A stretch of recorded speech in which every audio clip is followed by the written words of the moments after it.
2, 1, go.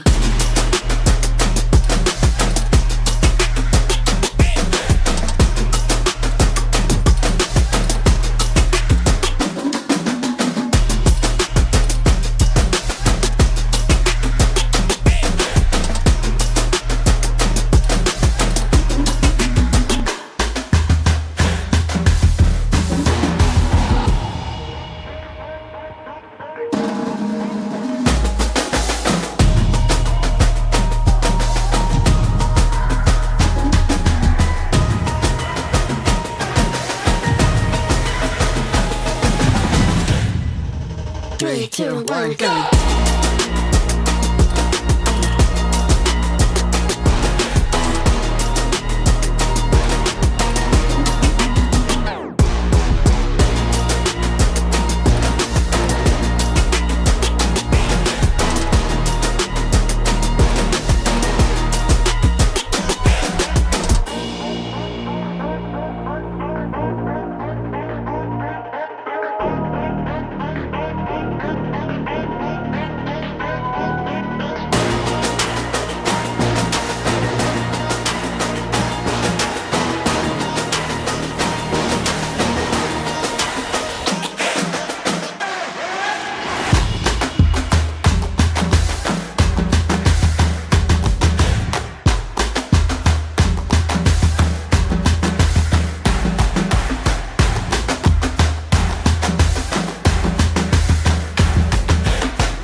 Three, two, one, go.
Hello, everybody, and welcome to the road to EWC. It's time to send one team to the qualified section today and one more to the qualifier. BO5's kicking off. I'm very excited to see what happens today. I've freshly watered myself. Tom, how are you doing? I don't know what that means, but I'm feeling pretty good. I'm well hydrated is another way to put that, but I'm really looking forward to I mean, I'm fresh out the shower, Tom. I've been freshly watered like a plant, ready to grow into this day. To be fair with me, you'd never be able to tell. Nonetheless, yeah, I'm pretty excited for this matchup. Obviously, this is like the first game that we've got coming up today is going to be one where we have seen it already multiple times this year, which just makes it all the more exciting for BBO. Fourth time the charm, but it's one that always goes the different distance. But we've also never had it in a best of 5. It's always been best of 3. So maybe that's where BBL can finally take the crown, or maybe it will be the same old story for Liquid and they'll make their way all the way through to EWC later in the year. Yeah, it very much could be. It seems like an international event is something you cannot keep out of Liquid's hands, but that's something that BBL will be attempting to do today. As we take a look at the bracket, Team Liquid and BBL, our first game of the day, a best of 5, and the winner qualifies to the main event, while FUT versus KC will be a best of 3 a little bit later on. There will be set times for these matches, but don't you worry, because we've got a rolling schedule here. So as soon as the first game ends, the second shall commence. Apologies to whoever FUT and KC scrim partners are. Yes, as we look at this matchup, Tom, how are your expectations tapered for this match? Because you've already seen Team Liquid and BBL have, and I would say fairly similar performances, but almost identical performances going into yesterday. It was a 13-6, 13-9, and then the next game was a 13-9, 13-6. So, yeah, they literally played almost exactly the same. I would be very surprised if it's not our 2 upper bracket teams, the ones that end up qualifying. I think both of them seem to dismantle their opponents from yesterday fairly easily. I also think going into that game later in the day, I kind of expect FUT to maybe have a bit of a resurgence, because they lost ultimately to what was Aves playing incredibly well, and in the game yesterday he got completely shut out. So I think that if they take a little bit of a leaf out of the book of BBL, they might be able to just close that one out with relative ease, even though they lost to them in that stage 1. But we'll have to wait and see. I think in our first match, it's very much it's been the same story. Like, I think BBL have always got very, very close. Like, I think even losing 5 rounds in a row on their own map choice of Haven, the last time we saw them play, and that was for qualification to Toronto as well. But even though they seem to then be able to swing a map in their favor, Liquid always come out on top. So I think now you extend the map pool even further, I still think that will be the same case.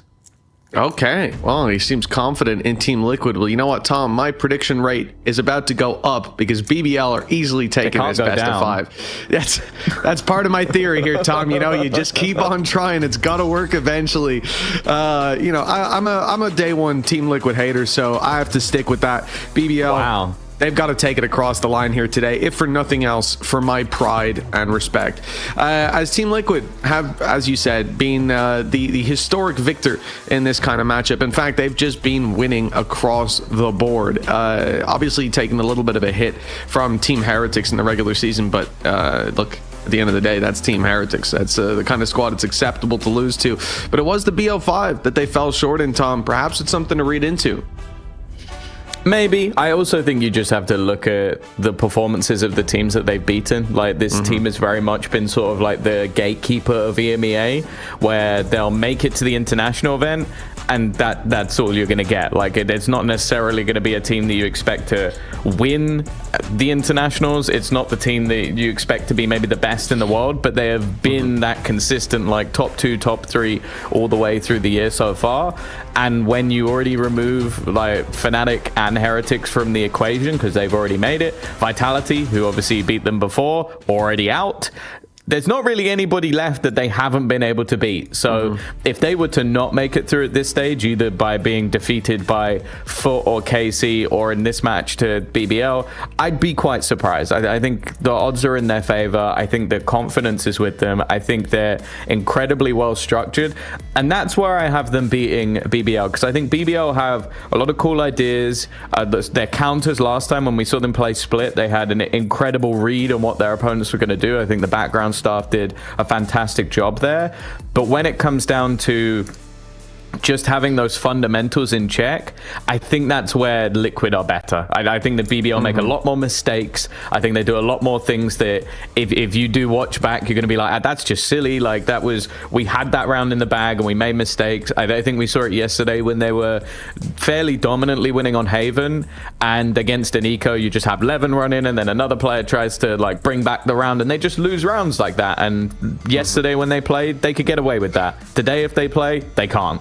Yeah, I agree with you there. You look at some of the positives for this squad, though. That aggressive playstyle that we talked about and that you're highlighting here, is it definitely had its pitfalls. It worked out for a lot of early fights for Profex. Sociable was looking fantastic as well. Again, we talk about young guns a lot. This guy's an old gun, and he's got some new tricks up his sleeve. So it's good to see him delivering. Again, I think he's been one of the biggest surprises for me coming into the league, into the VCT league, and then into all of their online competitions. You sort of think that, like, is this really the right pickup? Like, out of the whole region, there's got to be a better choice. And as time goes on, I start to think maybe there wasn't a better choice. He is a real diamond in the rough in that aspect. So they definitely have those individuals to pull them across the line. The question is, I suppose, will Yumpy be able to have several 3Ks to bring them into the lead? Because it was like a 7-1 lead on Ascent, a map they barely closed out. In the end, it got a little tight towards the end.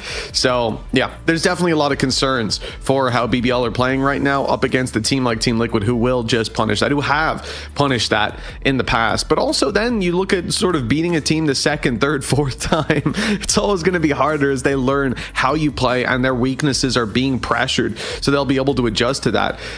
So yeah, I think overall a very interesting matchup we've got here today, and a lot of it comes down to the veto. I think fairly easy to predict. Like, I'm expecting we're going to have Pearl and Icebox out of the pool, and then it's really a question of order. I'm hoping Ascent is towards the end, because I just don't like that map, man. Ever since they put the medal up on the wall, it's... So the thing for me is, I think the Liquid's ban is telegraphed. I think that BBL's ban is not, because I think that, like, I think firstly you've now beaten them on Split, so I don't think they're going to ban that, but they have not beaten them on Fracture. So the one that I'd probably go for, firstly, Fracture is now, or will be, going out of the pool very soon, so the practice on it is not going to be the best, so I don't think either team will particularly want to be playing that going forward.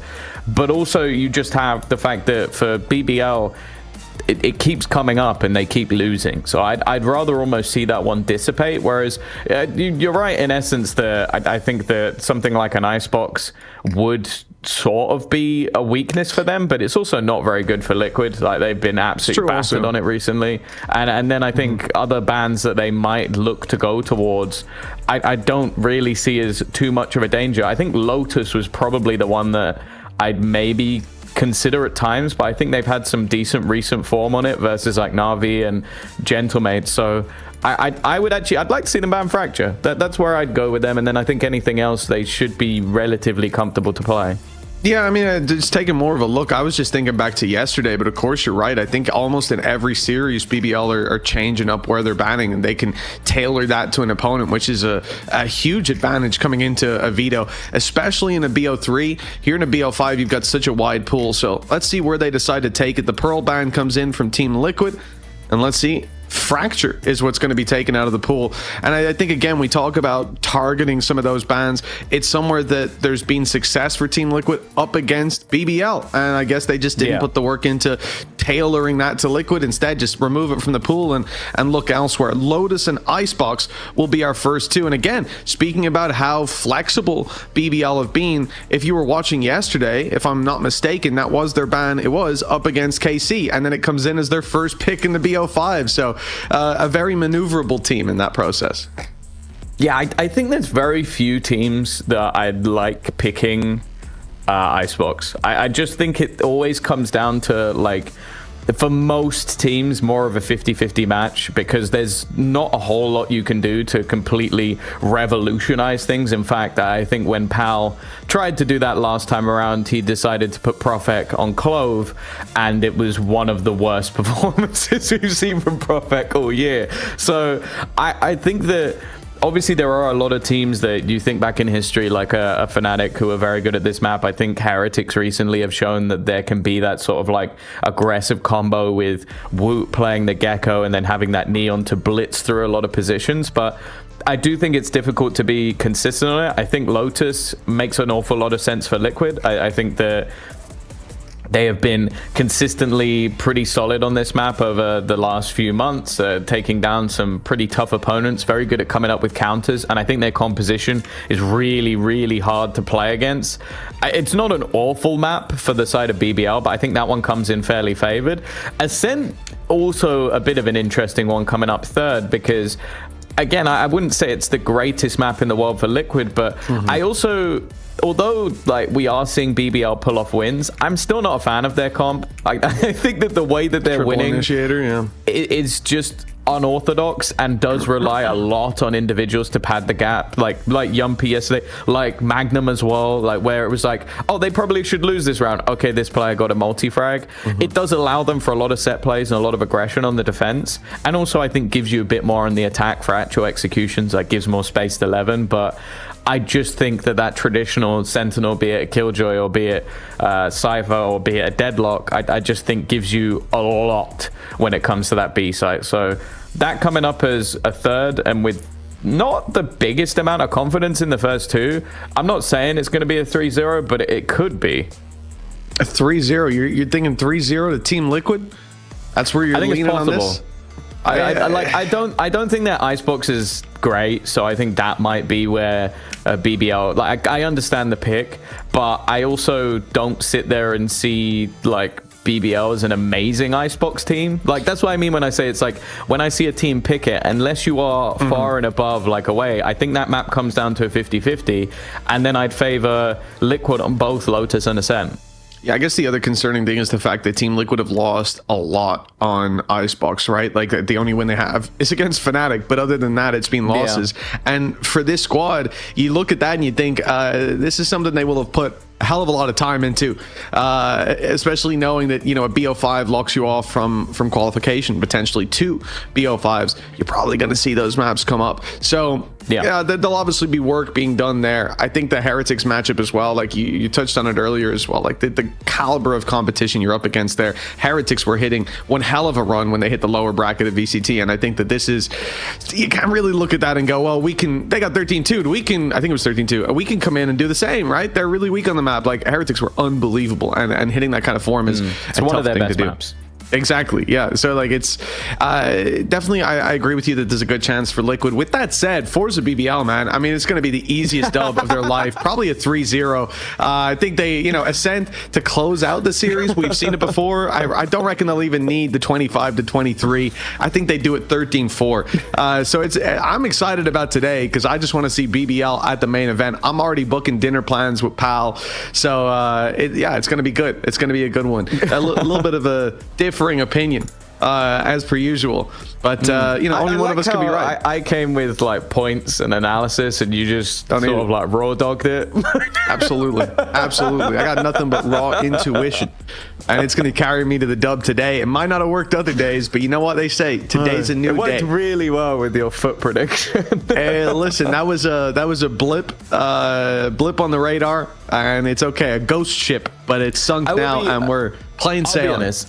I'll be surprised if it's a 3-0, even though I can see it happening. I'd be surprised because I think that BBL always come in well prepared. I think that they're very good at sort of like coming up with ideas. I think their split counter was fantastic. I think the sad thing about that counter, obviously they used it at the right time. Like, they wanted to try and get that qualification to Masters Toronto. But like, now you can't use that same gimmick again because your opponents will have looked at it and broken it down, and a lot of it was catching them with the deadlock sensors and stuff like that, which now you'll just shoot or nade because you know where they are. Like, being that sort of hard countered, it really is difficult for that to happen again. So I understand why Split is so far down. And then with Haven, because the thing is, I think I would have liked to see Haven earlier in the pool for BBL. Even though they lost it last time around, they lost it using a composition that hasn't been the one that they've been using most recently. And they lost it by losing 5 rounds in a row at the end of the game. So if anything, in my mind, they should have won that map when you go back to that previous matchup that they played. So I would prefer to see that in a spot where if you're in a bit of trouble, you can go to a map that's very comfortable for you. Whereas I think Icebox looks, again, more like a counter pick, which I don't sit there and go, okay, this team's massively comfortable, massively confident on this map. I sit there and go, they think they can beat Liquid on it. And that, when I know how Liquid work and I've seen how they adapt, it fills me with less confidence than if they'd just gone for a Haven. Yeah, again, taking out the Heretics matchup, if memory serves me correctly, most of those Liquid losses that happened on Icebox, they weren't massively convincing. I think they started out the year with a little bit of a bump against Mates, but then like they're close or they're beating Fnatic. So it's not somewhere that they don't know how to play the map, well, right? With Mates, it was Serial's first game in the team, so I'm willing to give them a little bit of wiggle room there. Yeah, for sure. So like you have a team coming in here who has a lot of time to prep against you, has a lot of tape to look at, but I guess as well BBL probably going to be changing up the look at things. We can still see that Tejo in play, and let's find out if we do indeed. We got Neon. So that's like something from Levin that has been noted by pretty much everybody, is that this guy has kind of become a bit of a Jet 1 trick. Like he'll throw in a raise here and there, but he hasn't really been moving into any other of the duelists. So the fact that we're going to be getting him playing the Neon, I think is exciting. I think it definitely works for his play style of incredibly fast paced and aggressive. And in fact, I think this might even be the first time this year, or maybe at least within the last few months that I've been seeing it. So yeah, there you go. I think that it's going to be fun to see him bring that out. Obviously on the other side, and not really any need for there to be a switch up, because I think that ultimately this is a very good comp. I think the way that they aggress and take space is very difficult. And I also think that Camo's entries with Waylay is probably the most impressed I've been with Waylay, other than maybe just at times Zeus just taking over games, which is just a Zeus thing. I think the way that he takes space, especially into C, where you might have a lot of these traps of extra utility, I think that can be much more sort of difficult to play against when the Waylay's in play. So I'm looking forward to seeing that. Yeah, I mean, I think Waylay in general, this is one of the only teams that's been able, maybe the only team that's been able to make it work consistently. And I think we had a conversation before about sort of Icebox having some potential when it comes to using Waylay, but definitely here on Lotus, what it's a 3-win streak. Used it well on Icebox, but yeah, on other maps. Click. Yes, That was actually a matchup versus Liquid. I think that was the game that we were talking about where they won, was actually Click playing a Waylay. So it has its uses. I just think that you need very good supportive utility, because the dash, obviously you're going a lot further, so you are kind of in no man's land a lot of the time. I also think how you actually use the sort of like time dilation ability, if it doesn't connect, you're just running in very, very blind. So I think that the way that Camo has used it, as I said, has been one of the best, but a lot of that is just the supportive utility, especially from the likes of Deadlock, makes it a lot easier to get a lot of that stuff done. Yeah, it's always fun to see, though, these players that, you know, when so many have tried. I think we were at a point where everyone who'd played Waylay lost, except for the teams who came up against the Waylay. Then someone had to win. One of them had to win. But it's definitely an agent that has had a lot of teething issues. And seeing Team Liquid deploy it well, I mean, the question has to be asked of, have they figured out something that others haven't? Or is this something that just hasn't been properly countered in the approach yet? And if there's any team to do it, I think BBL will be the ones to come in with the right ideas. Whether or not they're applied in the right way, well, it just comes down to what happens on the server as barriers are going up, and we will see Team Liquid on the attacking side to start out here on Lotus. And already there is going to be a little bit of a brawl onto Levin. He's got pressured, 3 players there, sliding in off the stun. It's wonderful. An opening pick onto Serial. The spike down. Does he want to stay aggressive? Keep that control? He was thinking about it. The right call is made. Back off and keep the advantage. Yeah, I think when you don't have another stun to put you back into position, it's not really worth it. Drone instead going to be used. And it seems like Camo has a decent idea that Yumpy is just around this corner, waiting patiently, maybe not, in fact. Pushing into the smoke, the second one. Wow, that's a little bit of luck that has got a very long way. A headshot onto Nats, leaving just 2 standing. I don't really see a way back into this one, and while the dink is only going to make things that little bit worse for Kiko, in fact, it will be flawless. A very clean start to the game as BBL have found a pistol. Yeah, that's not something you say too often, is it?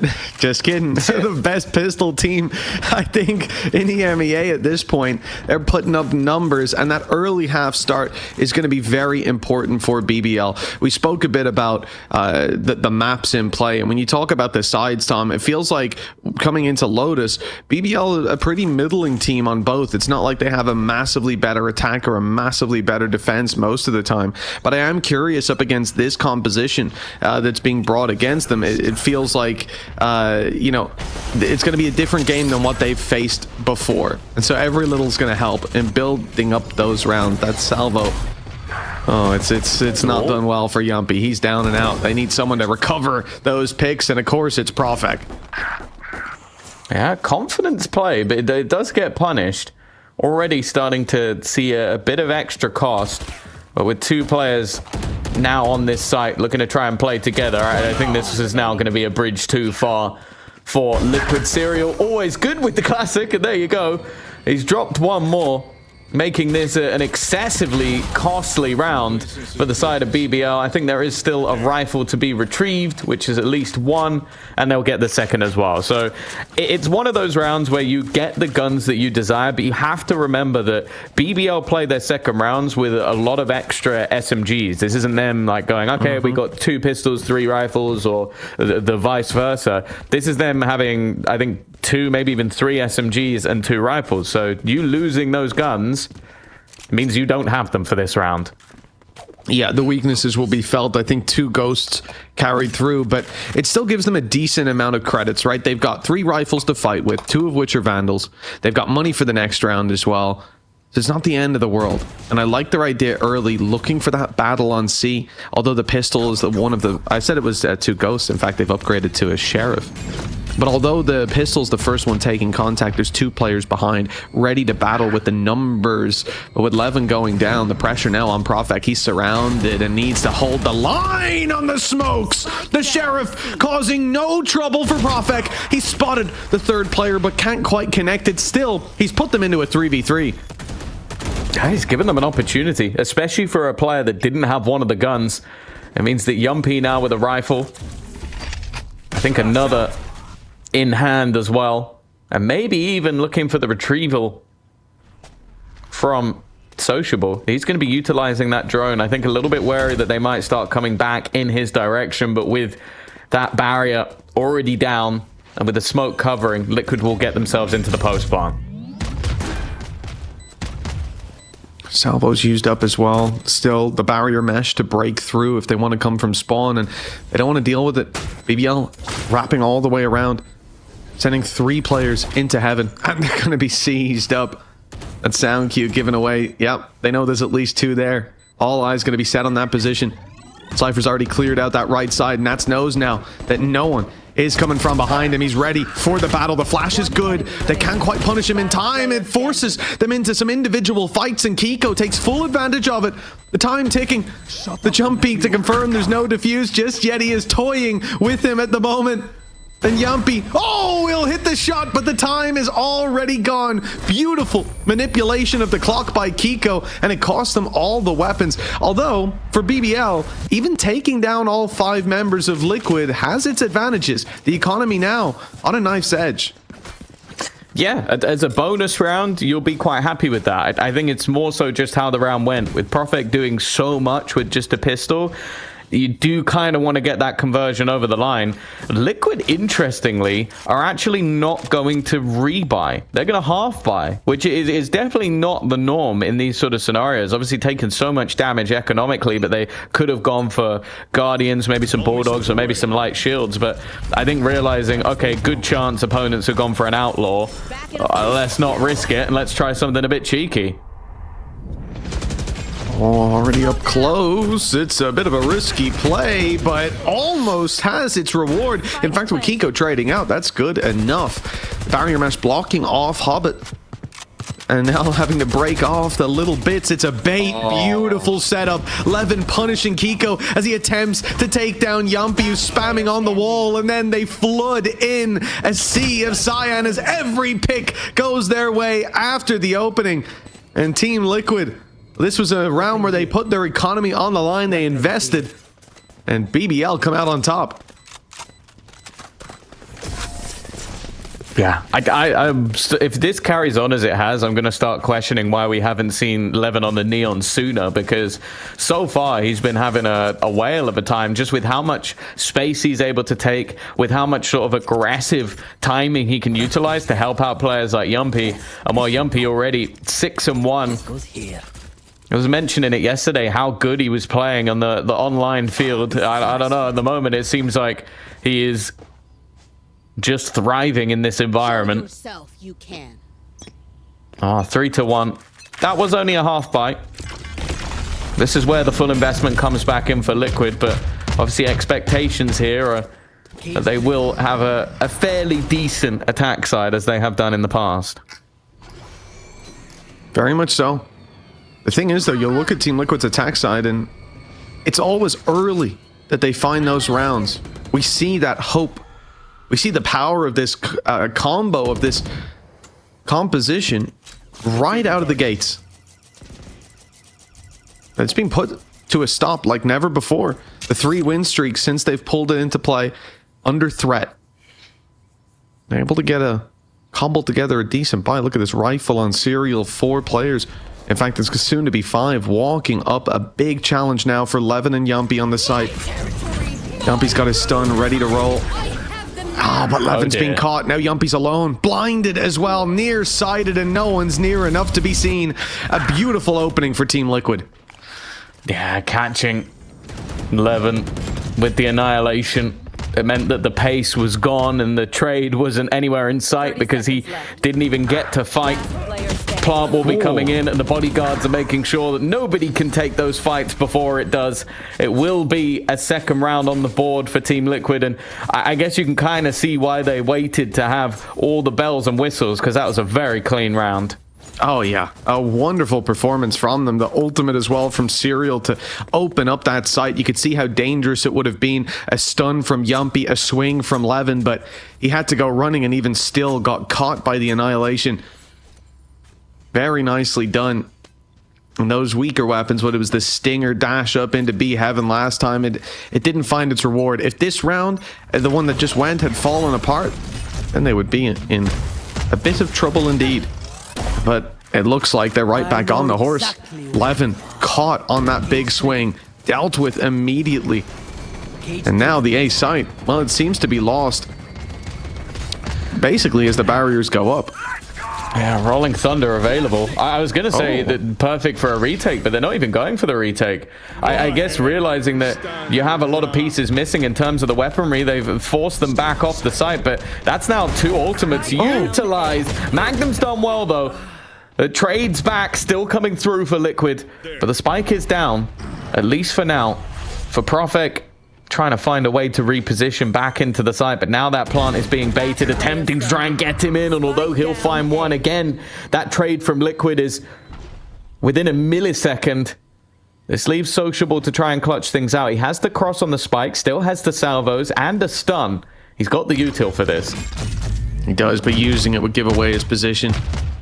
Salvo's popped out on the other side. Sociable gets close, but they're already in the smoke. The timing here is key, and he got in as one was planting, but Kiko, quick on the trigger, manages to find the pick, manages to equalize the scoreline, now the 3-3, and that gets a timeout. I believe that is BBL calling it, as it should be. Yeah. Like, this is, like I said, it looked like a very good start. 3-1 up. Just that one round needed.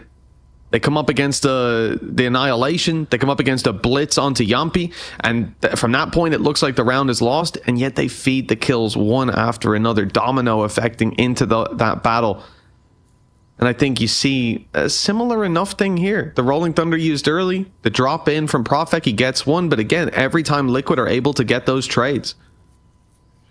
Yeah, I think that's what it is just how well synergized Liquid always seem to look on this attack side. Even if you might not see like the greatest performances from some of the players individually, it's just how quick they are to, okay, this player's going to take this fight, I'm going to bait him with the spike, and then we're going to swing this one together. And even if I go down, we keep our advantage and we thin out the herd. And that's something they've done excellently. It also seems like they are fairly ready for Levin's all-out aggression. I think the early sort of stun they had in the pistol that caught them, they're attempting to try and do stuff like that towards A, but it doesn't seem like the util is necessarily matching up to the pace at which he's hitting. And if that's the case, that means that you can see round or openers just like we saw in the last round, where he's basically just taking a one-on-one fight, but he's moving at speed and they're just standing waiting for him. Well, another round to be played out. This time, weaknesses on the side of BBL, and you can see immediately that shine through. The Outlaw picking off Profek on the jump peak. The reaction here, I mean, there's not really much that BBL can do. Sit back and wait for them to walk in. Hope that they can find something. Usually you'll see the stacks, but it's such a big map. Utility to cover off the C site, but there was presence here, so of course Magnum's not going to be rotating. He'll stick in position. The camera, I like this though on A. The camera watching through the doorway, the broken doorway of Hobbit. And as soon as it sees contact, Levin would be swinging through. Unfortunately, though, it won't be seeing contact anytime soon. And the pressure will all rest on the shoulders of Magnum with a Sheriff in hand and 2 traps. If I'm not mistaken, Wele can quite easily get over those. Yeah, well, Wele can get directly onto the site, and there you go. That's what I was talking about with those additional dashes. Now, the spike has been dropped. The main thing against Liquid at this point is that time. The problem, though, is Nats has already sort of bought them enough to get into the site. Not really anything that they can do other than maybe trying to utilize that overdrive. And there goes Levin. 14 seconds left for them to get the spike in. He can just try and be disruptive, but Kiko has done exactly what was necessary, clearing towards that waterfall. And even though the time ended up becoming quite dangerous, they should close this round without too much trouble at all. Well, they very much do, Tom. They very much do. A 4-3 scoreline now. And we talked about this earlier. The fact that you often see Team Liquid with this comp, they have been finding success on the attack side early. There can be a bump in the road. There can be a pistol going the other way and a couple rounds off that. But if you don't see that heartbeat early on, it could be dead in the water because we haven't seen it before. And you come into this, same old story. They're immediately managing to fight back. Now you're seeing the comp have that same success. Reposition of the traps on C site.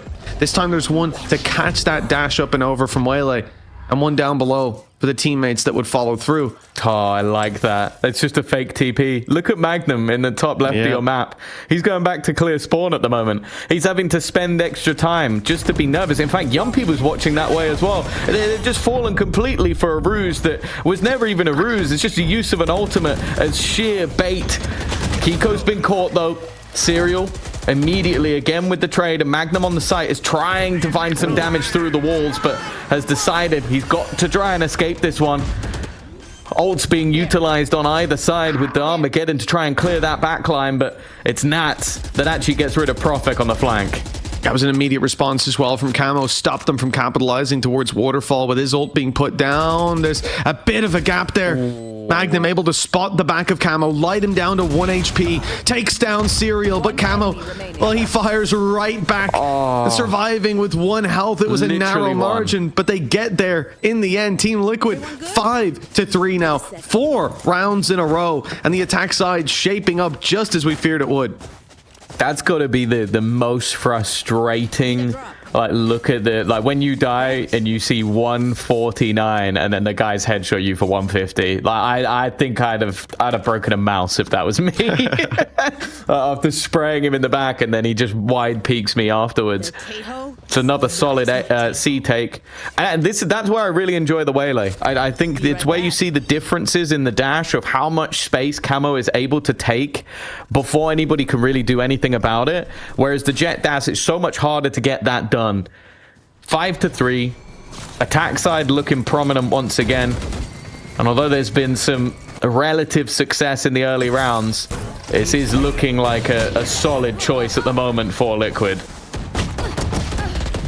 Oh yeah, this is looking like a very confident performance from this squad. As we said, it looked a little bit scary when we started it out, but all fear has now subsided. This is a confident position to play from at 5-3, with another round seemingly on the board already, pending no massive hero plays. And at 6-3, it doesn't look like the rounds are going to stop flowing anytime soon. The pressure is all on BBL, and that's sort of how we thought it would be coming in. But in the first 4 rounds, they had me. I was a little concerned for Team Liquid. That concern is no longer present. You have to look at sort of how, I think one of the first rounds that they got on the board, the first convincing one that started this streak, it was them coming in with that deadlock ultimate. They have it online again. It was able to pick off a player easily on the C site. Now, the positions have changed quite a bit, but it's the fact that you'll send the Tejo drone through, clear out that C site, either grab a pick with the ultimate, or just walk in for free. And then we've also seen the adaptations on the C side. Okay, traps are now being put in to stop that Waylay dash. They haven't worked. This is the problem with Waylay. It's not as predictable as Jet. It depends on the angle that you look at, how high up you go. And so they've been able to actually just go over the traps. Now they're being repositioned again even deeper in the hopes of stopping and slowing that play. And Team Liquid aren't even going there. They're looking elsewhere. This deadlock ult thrown through on the B side. Oh, not yet, hasn't. Where's it going? Gambled wrong. He's going for the rebound. Well, at the time that's taken, Magnum has done an incredible job spamming through. Eventually, Padatek will take him down, but the damage is done. Magnum's quick rotation back to B after starting on the C site has very quickly turned the tide. Okay, the drone's gone the wrong way. That's about all that Paddy can hope for. On 1 versus 4, an ace needed, half HP. He's not even going to get the first. It will be Levin to break that chain, as finally BBL are back on the board. Oh, whoever said you will never break the chain, they were very wrong. Look at this. The performance stepped up by BBL in a round where, I'll be honest, I didn't believe in it. You see that B-site push. You see the paranoia up close. You hear Serial calling out that the ultimate is active, and that's where I start to think this one is about to flip into the attacker's favor yet again. They were able to deal with it. He's crossing on rubble. We've seen this a couple times. The deep play, but there's going to be plenty of players waiting, and deeper salvos. The adjustment there, but the refract allows him to get out for free. Oh, it's a whiff shot though. Levin so far ahead of everyone else, and now the Armageddon's been utilized to force anybody out of the door, but also force anybody out into the open that was around the boxes. A great start to the round for Liquid. It's looking like they're going to respond with sheer domination. You may take 1 round off of us, but the next you're only going to get a singular kill at the depths. 7-4. Crispy clean stuff from Liquid. Half guaranteed, and well, I wouldn't be surprised if they get the last round as well. Oh, at this point, Tom, the attack side rounds, you often ask coming into these situations, like, how many do they need? And in all honesty, it just looks like it's already enough. We know this defensive side, it was, I'm really stretching my memory here, was it against FUT? They had like an 11-1 defensive half when they first... It was the first time they brought the comp out, whichever team it was. We know there's not necessarily a weakness to playing double sentinel. They need this round on BBL. The 7-5 half. It could be a savior. And with Profek up top, taking the triple, it looks like they've locked it in. This is BBL bouncing back at the final hour, and a gap of 2 at the halftime. It's not a lot, but it's something.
Welcome back, folks. 7-5 at the halftime. Team Liquid certainly shaped up a decent attack. And Tom, it's not like we're expecting the double Sentinel comp to be very weak on the defense. It looks like an uphill battle for BBL.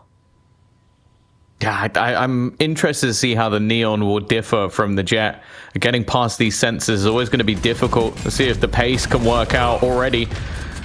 I'm trying to utilize those salvos to create a more disjointed push. And well, I don't know how Nats was that confident in the position of Prophet, but he was correct. Yumpee's sociable. I brought this back into the realms of possibility. Bear in mind, Nats and Paddy are incredibly low on HP, and Paddy peeks and wins the fight. I thought for sure a single bullet would have been enough to take him down. Yumpee's going to walk right back into the firing line, and although normally BBO are good for a pistol, the one they probably needed if this map was going to go their way has not. Yeah, that could be a nail in the coffin. I mean, it is only 8-5, but again, look at how Team Liquid have been performing. The streak of rounds and the early half being where BBL found most of the rounds. The only place that they were able to string two together as well. A couple victories dotted in amongst the defeat doesn't bring us a lot of faith. I mean, you look at some of the rounds towards that C site. When it came to Team Liquid, they were able to get in deep with the Waylay. That same control, as you were saying, it needs to be found here by Levin on the Neon, regardless of where they go. And Camo, the one to hold the line. Weaker weapons that he's up against, and he's got plenty of backup. That's a death squad in towards Hobbit. They broke open the door, and with it, broke any chance of BBL having, well, even a pick in this round. It's a flawless performance in round two. Yeah, it's wonderful stuff from Liquid. Very, very comfortable in their fight towards A. But now is where things should get a little bit tougher. Bear in mind, they also went for a couple of SMGs, so it's not going to be the prettiest of purchases. There are definitely avenues in which those guns can be quite viable. I think especially some of the closer angles on the B site. Maybe you were to play towards Tree or the Broken Door, but ultimately, it's never going to be the easiest of times. Interestingly, though, we're seeing some fairly hefty aggression out from Kiko already. They're taking full B control early into the round. It does look like they're almost setting up for a C site retake, as nobody currently sits within it.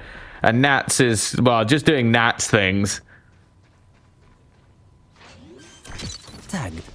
He can spot one, but he can't quite follow up on the pick. The thing is, he's delayed the plant. He's allowed the rotations to come in. Paranoia is good, but there's a player further back. Panatek takes a shot to the head, but the wall protects him. Sociable stepping up for the double, though. That must pull them across the line. The three picks they just found. The low HP onto Panatek. Serial would have to have a lights out performance in this round. Short of any big mistakes from BBL, this one surely locked in. Trying desperately to find a kill or two. Okay, Magnum's gone down to the salvos. That will make things at least a little bit more costly. Chances of a round victory are slim to none. And while for Panatek, he might even want to just wait until the last second and just grab that rifle and run away. 9 HP, trying to kill everybody off. Seems fairly unlikely. I should fairly comfortably be able to get away with that one. So it's about as well for either side, I think, that you could hope. You've done a bit of damage from Liquid. You've dropped a couple of guns. And for BBL, you've come out with 3 weapons. I like the fact that they found the gap. The only thing that made me a little bit nervous was that Nats cam, because not only did it get the ping and he had a Guardian, they also didn't break it. Like, they didn't know where it was. Yeah, not only for that round, but then coming into the next. That could be the free information. It's been repositioned, though. For Team Liquid, this is the round, right? That middling third round, as you said, it goes well for both teams. There's a little bit of damage. It's a round win for BBL, something they very much need. They very much need to follow up with this one as well. Close the gap and stop Team Liquid from moving into the home stretch of the game. They have to be conscious about these trap wires on the way through. The camera up top has been heard being activated, and that seems to be enough to send them back in the other direction. They're not going to commit on BBL to this push, and they've dragged 3 players into position. If they hasten their pace, even towards that B side. It's wide open, and a kill squad waiting for the peak on A. They're avoiding all the dangers from what we're seeing on this mid approach. Yeah, only a singular trip, but obviously the rotation from C to B is incredibly fast for this defensive side. A swing here, what, it should be into a firing squad, but Kiko gets both? I thought for sure he'd go down. He was walking into basically the full team. Now with a two-player advantage, Serial already rotated in towards that broken door. This is a horrific spot for BBL to try and dig themselves out of. 30 seconds. And look how passive they are as well on Liquid. Right now, BBL are almost playing against themselves. They're sitting there waiting. Because what would they do in this moment? Someone would peek. Someone often does.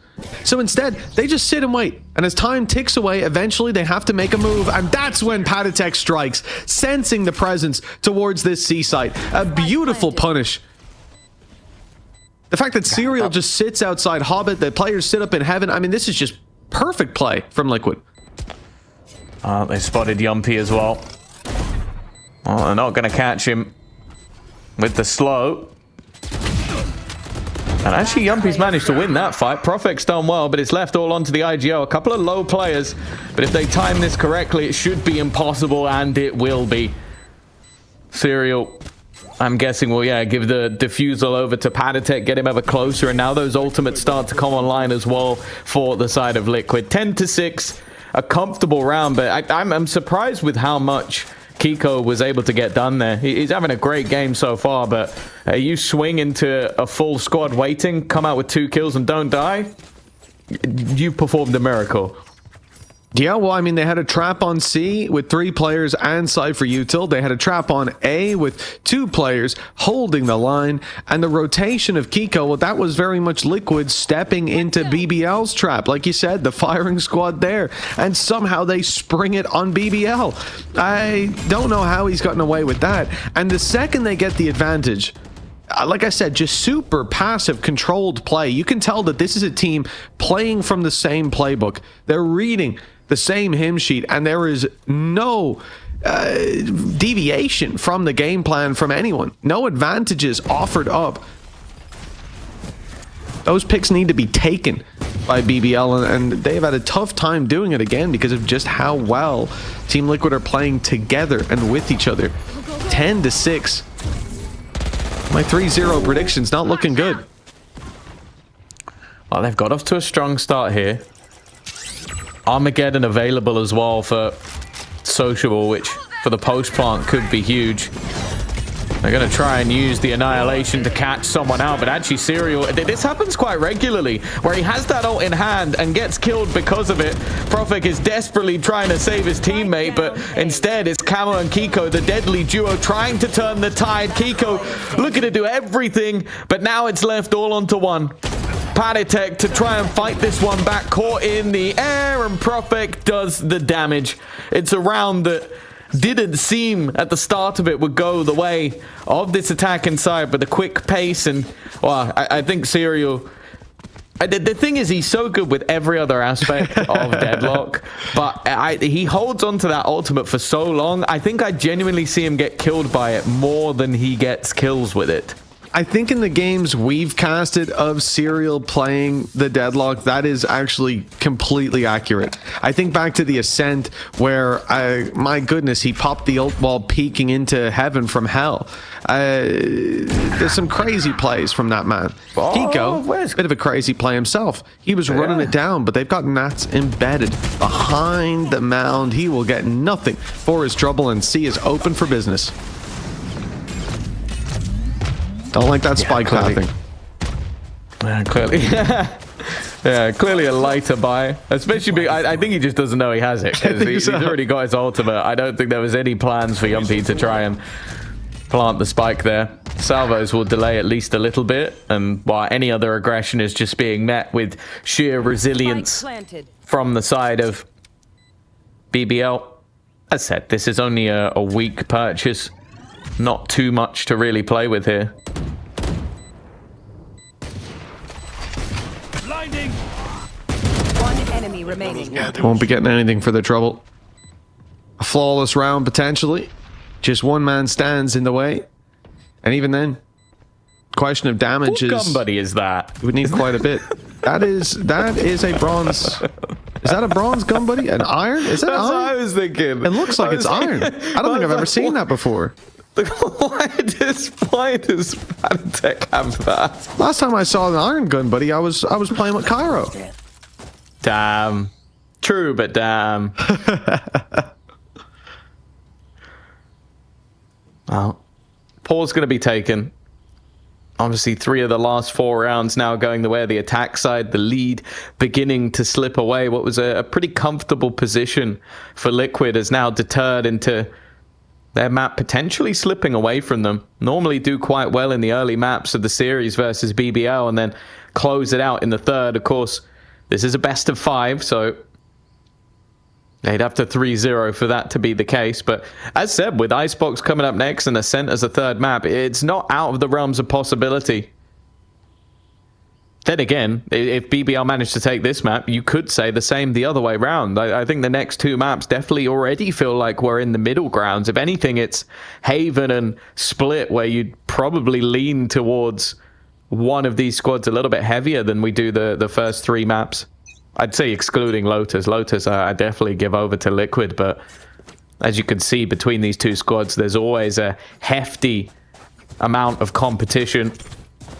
Yes, this should do. We'll have to see if BBL have got the stones to take this one over the lines, because it really would change the series. Cage trigger. I'll have my eyes on. Well, this is, I think, going to be the... We're getting close to that big turning point for Team Liquid. Stalling out in a couple of rounds, but now rifles in hand. Ultimates online. On both sides of the coin, if they're invested here. For either team, I want to be walking out with a victory. I like what Serial's doing. He's trying to catch him off guard with the angle, but Magnum seems acutely aware of this. Oh, maybe not. He's spamming in. Steps right to the edge of the cage. He got me worried. It was all just to take down that sensor. A second one put into play with the pressure over on the C site. All this A posturing was just a ruse. It hasn't dragged them out, though. There's still 3 players close by. 4 in fact. Ready, raring to go. And then the bigger thing is Fanatec already having that Armageddon online. Instead, it's not going to be utilized first. It's going to be utilized in combination, leaving this attack side completely trapped and trying to scurry away. Even still, though, it's only been the 1 kill. They managed to avoid that utility well, and Yumpy has stepped up when needed. Already finding a double in this round. And for Kiko, he needs to pull off something here. Good work from him and Serial to combine the util and get a kill, but there's still 3 more to find. Armageddon, the only thing that stepped up for Team Liquid until Kiko got to the site. Low HP on a player on each side. It's a fairly even battle, but Prophet quickly dismisses one from the duel. It's Kiko left to do it all. A 4-piece pickup. A defuse. The time against him, and so is Prophet. And 9th round now for BBL.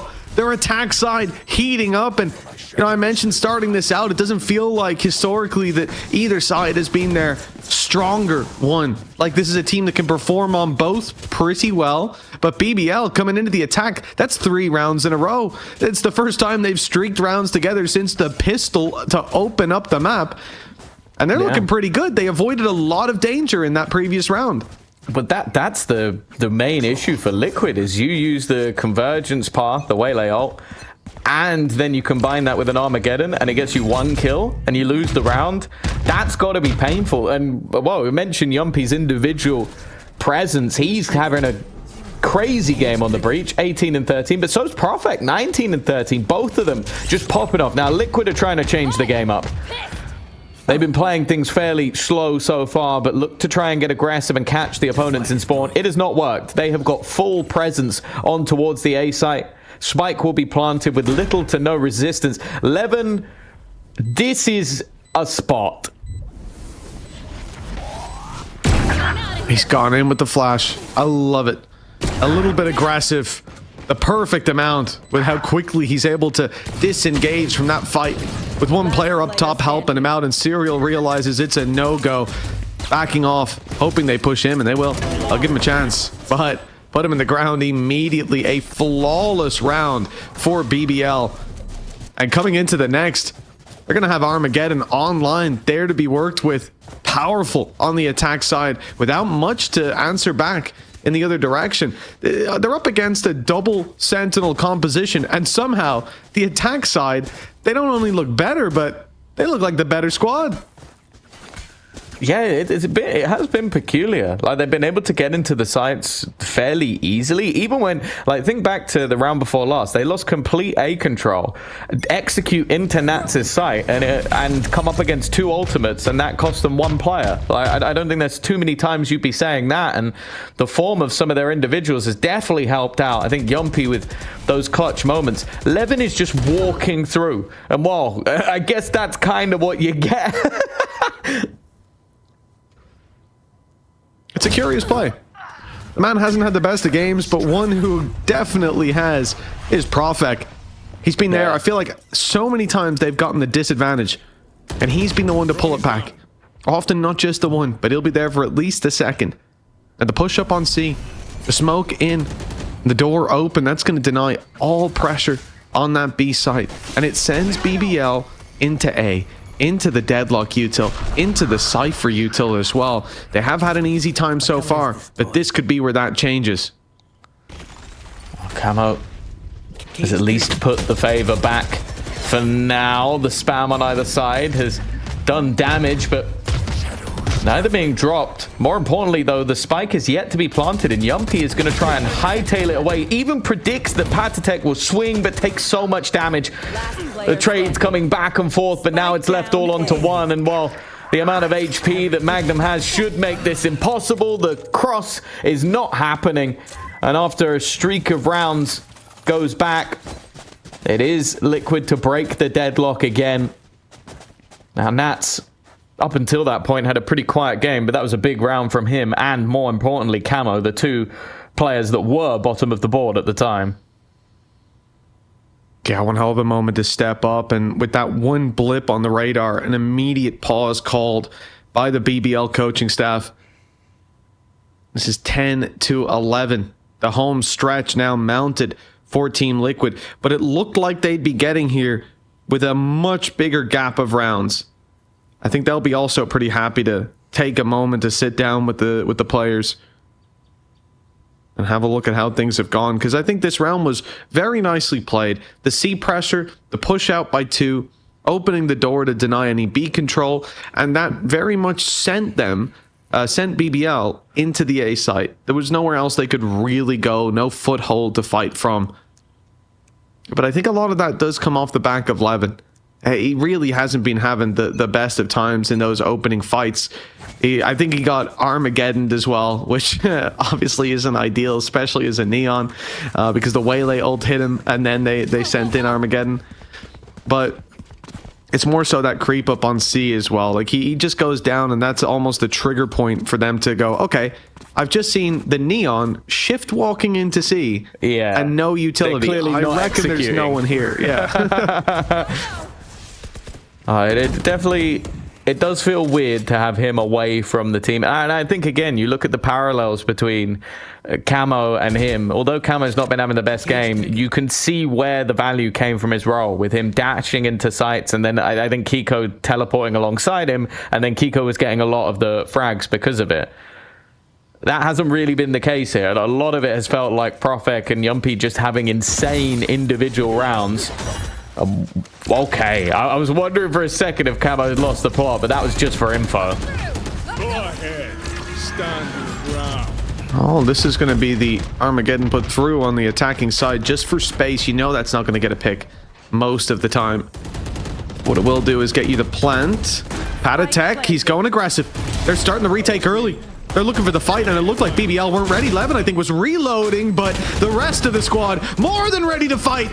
Team Liquid managing a couple back in the other direction, though, and the players left trapped on the site with no way out. The cam put up and immediately broken. They'll not get any info for their trouble. And a 2-man push-up around water. They're going to try to isolate a fight. They're going to try to force that 2vx. For now, it's not being offered up. That TP, it should have been heard. Okay, they know. They know there's one player either side. They've got the info. They're going to isolate one instead. It's BBL with the big advantage. A great read by Profek. I have to say, I think the downfall here being that Team Liquid split up in that 2v2. Yeah, I guess at this stage, it was more about just the time. They knew that clock was so desperately low. They push round together and their opponents just keep running round, they lose. So they had to try and box them in. They had to try and create some sort of crossfire. And well, BBL were incredibly patient. Again, credit to Profek. Like you're talking about someone that has that sort of boisterous aggression at times. But when it comes to late rounds, he's a very safe pair of hands. He is the person who will stay passive. He is the person who will happily sit in a corner until that spike goes off. 11-11. And well, just look at the economy for the side of Liquid. It has been battered and bruised at the worst possible time. An Outlaw even purchased up for 11, which, hey, he hasn't been having the best games, but when they've put this in his hands versus Pistols, he's been pretty good. Padatek's done well, though. But again, the trade this time is immediate.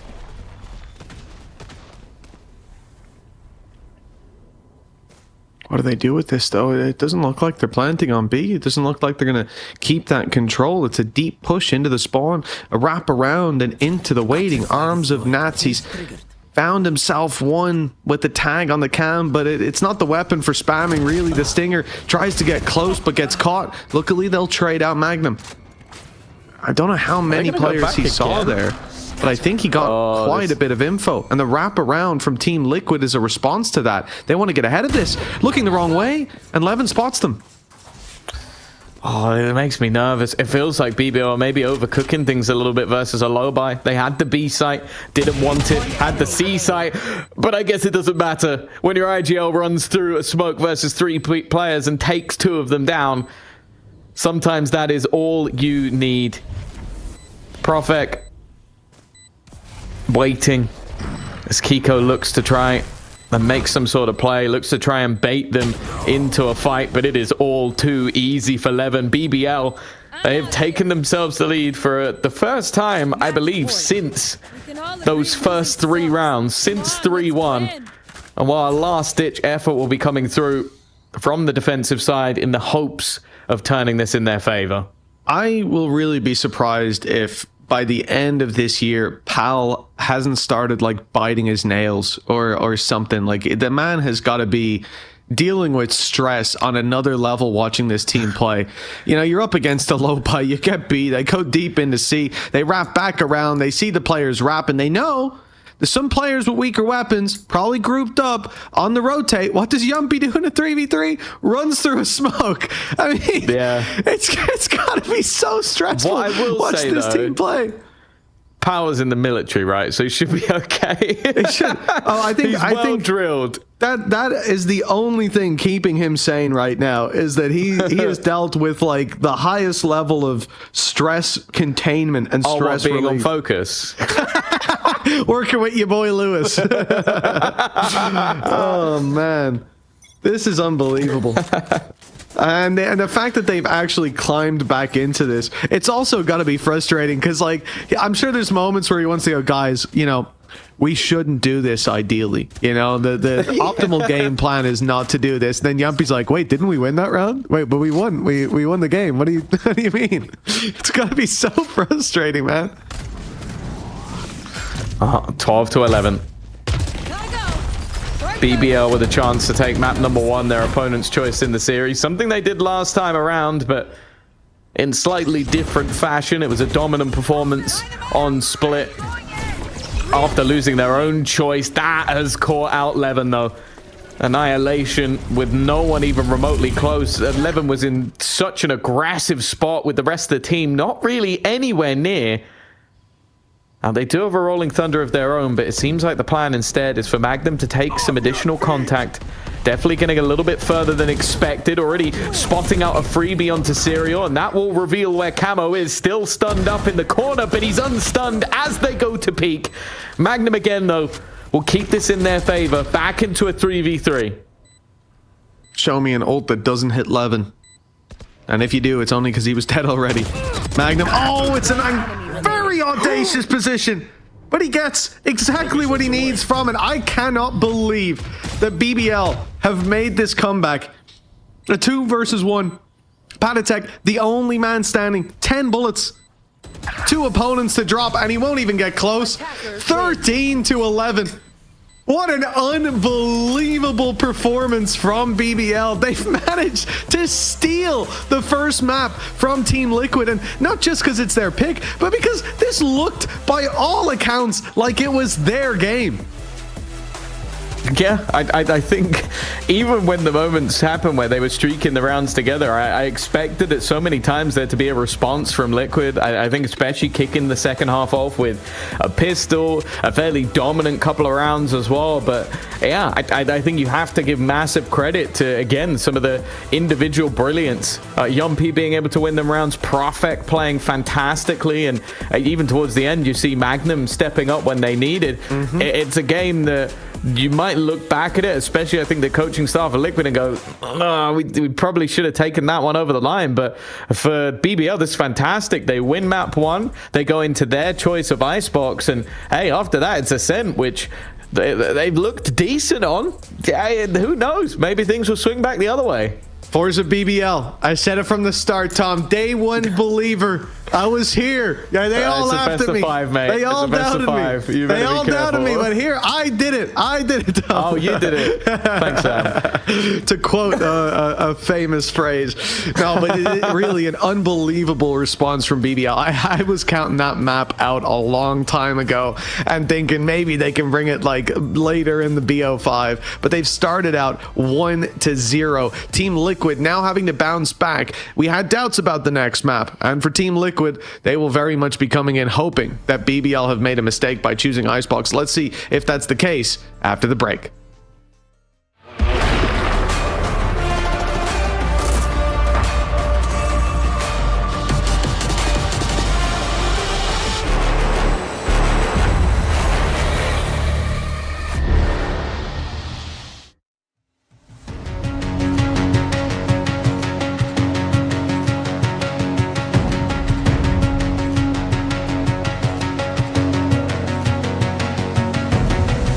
Something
Two, one, go.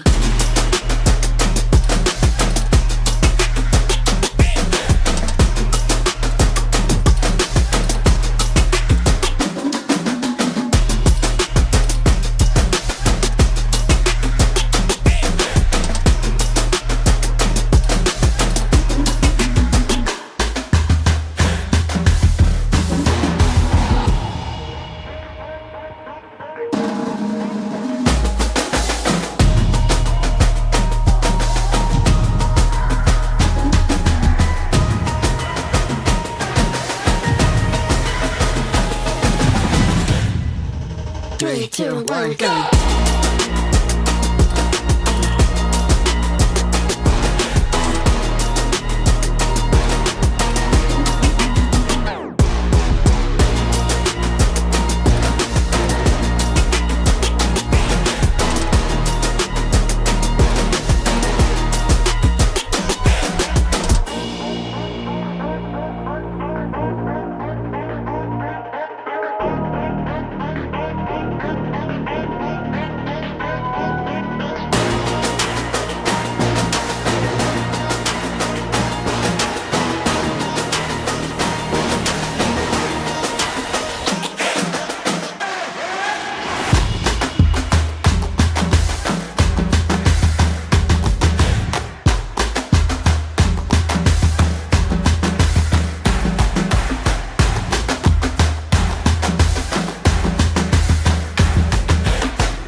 Three, two, one, go.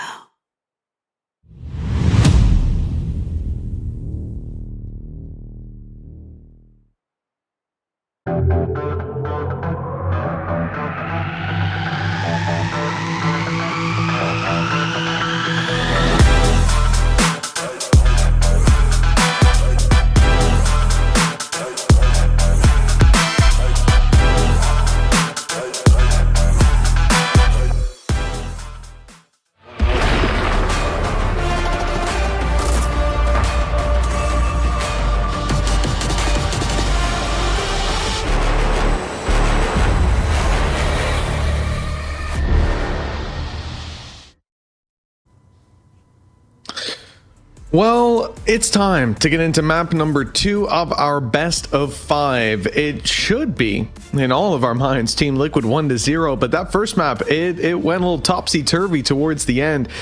BBL mounting an impressive attack. And Tom, I gotta say, I said it going out of the last, I'll say it coming into the next. I was counting BBL down and out. And often when we've seen them make these incredible comebacks or incredible streaks of rounds, it's been like huge individual performances from some of these players. But here it really felt like they just found their groove.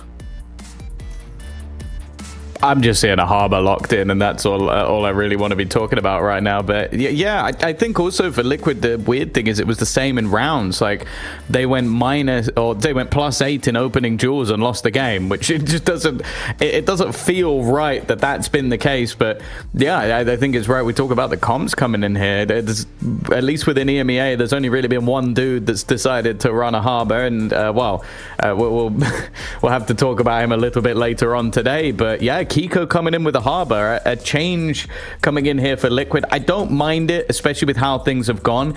It means that Camo's back on the Jet as well after playing Gecko as of recent.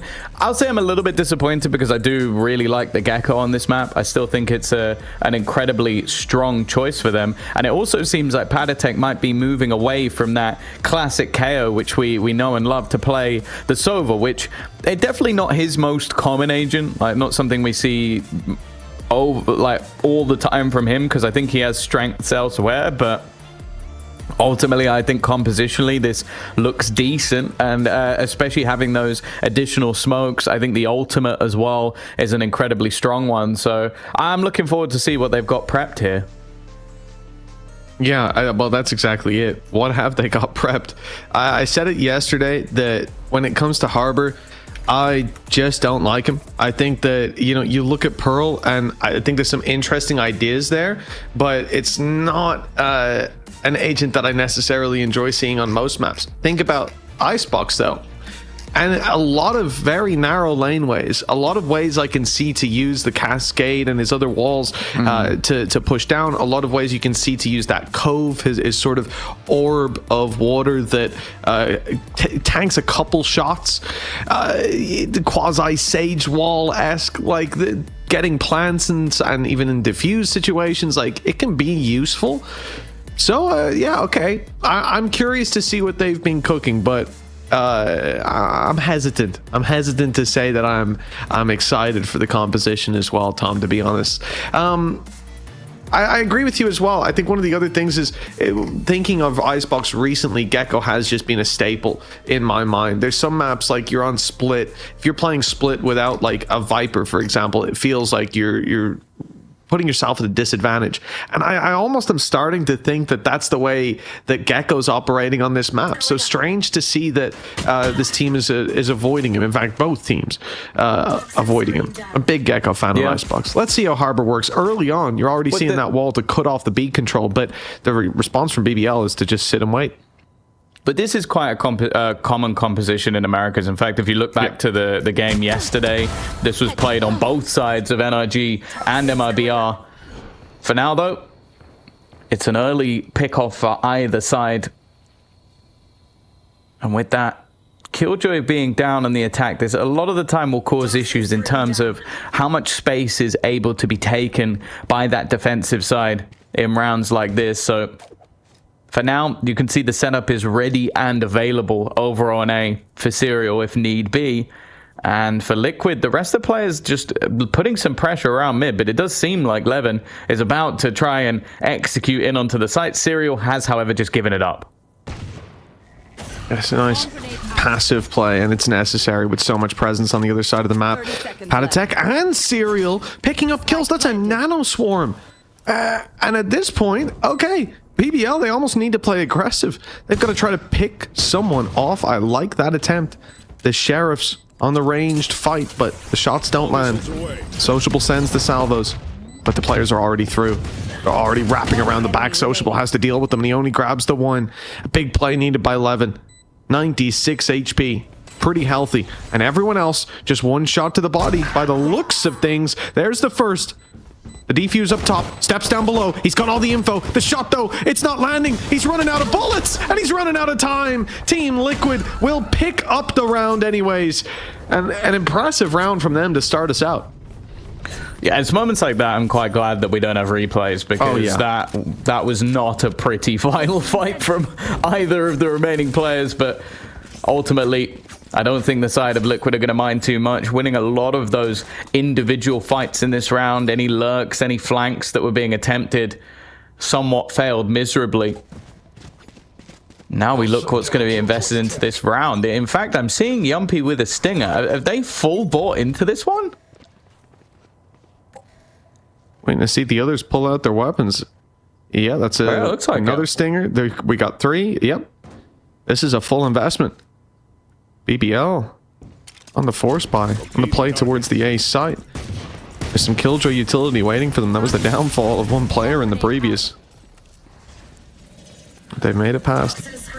So this is a Spectre and a Sheriff currently on this side of the map. These are not the strongest of weapons. Nats will be able to find himself one, but is also traded out. Magnum doing fantastic work. The Shock Dart might be able to at least remove one from play, but no, it doesn't deny that additional plant. Camo doing well. Kiko, Patatek all combining. It's a plant, it's some damage, but it has to be Magnum to do everything. Still healthy, by the way. Almost full HP. Looking for the fight onto Patatek, and Patatek is more than ready. Close, similarly to the last round, but Close doesn't win anything. And now the question becomes, do BBL buy again? You failed. Now flee. They got the plant. A little bit of extra credits, they could go for it. I like this from Liquid as well, and the flood back through. Even though they've realized at that point that it's a forced buy, they don't want those players to get too much ground. They're aware that someone can be tucked up close towards the spawn, so flooding in not just from spawn but from rafters, and I think that sort of catches a couple of those players off guard who are still getting into their positions. A buy up from BBL. I see a rifle, but it looks like the rest will be just keeping their credits, and even the player with rifle is what, 1,200 left. So getting what they can, cobbling together the I think Magnum's best buy. On 500 credits, so I think Magnum has dropped that rifle for... Oh, you're right. I had a window covering that. Okay. So it does leave them...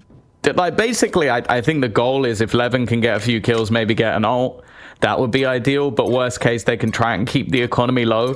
Even still, though, as long as the rounds are going the way of Liquid, I don't think they're going to care. It's a big 3-0 potential start, unless that one rifle really can do a lot of damage, and it's always difficult when it's Levin, yeah, because he's leading the charge.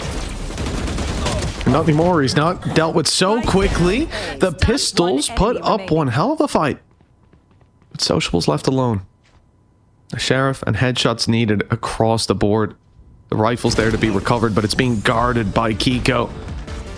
And another round now for Team Liquid. A couple kills for BBL, but it's not worked out the way that they wanted. As you really needed to see that rifle picking up the opening. The second that it goes down, disadvantages across the board. Easy fights for Team Liquid to close out. But now the full buy comes in. 3-0, a lot of battling early on by BBL. This round, really where the difference needs to be made. One away from that lockdown, and it looks like Team Liquid are thinking about getting quite aggressive. They've got lots of players at that A barrier. And just that passive turret watching for the mid push-up. This is, yeah, this is going to be walkabouts from them. Taking the orb, and then just pulling back. Okay. Nothing too crazy. Yeah, I lied. Hunter's Fury online already.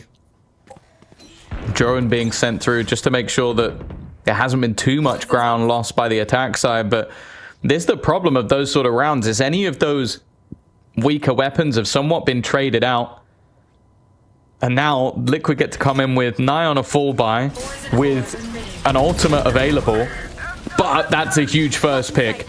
Nats' goal in these scenarios is normally just to try and stay alive. Serial on the edge of the utility. He might be able to drop the planter. No, not quite. Aiming a little bit too high. Now the lockdown comes into play. This is going to buy them a lot of time. Serial just tapping to draw them into the open. I love that. I think he'll make it out as well. No, 0 players detained. No detained for them. And the pick back. The advantage no longer in BBL's favor. The battle goes their way to start with. The Cove online as salvos fade, and here's the start of the tap. They're trying to get close, and oh my, easily winning those fights was Magnum. A double spray. Sociable threw himself at that site, his stun onto the spike and his body on the line. They found a round as a result. Yeah, this is creating one of the weirdest circumstances I think I've seen economically, because Liquid took a lot of damage throughout every single round that we've seen. So that means now that even though they won 3 in a row, their buy in this round is actually not that great, but they also do still have an operator. So it's like they've got what they can to pad the gap. They're also a little bit ahead in terms of the ult economy as well, although they used Hunter's Fury in the last round. And Camo is now going to try and take some aggressive space. Now, immediately after being caught by the knife, he's gone, because you don't have the dash anymore, you don't have the get out of jail free card, and he's decided, yeah, not worth it anymore.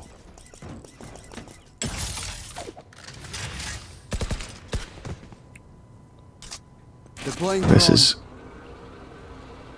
going to be Liquid spotting a lot of information, keeping them in position on this A site. Reposition from Camo. I thought he was going on top of the box. He's down below instead, and well, he did catch a leg. A lot of damage done. The shock dart sent over. Could be dangerous. Oh, I heard the shock land. Very close to Levin, but not quite taking him out just yet. And with the orb taken, with the presence shown, they're wrapping around. Look at the space that Profek has taken on B. Yeah, this is an absurd amount of space that he's got. Already in towards the spawn almost, and I don't know if they're going to expect anybody to be this far forward. No, they have absolutely no idea. Nats is caught again. Second round in a row where he has been the first to die, and while Profek is just continuing his reign of terror. Magnum, at least that lurk on the A site has been dealt with, and Profek now overextending a little bit. This goes from what was a massively advantageous position to dead even again. It's a 5v3, and they push from both sides, going through A, going through B. That's given Team Liquid a chance. We've mentioned this many times, the over-aggression, and how it can have these punishing effects on Team Liquid, or from Team Liquid. This is a team that will punish every time, and look at it. The kills flooding in, leaving just one. Hey, there's no chance for Sociable, surely. He has to battle past that operator even after dropping Kiko, and all the while that spike is being diffused. I mean, Team Liquid playing a wonderful game here, but you have to look at that and think, BBL, they gave them every chance. Yeah, that was a 5v3 that was like I can forgive Magnum. He's trying to catch them as they rotate away, like basically put the nail in the coffin. But after such a fantastic start to the round, it's Profek being caught just sort of unnecessarily, really. Like, you already have the man advantage. You already have fantastic post-plant util. Like, you have that Armageddon available to deny anybody on the defusal. But after you lose that second player, it just became a bit more panicky. And then when you have all the additional util, like the Reckoning, clearing out all of the spots that would normally take Liquid extra time to clear, that's where the round dissipates. So of course, you have to give credit to like Panitek for catching players on rotation, some nice shots hit by Camo as well. But yeah, I feel like that round came down more to the mistakes of BBL rather than the brilliance of Liquid. We have to look at even the second kill that they find, right? Now, Magnum fell just after it. And maybe that's what gets Profek to go, okay, we're no longer 5v3, we're 4v3. I want the further kill. I want more space. I want to tuck in on the box, whatever it is. But the second kill is also like, they're in a 5v4. They've got plant. There are more than enough players there to secure the plant, to cover it. And Profek runs through his own wall after taking down Nats. You've already gotten rid of so much of their retake ability, of their, you know, like, because I think Nats would have the orb in B main, right? So, like, that's going to block off a lot of control. You got rid of that. So they're at a disadvantage already, and he goes in for more, gets his reward, and then wants a little bit more. Sometimes it works, but again, just pushing it too far in that moment, and it's given Liquid that 4-1 start. I can't use that. Old use here, though, from BBL. Is going to block out all of the abilities of Team Liquid. They're left with just their rifles. The Blade Storm finding one on Levin. Two, in fact. He's doubled down. And from this point, surely it's BBL's round. Yeah, this would take some mass mistakes. And this time with Nats already tagged low. I'm also looking at Profek. Incredibly patient in his lurk. It seems like Serial is aware of this potential push. But even still, getting out of there is not going to be easy. You can see that Sociable from afar is trying to use those salvos to clear the remainder. And with how low both of them are, it wouldn't be a bad time to hunt. But the bigger thing here for BBL is just making sure their own economy stays strong. An immediate response, a big round from Levin, and a couple of ultimates expended will at least be their second on the board in this attack side. Last player standing. Ooh, Nats goes down as well. He was low HP and wanted the little head peek, but his head's being ripped off. So very good damage. Oh, ho, ho. Almost saw Serial fall too. Very good damage. It takes away pretty much any hope of there being a force buy investment from this squad of Team Liquid. And that should be a 4-3. The gap closing in for BBL. Very positive situation now for them. Viper's Pit online thanks to Profek's deep aggressive plays and the picks that he's been finding. So you start to look at this situation and think, okay, the road to recovery, it seems well paved. But these are the rounds where Team Liquid can be dangerous if mistakes are made, if over-aggression is a factor. So for BBL, we want to see that ship tightened up. As few mistakes as possible, as few individual fights offered up as can be. And I think we're seeing that. Look how passive Magnum is, holding mid and A. The rest of the squad, just a death ball for B. I like this. I think it's the right approach for the round that we're in.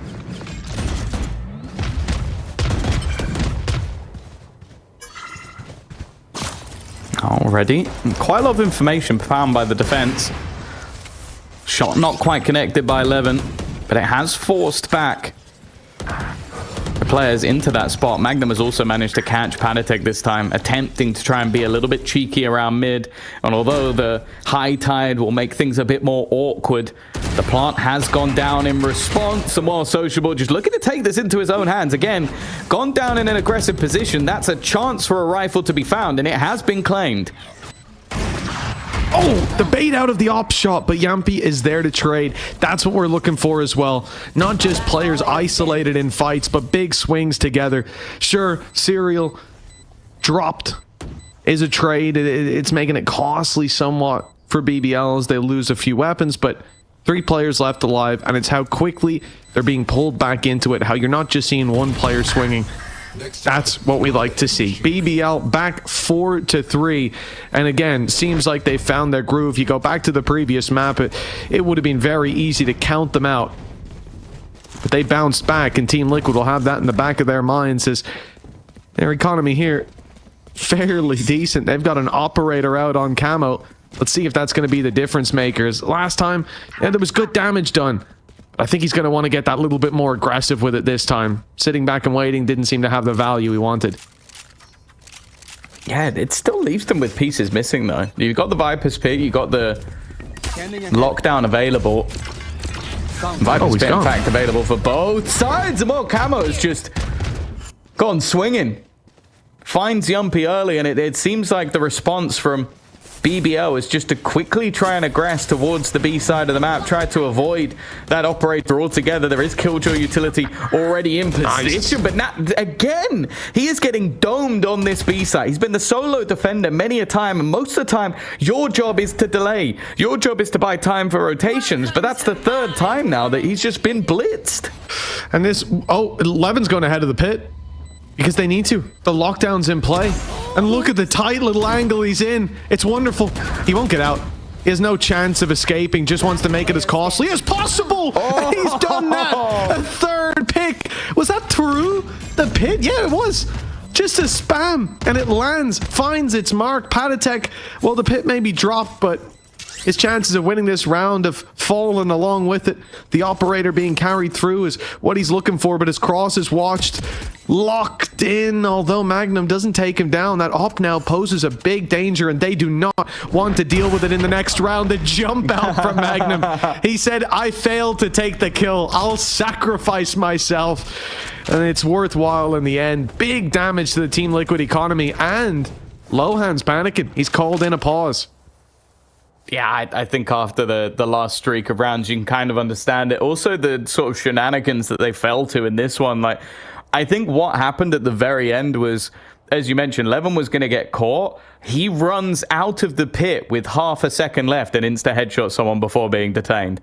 It's madness. He could have just fallen into the pit and just, like, kept himself alive, but that was never on the cards. That was never the plan. It was all just about disruption and damage, and that's exactly what the youngster did in this round.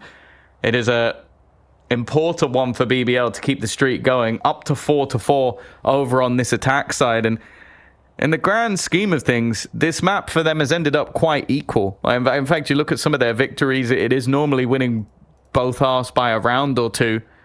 Whereas on the other side of things, the recent sort of performances when it comes to Icebox is mostly over on the attack side. So for either side, this isn't like a death sentence by any stretch. The fact that we're currently seeing an equal scoreline. In fact, that's kind of where I feel Icebox currently is at the moment. I mean, I think it's a very important factor as well, though, seeing 11 with that level of confidence. Because in the previous map, he's coming in on the Neon. And first of all, every ultimate hit him. I think he genuinely got hit by not only every ult in the game, but every ult that was used seemed to just go towards him. And then opening picks, we even saw him change up to playing almost like a Cypher. Where he was lurking on the other side of the map, shift walking through a smoke. And I don't think that felt like a good game for him, walking out of it. Even though they take the win. Here, he's feeling confident. He's got the Outlaw buy coming into this round. He's getting aggressive. Already, I think he's tagged people through the wall. It's not quite as much damage as it could have been, and now they could have a bit of trouble with that pit up, but the spike is out of there. all 4 players Yeah. safely outside the pit, and they can just rotate. Yeah, they don't need to pressure into this. It's probably one of the few ways that this round can actually slip away from them. And with how much time is left, I would kind of expect them to rotate away, but it seems like they're just waiting patiently. Maybe for the salvos to come back. They're going to try and bait somebody to sort of run through. They kind of have done. Patatek's going to go look in, and because of that, that's another dropped. Kiko on the edge, and well, that's a little bit of luck for Sociable. Now left onto Nats, just trying to survive within his own pit, hoping to find some sort of weaponry, but the spike is now planted on the outside of it. Team Ace. He spent so long finding the rifle that Magnum just saw it disappear. I'm like, oh, I reckon he's over there. I have a suspicion that that rifle didn't despawn. That's unlucky for Nats. I think he should have had that. I feel like he walked close enough to pick it up anyways. But a 5-4. I'll be honest with you, Tom. I didn't like what I just saw. You're up against pistols, a pit in play, and the response was to wait, to tap spike, to bait the fights. That's okay. I prefer just leave the pit, but that's okay. Then one of the players ran through the pit. That I cannot stand by. That is a big risk, especially you think about him then having that Phantom. If he had it a little bit earlier, he could have played his whatever path he wanted through that pit, and Nats has a chance. It's a dangerous play. One they don't get punished for this time. And the lead in BBL's favor now. Lockdown to work with if they want to see space. And typically you would take this towards A, but it looks like they're going to be moving to this B site as a 5-man. A full push into this angle, and there's only 2 on the other side with lockdown soon to force them out of position. Trying to put it in an unorthodox spot, elevated, so that then maybe if there is going to be a Hunter's Fury, that it won't destroy it. That's the goal. It's normally the what comes first, chicken or the egg, when it comes to those 2 ultimates. Who's going to play that chicken first? Immediate response, though, has come in, just attempting to use that reckoning to delay, and they did, but then Serial goes walkabouts and gets caught on the lurk by Profek. 30 seconds left on the clock. The remaining players are all waiting, or were all waiting, on the B site, but the patience of BBL might just have done enough. There is now a lot of players rotating away. Instead, they're going to deny them being able to come back in through middle with the usage of that ult. However, the quick picks coming up for Liquid give them an advantage once again. The Cove up, the spam has to come through, and they'll use that distraction to wrap around in yellow. Team Liquid taking a lot of space. And they've already dropped the Umpy. They can start the defuse already. A couple picks. Sociable has an opportunity, but Patatek's too aggro. Shuts him down and puts the round into Team Liquid's pocket. 5-5. And they did a wonderful job to get back into that one. Keeping things even for now. It definitely seemed like a round where I think Liquid did very well of how they actually put into play their ultimates and their utility. That pause wasn't a bad idea for BBL. Got themselves back into position, but then got stuck in the mud at the back of the site without really any extra positioning. And Liquid did well to isolate. We'll keep things in a decent spot for now. As said, like an even half really isn't bad for either side. Could be defined by those early pistol rounds, as we sort of saw. And when you look at the fact that this was a 3-0 start for Liquid, BBL have done very well to make this a competitive half. For now, though, they are picking up the pace. Yeah, there'll be nothing to deny this plant going down. The question is, do BBL decide to go aggressive? And the answer is, of course, yes. Levin deep into the spawn, but Serial cuts them in 2. And it leaves Levin a little more isolated. On the cross back, he's been spotted already, and there's so many players ready to pounce. The re-wrap from Camo. He's got himself that snowman position covered off, and Levin put in a box will be dealt with by Serial. Now a 2v3. No utility on that spike. The spam needed to break that cove yet again. And they don't know if the defuse is underway. Having to swing in to check is Magnum, and Serial close to the ace. It's damn good enough as another round goes to Team Liquid. Yeah, it got a little bit close towards the end on the timing, but great job done by Serial. I think just, again, playing his positioning super well, making sure that any of the awkward crosses towards that backside. And once more, I think the idea coming out of BBL is not a bad one. Like, having those more aggressive post plants can make things awkward, but Liquid are so patient and controlled that eventually isolating Levin isn't too much of a problem. Yuppie does do well in the middle, though. I think he finds 2 kills from one of those aggressive spots. Unfortunately, Levin didn't have that same sort of success. 6-5. Liquid reclaim the lead, but looking like there is still going to be a purchase. And even a Blade Storm in play for Levin. I'll be a focal point of this round, that's for sure. He's around mid, but he's not alone. He's not even the one spotting that cross.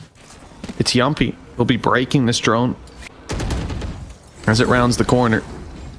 They'll have no idea that that Blade Storm is there backing him up. Pressure is going to be applied, and there it is, the flash straight through. Beautiful play. Levin finds himself one. Draws the eye towards middle, and he is picking them off one at a time. Now on his wrap around, the ace, very much possible the way he's playing. And Serial, they know he's here. He's trapped on the site. A spawn is now cleared out. Levin's putting the pieces of the puzzle together, realizing the turrets come back on. He won't have free reign to move towards that window, but look who's walking up. The timing, terrible, as Camo manages to return. Clearing him took a long time. And the rest of the players sitting patiently, already managing to catch out one. That's the lockdown into play, going to force them into the open. Camo already adding another to the death toll, but the knives don't quite land. The problem is they have to fight forward, otherwise the time is going to tick out, and he's going to land the shots, but I don't think he's got it. The clock too far gone. It was a very nice attempt from Liquid, but they will end all square. Switching sides.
Well, neck and neck at halftime. And I mean, Tom, we got to look at it objectively, though. This squad came in 3-0 to start it out. Liquid, they managed to get those rounds back together just in time to avoid that lead slipping into BBL's hands. The pistol here to separate the two, and it looks like a real chance for this 2-0 start for BBL. Liquid, on their attack side, will look to put a stop to those hopes here and now. Yeah, we'll see what they have to offer here. Like, obviously, having that secondary controller means that the Viper wall placeage doesn't actually mean too much. You can have those same walls in play, and already Levin ahead of everything has gone down. Magnum also going to be desperately low. Nat's looking to almost take this one into his own hands, but it seems like he won't need to. Camo putting another on the body pile and leaving just 3 standing for the side of BBL. That pistol stat dropping by the seconds. Well, let's see. It's still a 3v5. You can't count them out just yet, but maybe you can now. Down to a 4v2. Time ticking away as Profect picks up a double. It's a quad! An ace just around the corner. Maybe you can count him out. One shot, all that's needed, and Patatek will land it. Oh my goodness, Profect. Well, I wouldn't like to be in their team comms after that one, because you know he's going to be giving it. Yeah, no, for sure. I think that it's got to be a little bit of an infuriating one. And it also seems like maybe Liquid are going to start playing things a little bit safer. Obviously, we talked about the fact that they like to go in with SMGs and maybe a pistol or 2, but this time it is 3 rifles and the 2 pistols. The opportunity for repurchases to have an extra buy going into the next. For now, though, we're seeing basically the Harbor Util being utilized just to replace some of the Viper stuff. So like you normally have the orb into mid. Instead, they've used an immediate cascade to sort of deny that extra vision to the defense. Doesn't really let them know where Liquid are going to be going, but whether they know or not, they've got it spot on. Ooh, that's a lot of damage on the Nats, but he only needs 1 shot in return. The double barrel being used to good effect, and only 1 player left in the way of their flawless round. Team Liquid 2-0 starting out this half, and well, with both of these halves starting out in their favor, you can see that injection of rounds it's working wonders for them. 5 of their 8 coming off those first 3 of each half, and there's still 1 left to be played with. But the economy working a bit different here for BBL. Last time they force bought round 2, came into the next this one here, round 3, with a mix buy, and then had to fight back in the 4th. This time they won't let it get so far out of control, as they're right back to the rifles already.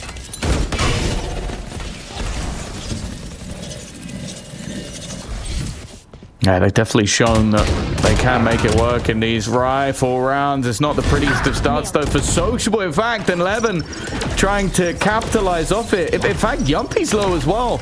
They're already on their last legs, and we're only in the first 10 seconds of the round. Yumpy has got to be dead to rights here. Yeah, revealed, well, 1 man standing. It is a blitz on the A site.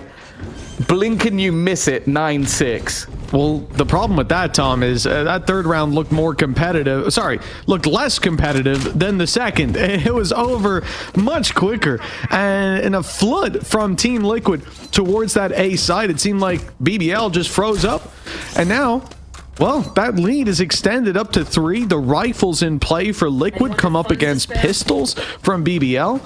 This could be 10-6. And as much as, you know, you can't count BBL out after what we saw in map 1, this is what you warned about in terms of this pick, Profect. He's got himself a judge. It was an ambitious play, and one that he will not be rewarded for. Yumpy's caught with a nade out. The B site has already fallen. Yeah, they're getting steamrolled.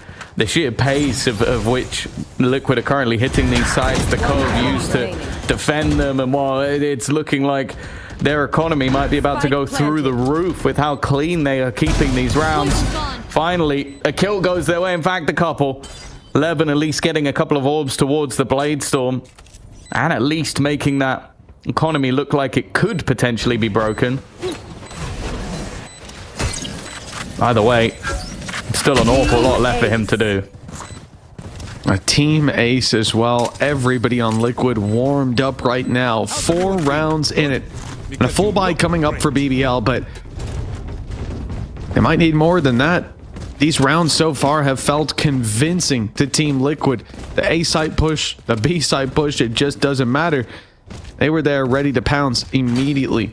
And with everyone fired up, with an operator in play for Camo, and with plenty of credits to fall back on, it's not even as simple as winning one round and then finding an advantage in the next. This needs to be clean and clinical from BBL, in stark contrast to what we've seen so far.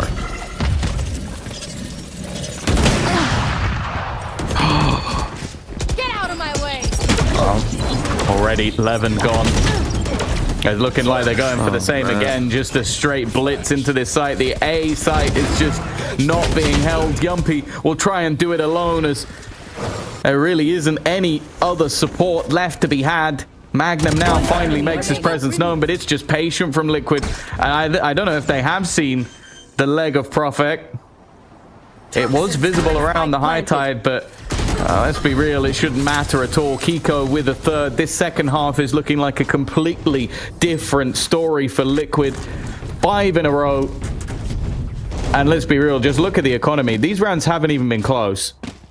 No, not even remotely. I mean, we start this round out seeing Camo on the op jump peeking A into a play, I think it was Levin, holding him and ripping him out of the round. I mean, he's 19 and 10 right now. What can you really do against a squad like this? Patatek and Serial on fire as well. And Nats has been having a tough game. And when Nats is having a tough game on Icebox, on Viper, and you're 11-6 up, you know something's gone massively wrong. For BBL, this is a disaster. You say that. Do you remember his last game of Icebox? Well, he went 1-15. Sure, but they weren't 11-6 up. That's true. They lost the game convincingly, whereas this time, it's a different story. Yeah. BBL have taken the time, but they'd need to have a pretty absurd streak of rounds, and honestly, nothing in this half other than maybe the pistol round heroics of Profek have made me at any stage believe that this was going to go back in the favor of BBL. This is the unfortunate truth. We saw this last time. They win split the choice of Liquid, and then their own map choice. It really doesn't feel like a map choice at all. It really doesn't. I agree with you entirely. I don't think there's any way to disagree. These last 5 rounds have just been so convincing. Here we go. A different start with the opening pick going to BBL. An immediate return, though, and in goes Reckoning, and goes Camo. He's on the fight, but Yumpy has dealt with him. Okay, the attack side's been stopped.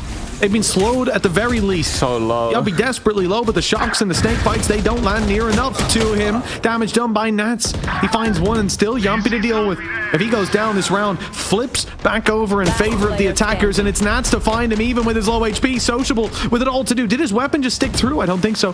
They don't know he's here, but they suspect it.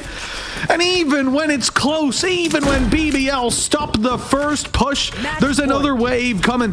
And it's bigger than the last. 12-6. And it has been 6 in a row. Say what you will about those early half starts, but this entire early half, this entire quarter has just been dominant for Team Liquid. 6 in a row for Liquid. 6 in a row needed for BBL. Otherwise, well, the 3-0 for either side is gone. I don't think anybody will be too surprised by that fact, but again, just showing that how close these teams can be. Neither side seemingly going to convert their first map choice, and Ascent coming up next. You should We'll see. Prophet is going to try and be a hero, but oh, that's bleak. He had a Viper's Pit in play, tried to be the hero, and instead has been dropped. And with the lockdown in play, nobody can even really react to this. It will be the site taken by Liquid with a man advantage. And while Viper's Pit is their own, and it's not getting any better. No, it is not. The uphill battles just become a vertical climb, as now the 5 versus 3 against the pit, against the clock, and against Camo first. He will not find it. Updraft distracts him. They're able to convert. but the round will be a different story. The step out by Patatek. The confidence running sky high on Team Liquid. 7 rounds in a row to close out this half, and an unbelievable display on the attack side. You know what, Tom? I said it from the start. Love the Harbor on this map. Just a great pick. I couldn't have imagined a better usage or a better agent on this map. And honestly, anyone who doubted it, just a fool. Yeah, no, it was a very solid performance from Liquid. I think Camo as well back on the jet. He's been playing Gecko quite a bit recently, and although I think his Gecko was decent, I think him being back on the duelist was clear and made a lot more sense. And well, in the end, it was enough for them to take it over the line, and a very, very solid attack side off the back of it. So maybe they've put the work in behind the scenes to improve their Icebox, ready for this, ready for Masters. So I think that was a great performance from them. And for BBL, unfortunately, the map choice just hasn't looked that great for them. Yeah, well, it was something we said starting out the day as well, like seeing that Icebox come into play, seeing that Liquid have had a lot of losses and that they got spanked by Team Heretics, that this is not a roster that's going to go, hey, should we just try that again? We just run it. Hopefully BBL don't play that way. No, they're going to come in, they're going to change things, and they did come out looking a lot better for it. Now 1-1, and this best of 5 becomes a best of 3, somewhere the Team Liquid have historically done quite well. We'll see if BBL can bounce back after the break.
Well, I hope you're ready for a long map as Ascent is up next between BBL and Team Liquid. Dom, we've been on board with BBL before for a couple rounds when it came to Ascent. Are you expecting a long game after what you just saw in Icebox? Or, I mean, Team Liquid, they looked really hot in that second half. Yeah, I'd hope it'd be a bit closer than that. I think that both teams have a sort of very different idea of how to play this map. One running the double sentinel with a single initiator, and the other running 3 initiators. So one with an abundance of information in a completely different form. But I definitely think for now I prefer what Liquid is running, even though I'm still a big fan of seeing Sova in particular on this map. The other team are running 3 initiators and none of them are Sova, but I really like at least having one sentinel, but also I think having the deadlock as like a more reactive sentinel I really enjoy. I think the amount of space you can deny, the amount of delay that you can put on a map that ultimately has incredibly tight choke points, and even some of the executions you can pull off. I think the nets are still a severely underrated piece of utility that I think Serial is pretty good with. Now, I will say he needs to work on the timing of his ults a little bit, but I do like the rest of his utility. Well, I think you have to be realistic as well. Like for these teams, or rather, let's communicate to the people at home first. You're seeing a lot of Tejo. You're seeing a lot of Tejo. It's not the same Tejo you're playing in ranked. Don't go home and try to play your BBL comps. Actually, just don't try to play this comp in ranked. You're not gonna have a good time. But don't go home and try to play Team Liquid's comp in ranked either, because you're not gonna have a good time. Tejo's looking a little bit different, and when we come to main event, it will be a different flair to what we're seeing on the server. But for now, they're able to stick with those old reliables because we're playing on that old patch. Of course, prep time for teams and everything like that. It wouldn't really be fair to just turn around and go, oh, new patch, enjoy. So with that, you know, this is sort of our last look into how these comps are running, at least for one of these teams, as someone's going to be going straight to the main event after this series. It is a BO5 though, so the winner of this still has to play at least one more map. And that's exciting because I think Ascent, it could go either way in my mind. BBL, they've got a plethora of experience. They're the Turkish squad coming in. So, of course, we expect them to be the one doing well here. But when it comes to Team Liquid, not only did they beat BBL the last time that they faced on this map, but they've been on a pretty good streak, including their latest game where, you know, we just saw a map that they got trounced on by Team Heretics. This map was a little bit different. It was one where it very much felt like they could take it across the line. And it didn't come off the back of something like, you know, winning 3-0 starts in each half or anything like that. It was a much more evenly matched situation. Their defense, surprisingly though, did struggle considering the sentinels that they brought to bear. And I wonder if we will see the same thing. For now though, starting on the attack will be Team Liquid. It's very interesting. You've got your lurker being your controller player, and then your double senti looking to lead the way. Levin, Profect trying to hold the line, and Mokiko has been spotted, but the site has been lost. That is already the full defense on that site dissipating. And while Magnum is looking to try and get into position, but this is the problem I have with this map in general, is when you don't have those sentis, it can be very difficult to hold that B site, and that seems to be something that Liquid want to press down on. Still waiting.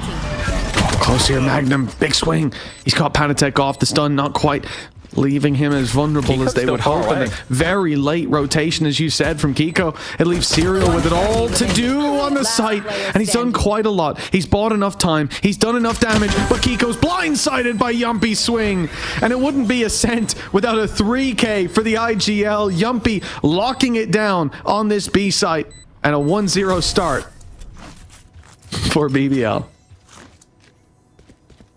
Yeah, I don't know how he's doing it like in this online matchup. I don't know if it's just the home comforts, which also doesn't make sense because I believe they're at the big boot camp right now. So he's not playing from home. Maybe it's the extra couple of ping he gets. I'm not sure, but somehow individually Yumpy's level has just hit something completely different while playing throughout the EWC qualifier. And realistically, they're going to need it here. I think he did fantastically well in their last match of Ascent, but it didn't look clean at any stage. There was a lot needed in terms of that individual brilliance. Otherwise, it was clear the map could have gone the other way. Oh, a little duck under the shot there for Patatek. He's done well. Someone was watching The Matrix last night, and now they've got themselves an outlaw. This could be quite dangerous. Of course, I'd say that. Up close, it's a big battle for Magnum. He doesn't win it, and nor does Yumpy. Not like this. Oh, like Prophet this. No, gets it's one. happening. But what more could he ask for there? Realistically, what more could he demand without being unreasonable? It's a 1v4, Tom, and they've just whiffed the second round. Such is life. Oh, sociable. So I'm honestly surprised he's not just picking up the outlaw and bringing it into the next round for something to play with. Like, sure, I imagine the light shields are not going to be in play, knowing if that gun was saved, but realistically, what can he hope to achieve here? Of course, from Liquid side, they're now going to look to play that a little bit more passive. Salvo is going to be utilized maybe just to try and stop them from exiting. Yeah, that's the plan. It also helps with breaking the door, but it's almost too easy for Kiko in the end. That is a devastating round from BBL. You win the pistol, you come in with a pretty stellar buy. This is something that happens regularly, where I understand Levin's confidence and aggression, but there's no support, no backup, no way to defend that gun. It didn't actually end up being the most important part of the round, if we're honest. The two fights that went into short were, but it just seems like there's so many fights that are taken that are just so 50-50. Not only that, though, Tom, you get two shots. You get two bites of the cherry. My guy has not got heavy shields. You know that. You can't miss those shots. If you're going aggressive with an outlaw like that, there's not, you just can't miss. It's that simple, especially without backup, especially without a way out. Even then, without the dash activated. Nice start from Sociable. Recovering that weapon will actually be easy. There's no one watching it. They've got a smoke down anyways, but they could have just walked down and taken it. I prefer that they smoke it, but from our perspective, we can see that it was free. So now 4v4, recovered rifle, damage done to Patatek as well. Surely not the fight back like this, and the drone clearing out A, the flash a little early. Of course, no way for Yumpy to know that, but Team Liquid will get a lot of ground now, and these weapons set up to recover the round. Oh, the crossfire is not bad. And unfortunately, Sociable just doesn't have the gun to play with. He still manages to take out Serial, but the rifles are being kept. You can see from the upgrades away from the Spectres that Liquid are taking this round fairly seriously, not wanting to gamble too much in this scenario. Now, there will at least be an outlaw that Prophet can retrieve. Something to play with, but retaking with it, other than you being a fan of it yesterday, it's not going to be easy.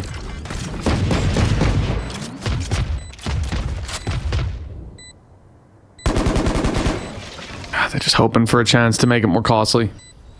They'll get in there and hell, they'll take the round if it's offered, but look at this firing squad down below. The high-low. Oh, okay, now it's very possible. Patatek's low, but somehow he's still drawing breath by the end of the round. The outlaw is going to be carried forward and a decent little bit of damage. But considering this was a pistol win for BBL, it's not a situation that they'll be sat back with a smile on their face. Rifles at least all around, but the same can be said for the attack, and due to how they've ended up here, big economic boost. It's going to be a bit detrimental for one player's economy, but that's it. Weapons juggled around so the Nats can have that outlaw in play. Already looking at Levin's position, it seems like he's either just going to sneak his way into the corner or just look for an early challenge. Nothing to be had. Already Prowler put through. It's going to be shot, but that doesn't tell too much of a story. They're still going to look to try and force them back with the salvos. Of course, the regenerative aspect of that ability means they can have it in play, but Camo is so ready for the jiggle peaks. Knows that somebody's going to be fighting that angle, even getting the information. And I think just about dodging that annihilation. That's at least one positive here for BBL, but the negatives are so much more. Spike planted. I think that shot has pretty much sealed their fate now. A 5 versus 3, and ult online for your Tejo.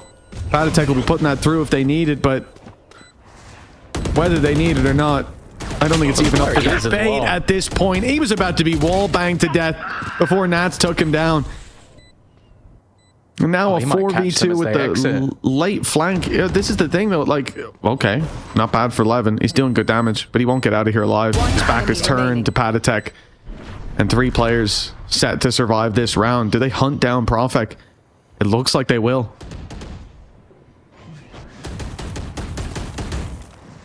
Oh, it seemed like they had a decent idea of where it could be, but for Liquid, it's more about getting some of those clean conversions and not just running blindly into the last man. It's a tough one, and from what we're seeing so far, it does look like the exact sort of weakness I was talking about yesterday and going into this map is something that Liquid are very happy to exploit. These faster B takes where they're even pre-firing the jiggle of Magnum, like just going, okay, this guy's going to throw some utility and then he's going to look for information for the rest of the round. If we can catch him, it becomes so much more difficult, and yeah, it's the same weakness as yesterday, but I think Liquid are doing a better job of exploiting it. Without a doubt, yeah, no, this has looked really clean from Team Liquid, and I think that you can't really account for someone like Kiko spamming through a smoke and taking one, but again, and we saw this last map, when they find the advantages, they don't let them slip. Now it's BBL's chance to show us they've got that same flair to their play style. That rifle's still being approached on. There's no turning in the other direction. In fact, they're going to fully commit. Team Liquid sending an ult through. Profek, he's got a space behind this box. Magnum's picked up one on the walkthrough, and they can swing together, but they'll fall together. Bladestorm looking to recover, but it's blocked out by the door closed, and Yampi falls to a shot in the back. Oh, this one, it looked doable at multiple points, but now TP towards him, and yeah, I don't know. I don't know how he got shot in the back there when we switched to his POV. You know, he should have been taking the fight, but it must just be timing. Spike planted. It seems like an error. And now for Levin, he's got the blades, but just look at the position of Nats. The whole goal from Nats is to play off angles. That's an insane shot, and Levin's gonna clutch it out. What a ridiculous round to steal away from the youngster.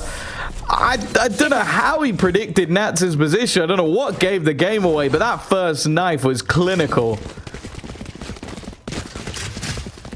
Yeah, that one towards spawn was really damn clean.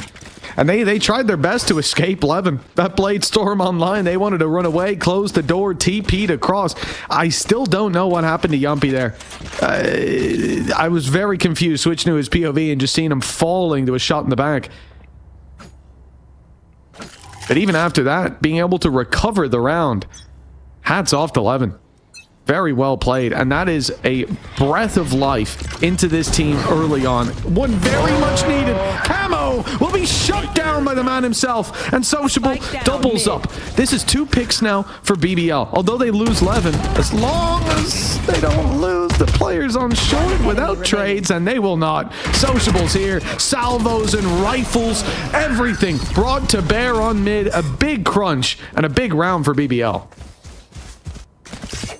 Oh, didn't get the operator back. That's a bit more expensive than they would have liked. It definitely seemed like Liquid were aware of the desire for mid pressure, but within the chaos, that's where BBL thrived. Like, I think Sociable did incredible work to come out with 3 kills there, and I think Levin picking Cam out of the air was definitely a difference maker. That was the sort of disruptive nature of what they were attempting to do with that dash over the top. It's not worked.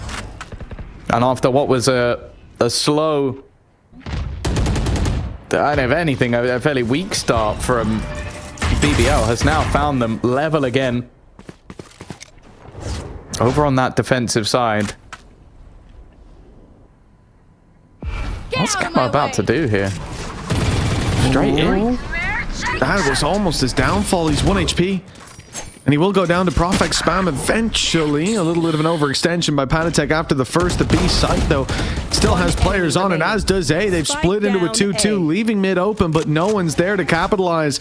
This round looks a little lackluster from Liquid, and the price will be paid. That was almost a free pick for Nats. But Magnum is comfortably in the corner. Well, Nats knows now. And the swing is good. They need to be careful not to let this one slip. Profek is desperately low. The salvos, though. Oh, that's giving away where he is. There was a real chance for Nats to make something of that round. Spike here. I think there always is when Nats is available. Lohan once again. It seems like 3 rounds is normally the cutoff point for where this man is going to take a pause.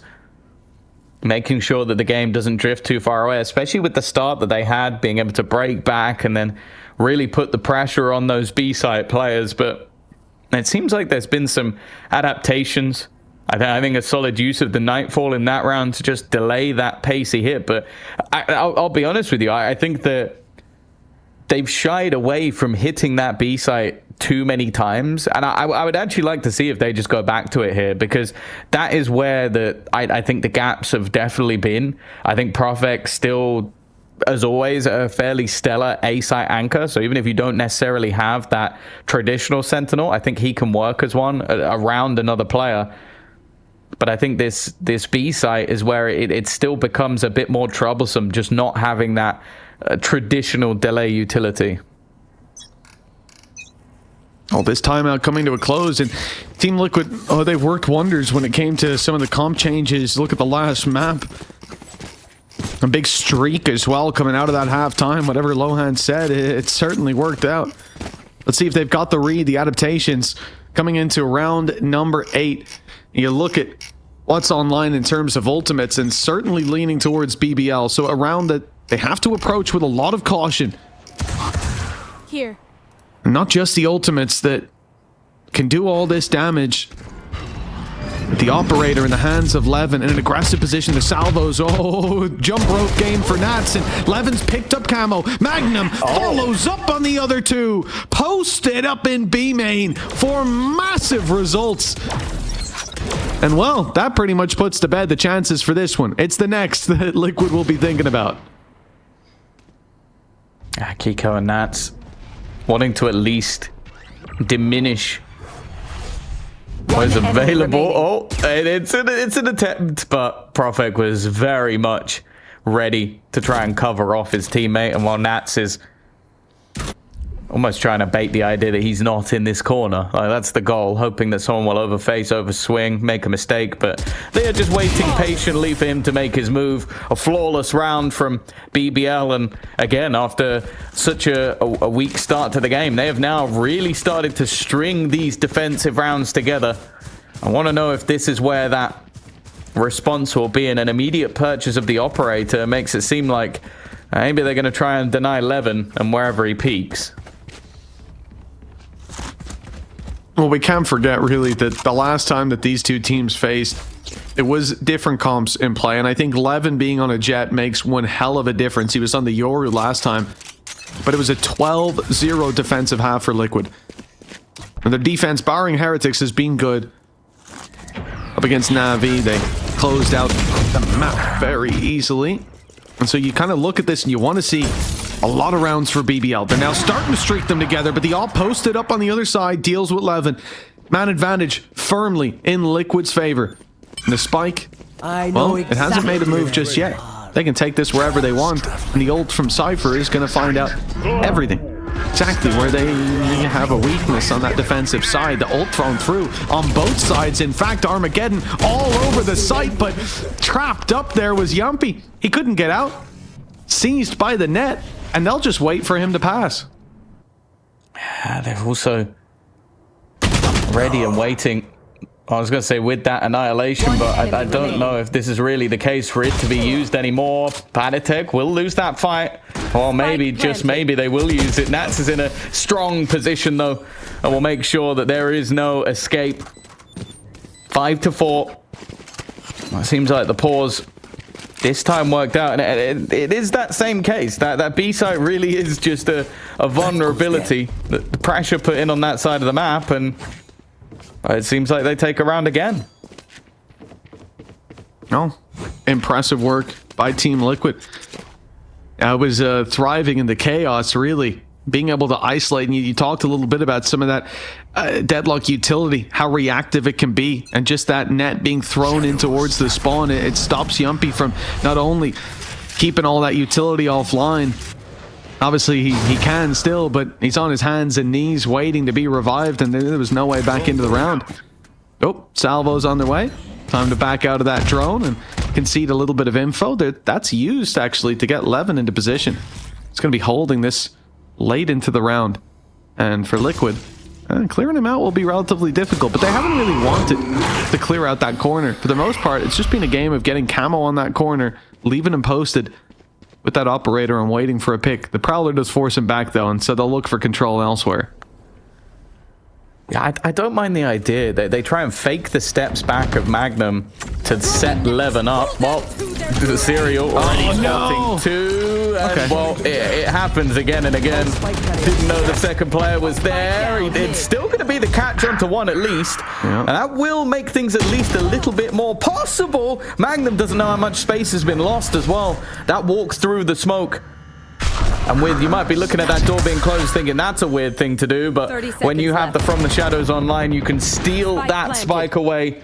Sociable on the flank. This kill should be easy and puts him on his third of the round. Kiko now at the back of the site, trapped somewhat in an awkward position, already down to half HP off the back of the salvos, trying to use that paranoia to force Levin out of play. But there's a bodyguard. There's a man watching, waiting, and that man has not been missing in this round. Can Kiko find a gap? Yes, he can. That's a first. And now on to the youngster once again. Another clutch needed, and he tries over the top. But Kiko, with the sheer reactions, 5-5, scoreline level. And what a clutch from Kiko.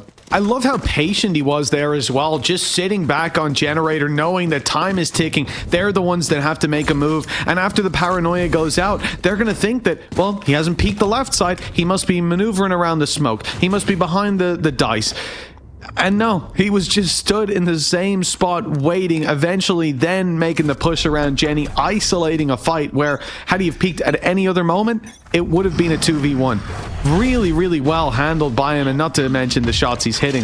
Serial as well with the opening picks, firing through the net, firing through the ultimate, and then having a second player in Nats waiting for them to try to break their teammate free, and that's when he strikes while they're mid-spray. Really nice. But this time, Nats is down and out. No chance to trade out a teammate as he is the first to fall. A stinger push down mid catches him off guard, and I mean, of course it does. In a round like this, you don't really expect the mid aggression. When there's weaknesses, you'll expect BBL to play extremity, stack sites, but that aggression is always a part of BBL's playstyle.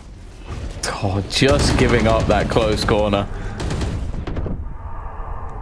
Paranoia will force back. One. Oh, Yumpy even got the information just a split second before that someone was around this angle. That is an audacious TP. Paditek is going to rage at Profek after the game for that. There's going to be two Polish guys screaming at each other because that is an absurd ult to stick. And now just look at where Profek is. He's in the back lines. He's basically looking to try and team up with Sociable because they have such obscure positions on the map. Nice shot by Camo, but yeah, immediate response from Levin. Leaves Kiko alone. A 1v3. Well, he found a 3-piece in the last. They will know exactly where he's going, and the time's so low. Sociable, he knows he doesn't need to peek it. Sends the salvos out to do the damage and force him into the open. Very nicely handled, and a team effort from BBL with a team ace on the board and the lead theirs. But still one more needed to secure the lead at halftime. And like we said, Team Liquid, it's not like they're a weak team when it comes to the defense. They're going to need at least that 2-round lead to have a chance. Yeah, we've seen a lot of back and forth. Compositionally, the expectation would be that the second half should be the better of the two for both sides. The abundance of attack side information for BBL and the double sentinel to lock down space and delay for Liquid. So an advantage here could be fairly important. Already Camo gonna be in real trouble. Love the flash and the fragment in front. It leaves them completely trapped. Either they die by the ultimate or they die by Yumpy himself. And while they went with option B, giving the ex-Liquid man a few extra kills to his tally, it will be BBL taking the lead as we will head towards that second half. Switching sides.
And welcome back, folks. 7-5. BBL, they have the lead, but only barely. And now Team Liquid get to mount their defensive side. Somewhere that I think they'll be looking pretty clean indeed. It looks like there's going to be a lot of pressure towards B main from both teams, in fact.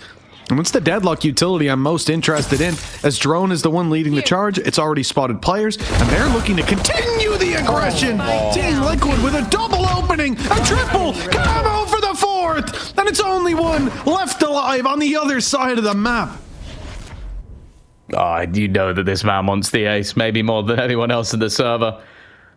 A defensive side Jet can always be a lot tougher to beat with the supportive utility alongside, but that felt like just raw individual skill coming out of Camo, and he's going to get the fight he's looking for if he goes towards that A position instead. I think he's heard the orb being claimed, the last shot needed, and it will be found. An ace for Camo to kick off the second half, and I don't know if there's any better time for him to get one.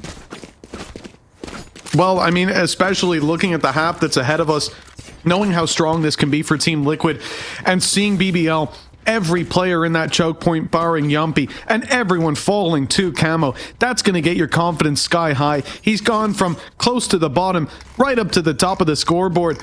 And knowing that the defense will be strong for Team Liquid, that pistol carries so much weight. BBL's so strong in pistol rounds, first of all, or maybe needing them more than ever in this matchup on this map. As Team Liquid now comfortably buying into this one. Aggression right off rip, punished. And I mean, there's just so many players here. Anti-flash for the most part. This time that flash is perfect, but they clean up house anyways. Yeah, the only thing that was lost, I think, was a pistol that was in the hands of Padatek, so really no detriment to their future purchase. In fact, if he wants, he can potentially come in with a rifle, but it seems like they're just going to play things safe for now. Give opportunities to Camo. Bear in mind, Camo gets a single kill or a single orb, and he can get Bladestorm and chuck that gun over to another. It definitely puts some danger signs for BBL, but this is where they'll come in with the guns as well. And it looks like they want to fight for those orbs on the attack side early. Presence in B. Presence outside A, just waiting for that info, knowing that there's likely to be some aggression in this round, but not expecting it to be here. And that's the orb for Camo. That's the rifle potentially given to a teammate. You're thinking about it right now. I haven't heard the Bladestorm pop, but there it is. Activated, and now this buy becomes so much more deadly. And for BBL, with a man disadvantage already, the one good thing is they've smoked off the angle where everyone is. The A site seems to be theirs. You can see that the defensive goal is to try and clear Magnum. Give them back the advantage and then not have to worry about those flanks. Magnum, he's got the right idea though. Fair play. That is maybe one of the most unorthodox spots to Prowler that I've ever seen. He's now fighting for his life in the spawn, and by the looks of it, he's coming out on top. Under pressure is Padatek, but just think about the amount of time that has been bought for the attack side by one man running around in the spawn. Yumpy fighting versus Serial, but Serial takes the battle, looking for a little bit more. Levin tagged low, and now Patty is all that remains, but Profek, well, he's back on the defensive side again, waiting for someone to move. Well, they had sub 70 HP between them. That was a close round indeed. And for the third that it was, you come out of there happy if you're Team Liquid, just to be doing that amount of damage. So still a big positive for them, despite losing the round, and they very nearly got it. 8-7. The lead just about for BBL, as we're going to see Team Liquid with that full purchase. I saw for a moment they were contemplating the operator, but I don't think it's being committed. So it will be more of a normal round.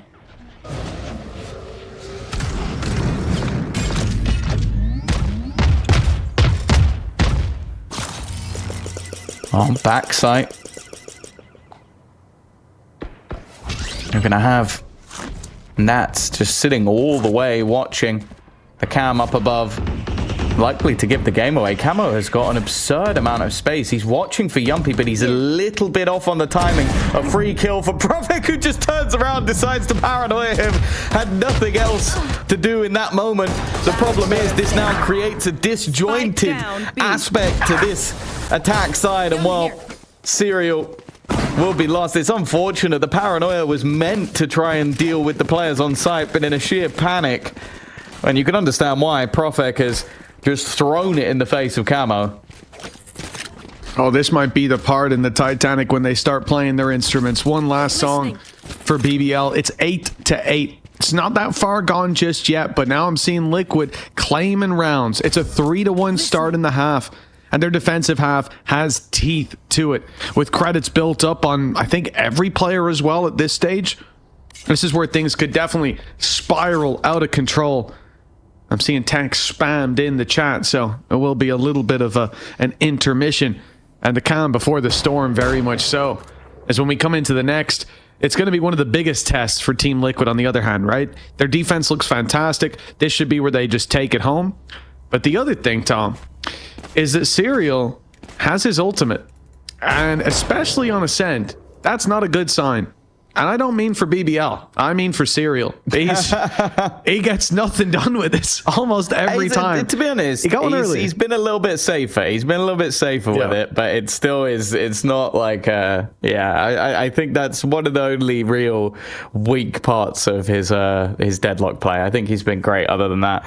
But no, I think that it does already start to feel a little bit worrying. Like, I think especially with how Camo's been playing, acing the pistol, but then you even look at the last round, the amount of space and disrespect that he's giving to the opponents. It seems like they have a set plan of how they want to execute on B, and unfortunately that is just being disrupted by this aggressive duelist. So I think my next look is how they're going to deal with that. Like, how are they going to stop him doing that? Are they going to swap into more of a default to sort of like look for him first and check that he's not doing that? Are they going to try and execute more directly and more quickly, like just to make sure that they can avoid it? Either way, I think that him getting away with that a couple of times, it plays so directly into Liquid's hands, because now they can either continue to do it until they're punished or just stop doing it and waste about 30 seconds of the opponent's time. Well, I think this is it, right? And you start to look at how this map has been evolving, how this series has been evolving. And in the first map, BBL managed to come back into it. They had a phenomenal resurgence. In map 2, it was Team Liquid starting off decently, building some foundations, and then skyrocketing into that finish. Once they started to put rounds together, there was no stopping them. When we get back into the game, we may well see that test again for BBL. Liquid coming towards the end of a map that they're pretty decent on. And if they run away with this, I think this could be the series just crumbling. Remember that this is a map that they're very good at on the defense. They chose this map as well, so no doubt somewhere that they've prepared very heavily for. And I am curious to see, because the thing is as well, just looking at Icebox, it wasn't that they started to win consecutive rounds. It was that there were all these factors that were going convincingly in their favor. And if that happens again here, and I feel like we might be about to see it, then it could be very much the fifth map needed for BBL to take it across the line. In fact, I feel like we're about to see it. Either way, we are about to see the game as barriers are up and players are on their way. It's really the next round that we're worried about. This is Liquid's opportunity to build up a little bit of momentum, a bit of economy. My goodness, Serial. He's just collided them. Well, there goes any hope. That was a decent start with the opening pick, but oh, blink and you miss it. It's a 1v4.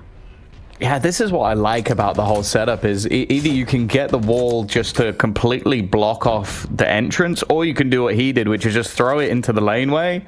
And then there's only one angle he now has to keep an eye on. Like that's it, unless they break it, and they didn't. And wow, you only have pistols, so it's going to take bloody ages to do that. So it creates scenarios where, yeah, of course, him getting a little bit lucky with the 2-for-1 is great, but it's such a tight choke that it almost moves away from luck and just becomes about the positions that he's created on that site. And it's why I really enjoy watching this deadlock Cypher, because no matter what, you're walking into an awkward setup every single time. And sure, maybe you have the initiators that should be able to deal with that, but I think it's been proven time and time again that that might not necessarily be the case. Well, this is BBL's chance to prove everybody wrong about that comp. We come in 9-8. Team Liquid have momentum. They've been winning rounds, and they're getting aggressive. The confidence there. There's a Vision Strikers or Quasi comes into play with a double push up through B main. A site under threat. Mats, well, none of his utilities online. He is powerless, or at least that's what they're claiming on the other side. It hasn't been spotted down below in hell. Oh, now he has. Now he's been seen and dropped by Profect. That's the opening they needed. And they'll double up too. BBL, they're not going to let this one slip away. Shadows traveling. It's gone from bad to worse. Kiko down. And yeah, I think the right decision being made just to make sure that the economy is kept strong. There is still an ultimate available for Serial, but throwing it into the wind here when there's 5 players left on the other side wouldn't really make much sense. And although things definitely got a little bit nerve-wracking, I think that's one of the major values of having that KO is when you're up against these reactive utility comps or pure setups, like in the case of the A site, it becomes so much more difficult when all of that utility dissipates, all of it goes offline, and then you're just left to your own devices to try and hold on. And it did still take Prophet going for a hard clear at the back of the site to get that done, but he definitely always seems to feel like that safe pair of hands. And once again, after a pause, we see a response from BBL. Yes, indeed. 9-9. A much needed round for them. It's time to streak them together. As we mentioned, a strong start with those first 4 out of 5 rounds for Team Liquid, and a lot of people surviving. It leaves them in a position where they can buy here, they can buy in the next one, and ults are either coming online, or in the case of Serial, still online. This won't be an easy one for them to pick up on BBL. They've gotten rid of the utility. They know that Deadlock's no longer in play. Levin wants to capitalize on that with a quick dash in, but he's been caught. Serial on the side. The wall had gone down and it forced him into a corner. An easy pickup. This is beautiful, man. And I agree with you entirely, Tom. Serial's utility, it's so fun to look at, but I guarantee the second he pops that ult, bullet to the head.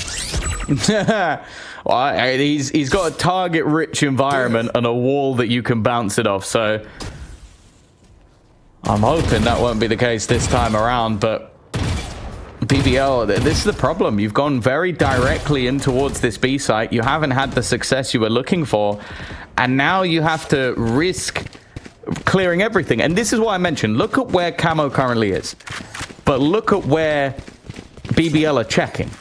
It's just the doubt of the rounds that we saw prior, where he took so much space into middle, wrapped around behind them, and had them completely caught. So now, they're having to jump peek in their own spawn. They're having to clear every angle with a haunt. This has wasted 25, 30 seconds just off this one man being irritating in rounds before. But now he comes under contention, and to be honest, the rest of the Liquid players haven't moved. They know he's on site, but not where. Now they've got that info to work with. The problem is Camo is taking their heads off. 12 seconds. The spike down in main. It's already done. Time too far gone with players ready to interrupt that plant. And a 1 versus 4. It's Camo that just does everything to get them into this position. Double digits now for Team Liquid. And I mentioned that they can lose this round. They can lose the next. And even then, I think they'd still be able to buy. The same can't be said for BBL. They're running down to their last penny after this one. Bladestorm for 11 will help out, but a pause from BBL as they desperately need this one. It is a turning point of the game. It's been close so far, almost neck and neck, but this could be Team Liquid running away with it. And Serial still has his ult. Yeah, the crazy thing is it looked like, if you were to see the map, that Liquid had stacked the B site with 4 players, but in fact, they'd actually stacked the A site by putting Camo there on his own. It's genuinely, like, I was perplexed by the fact they didn't rotate when you've had a haunt go down, you've had salvos go down, like literally every single piece of utility, but it seemed like they were just happy to go, right, Camo, if you go 1 for 1, we'll retake, but see how much damage you can do. The fact he gets 3 is ridiculous. Like, he's having one hell of a game. 21 and 13. next highest in the whole server has 14 kills, which is Profek, who's also been playing very well. But as you sort of mentioned, it now becomes a different sort of game where BBL are almost fighting against not only Team Liquid, but also their own economic troubles. Yeah, and Camo was also like flashed, suppressed, and they TP'd on him right after. But he just turns that into an aim training map, isolating each fight, taking them down one after another. And the only way they dealt with him was coming from an angle he wasn't watching, shooting him in the side of the head. You go head on against this guy. It's like a bull hitting the train. It's not pretty. You don't want to look, but you can't look away. Levin, he's dropped Camo though. The head-to-head, one out by him, but then he's stunned up. Luckily, he's got plenty of teammates who aren't. That was desperately dangerous, but Nats won't do more than just a one. Serial versus 4. They are waiting for him like a firing squad, and just when they needed Levin the most, that Blade Storm has found its value. A much more direct attempt, moving away from the B site take, which hadn't been working for them. The fact is, though, as you mentioned, there is still going to be a purchase here. So it's a big round for BBL to win. But now they need to actually try and convert off the back of it, as the last few, it's only been individual rounds that have gone their way. And you know what I've just noticed, Tom? Serial actually has his ultimate. That's crazy. Yeah. Now that, I believe this is the first round he's had that available. Or maybe the 8th, but either way. Hasn't had the opportunity to use it just yet, and he might not. The short hold looking good. Salvos go in, and Kiko forced into the open, but he grabs one on his way out of this world. Well handled. And a 4 versus 3, Camo's gone walkabouts. He's looking for the pick, and he very nearly got the opportunity there. Oh, Blade Storm popped. Still Profek around this main position, but he thinks he's being pressured. Trade coming through, and Magnum just about takes it home. Now this puts a man with the Annihilation online, and if anything, it seems like an ideal time to try and use it. It doesn't matter though. Profek will land the shot the second he rounds that corner. And while 11-10, BBL have managed to take the lead, and while the second that lead is garnered, Lohan wants a chat. I think that might be the first time I've seen Serial activate his ult and immediately die. It's a rare thing to witness, but I did like what he did. That one's a little bit different. Of course, yeah. It was actually really smart because he activated the ultimate and then he put it away, took his rifle out, and assumed, well, if anyone's around main, they're going to run away. They're going to try to get around the corner so I can't get an angle on them. It's just unlucky that it was an op. If they just have rifles, they're not going to hold that. Probably they are going to turn back, and he can get space, fight on the side if there's someone there, and then use the ult in main after. But unfortunately for him, it was the operator recovered from the corpse of his teammate. And that leads to 11-10 in the other direction. Lohan activated the pause button. He's taking a moment to sit down with the squad and give them the motivational words and mainly the direction in this round, because already you can take a look at the economy that had been so heavily bolstered down. It gave them that double safety net to fall back on. They don't just lose one, but they lose 2 rounds and they can still buy. But now there is one weakness, at least one player who will be missing that ulti, who used Blade Storm in the previous round as well, so they don't have that extra thing to fall back on. And still relatively comfortable across the board. Oh, immediate salvos. A full 5-player push towards the A side of the map. Panatek here with that Armageddon is going to be utilized instead by the other side. This has put the real pressure on that attack. A TP across, it is red, and Levin wins that fight, but Camo straight out of there, looking for a little bit more. This time his heroics won't be enough, as Nats is left to try and clutch. Spike planted. Oh, they're watching it too. Profek up top. That smoke. That's going to fade pretty soon. And now Nats is going to be challenged in the open. It's a 1v1, but Profek, he's pretty good in those. 12-10. And you know what, Tom? You'd be a fool to ever doubt BBL. I said it from the start. I wasn't worried at all. Team Liquid, they put a streak of rounds together on Icebox, and really that's what saved them here, because this could have been the 3-0 that many top analysts were predicting here today. Oh, I'm still waiting to meet one of them. Nonetheless, 12-10.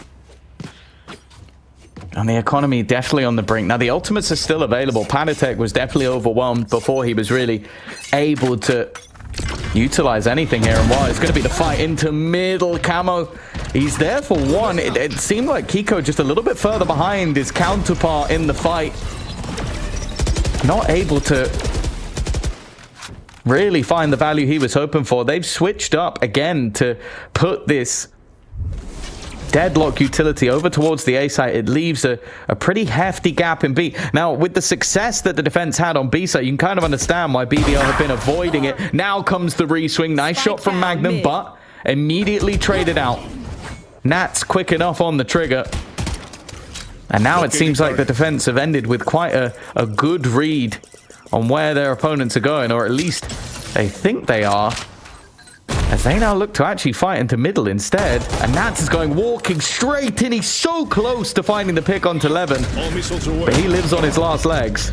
Great read by Nats as well, checking mid, realizing that there was no follow-up to that drone, then going back after he sees two in mid, because hey, that guy's got to be alone in main. I'll take the fight, and he wins it out. Now they see them moving towards the spawn, and they deal with them indeed. Serial on the swing alongside Patatek close the round and put us 12-11. Overtime just around the corner. And I think for BBL, you look at some of the approaches that have been working, and it is this three musketeers approach, right? All for one and one for all, sending it towards one side of the map and leaving the other open. And up against this composition, you understand why that works. Sure, you're going into Sentinel utility wherever you go, but it's not a team that's likely to take those more aggressive stances. If you show presence on B, what are the chances that they're going to push A? Who's going to be doing it? The Deadlock? The Cypher?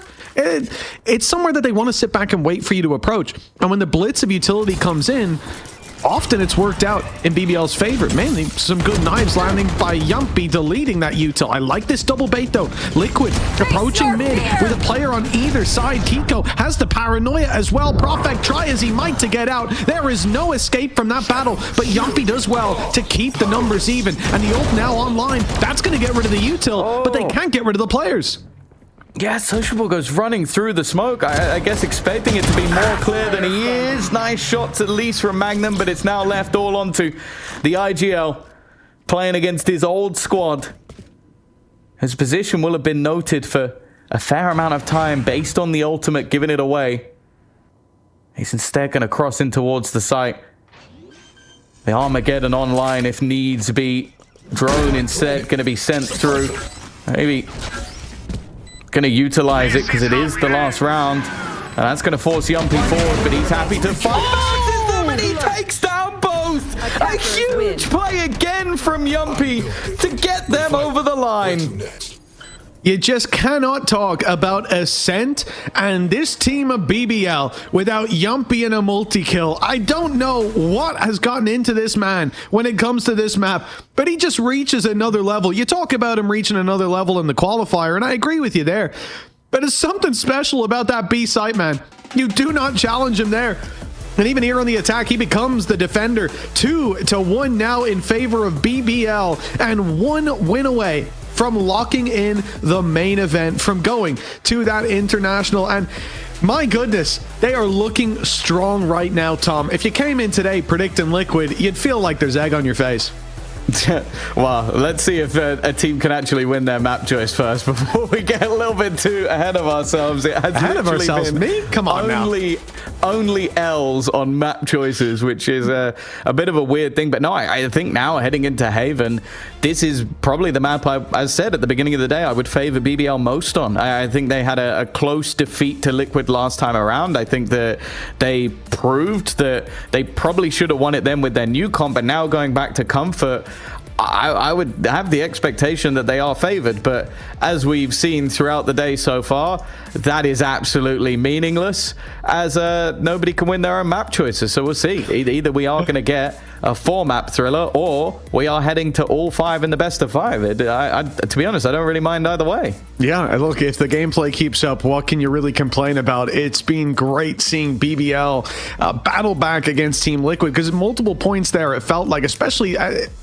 am I remembering correctly? Both maps the BBL won, it was 10-6 to Team Liquid at one point. They had momentum, wind in their sails, and then it bounced back. That's what I remember, but I could be lying. Either way, it has definitely felt like Team Liquid had their hands on the reins on all 3 of these maps at any given point. And then towards the end, that resurgence from BBL gets them in to the lead in the series. Now, 1 or 2 maps left to go before we send one team to the main event and the other down to another best of 5 tomorrow. For now, we're going to send it to a break.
Two, one, go.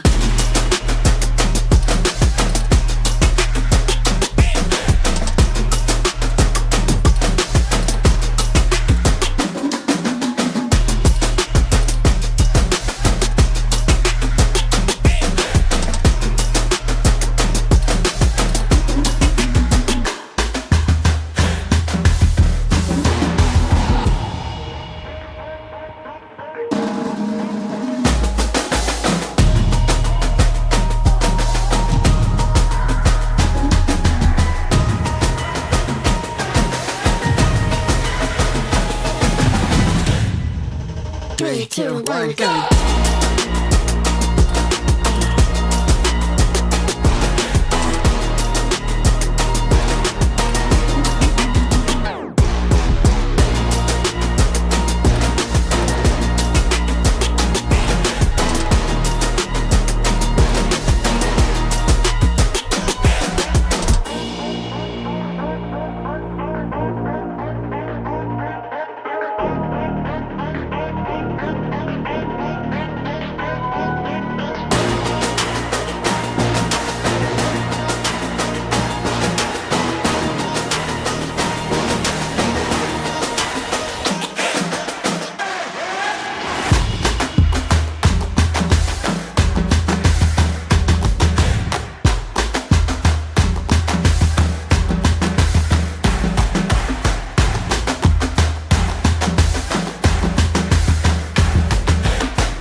Three, two, one, go.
Well, Tom, it's been a fun series so far, and I think it's only going to get better from here when I get to say, I told you so. BBL 2-1 up, and Team Liquid. Did you say 3-0? I did say first, I said before that the BBL would win. I said they'd win, and then I unfortunately... So your most recent prediction was 3-0? Much like Profek in a 4v3, I got a little too confident and I got stuck into the situation. But you know what? At the end of the day, you can lose those advantages as long as you don't lose the series. That's not me talking to the audience. That's me talking to you, pal. Don't lose the series. 2-1 up for BBL. And look, Liquid, they definitely have been able to battle back in a lot of these maps so far. Tom, going on to Haven, though, this is where you said BBL have the best chance. And that hurts me because it means probably that Liquid are going to win. This has been a topsy-turvy series. Yeah, obviously with the old composition that we saw from Liquid where they were running the Yoru deadlock, they managed to close out like a 9-3 attack half in the second half versus BBL to just scrape through a 13-11 win. Now they have since updated their composition, running it with the Viper, but I do wonder if that was more directly to try and deal with what FUT was running before, where they had that sort of like chamber neon comp. So I don't know if we'll necessarily see that again, but it worked so well the other day, I wouldn't necessarily be disappointed. Whereas for the other side of things, BBL went back to the sort of more traditional composition when playing through the opening match versus KC, and it looked very good. They're 6-1 attack side, so I think both teams are strong on this map. Sure, there's been a couple of defeats in recent times for BBL, but a lot of that I feel like I put down to them sort of choking out games rather than the other side. And while we get into Agent Select, and it is the old faithful comp for BBL and the new comp that they ran yesterday for Team Liquid. Yeah, providing Mats does lock in the Viper, but I think you can be pretty assured that that will be a thing. And thinking back to that game yesterday, if you weren't with us, it was all just about that wall across mid that blocked off so much control from that attacking side when Liquid were on the defense, and that's where they're going to be starting here as well. So you kind of look at that and think, okay, well, BBL have had their chance to go back and have a look at what was being played and how it was being used. But at the same time, I think it's a very difficult setup to break through, because you have on one side of the map all of that Killjoy utility and Serial, who's been having a belter, and then on the other and in mid you have Nats locking it down and making it very difficult to push through with intermittent aggression from players like Camo, with the deep information from Patatek. It does become a difficult series, or a difficult series of abilities to deal with. And then Kiko's also been doing pretty well on that Omen. I think he started out the series with some really impressive pickoffs as well. So for BBL, look, it's an uphill battle, but one that we know they're definitely capable of. They've traded this map back and forth with this squad in the past, and they're coming off the back of a win. So very little pressure for them now, knowing that they don't only have to win this one, this or the next will send them to the main event. Yeah, I think the danger, though, is obviously that now BBL, because Liquid want that defense start, they get their attack start. So it kind of like, it plays into what could be first team momentum, but also if what has been planned doesn't work, you don't really get as much of a chance to sort of build into the game, especially if that attack side is so strong that it can be from BBL. Yeah. I also think as well, the big difference between them and what we saw from FUT is that they run a breach.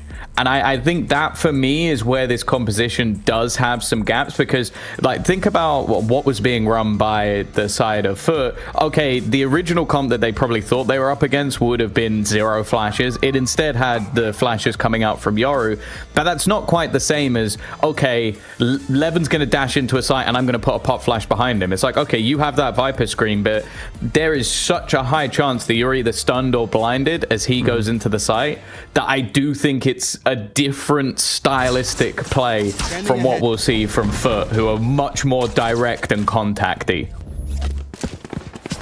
Yeah, and that certainly didn't work out. Like this wall that we're seeing in play, this is a direct shutdown of any attempt to move towards the C site. B is wide open, completely empty, and that means the stack up is exactly where BBL are going. They've lost 3 to Serial alone, and now no ground, nothing to fall back on, no information. They have to hope for a godlike pistol round.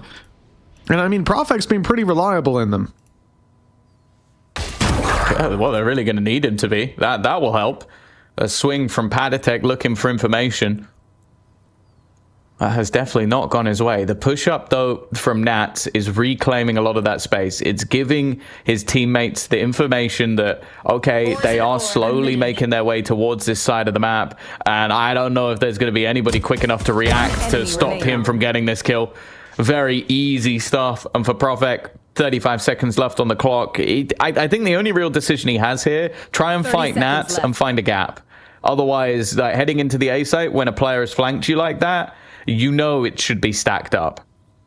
Yeah, this is going to have to be a blitz to see from our perspective. As Nats has played it really smart, just backing off. Cover going out. And now he'll be more than ready for this. Is this going to be a tap?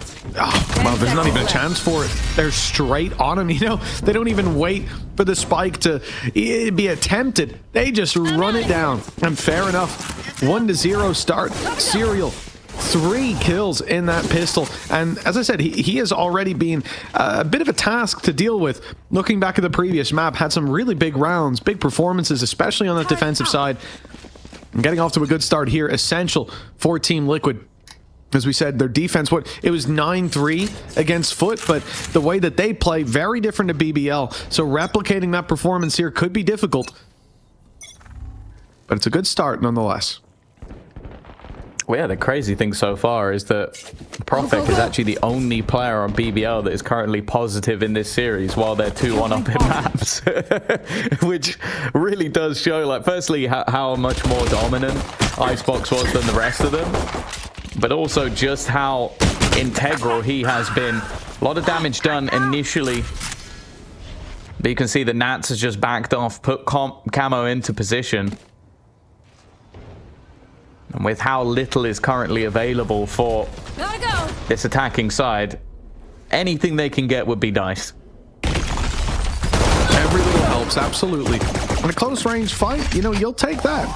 A pop flash as well. Oh, the smoke. The smoke has worked wonders for Padatek. Yeah, they did. Yeah, they found it. At least armed a little better for this fight, but Nats and Serial to get past. Nats is 16 HP. The reveal won't catch him, nor will the paranoia. So he's good for the first. And then he tucks in. Let Serial just continue to farm off those orbs. He goes down.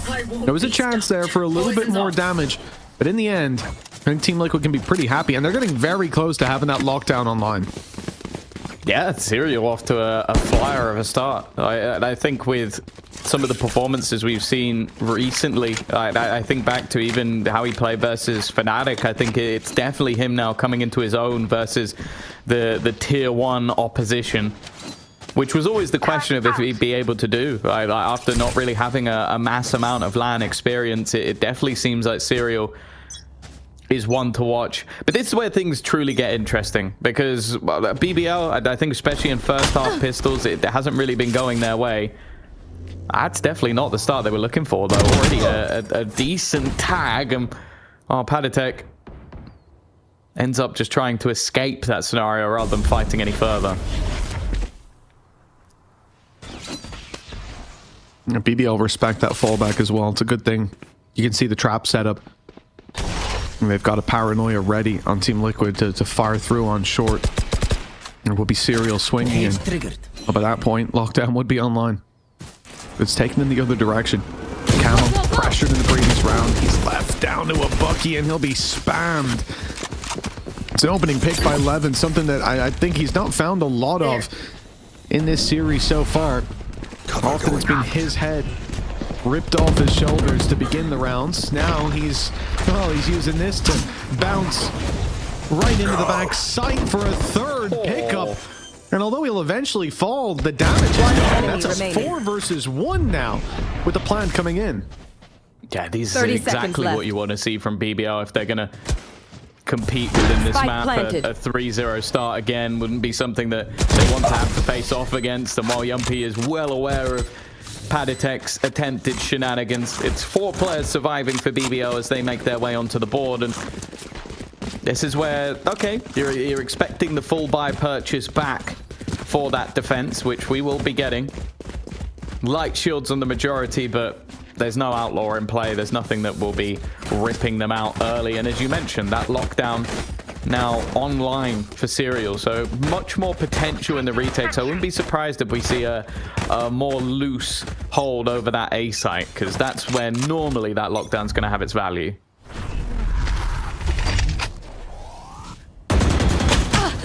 Still decently aggressive early, and well, Serial, luckily he's got the regen shield, so he'll be back up to 76.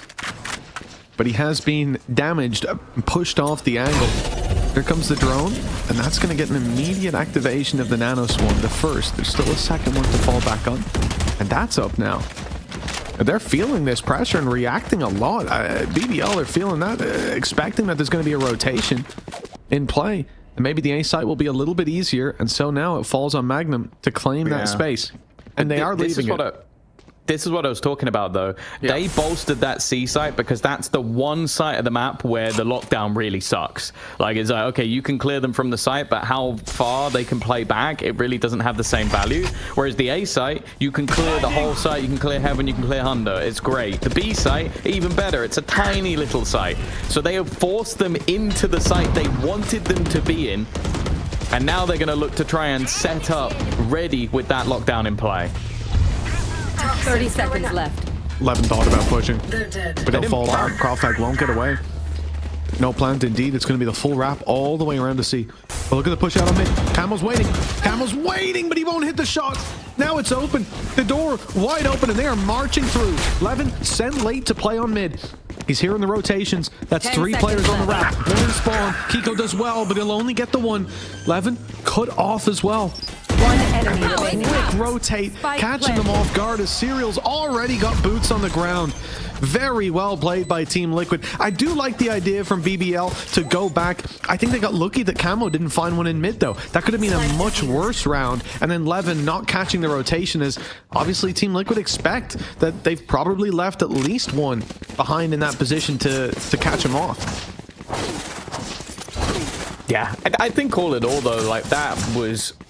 I think that teams will sometimes play around an ultimate a little bit too much, but that was a really nice way to do it. I think that Liquid made sure that they had the initial stack up, the initial denial, and then were very happy to just play off any advantages they had to wrap back around and hold onto space. So a nicely structured round off the back of that lockdown. And while for BBL, Economy's not in too bad a spot. They had 4 players survive in the previous round. But if they were to lose this one, well, it almost becomes that ideal start for Team Liquid on this defense. Right there.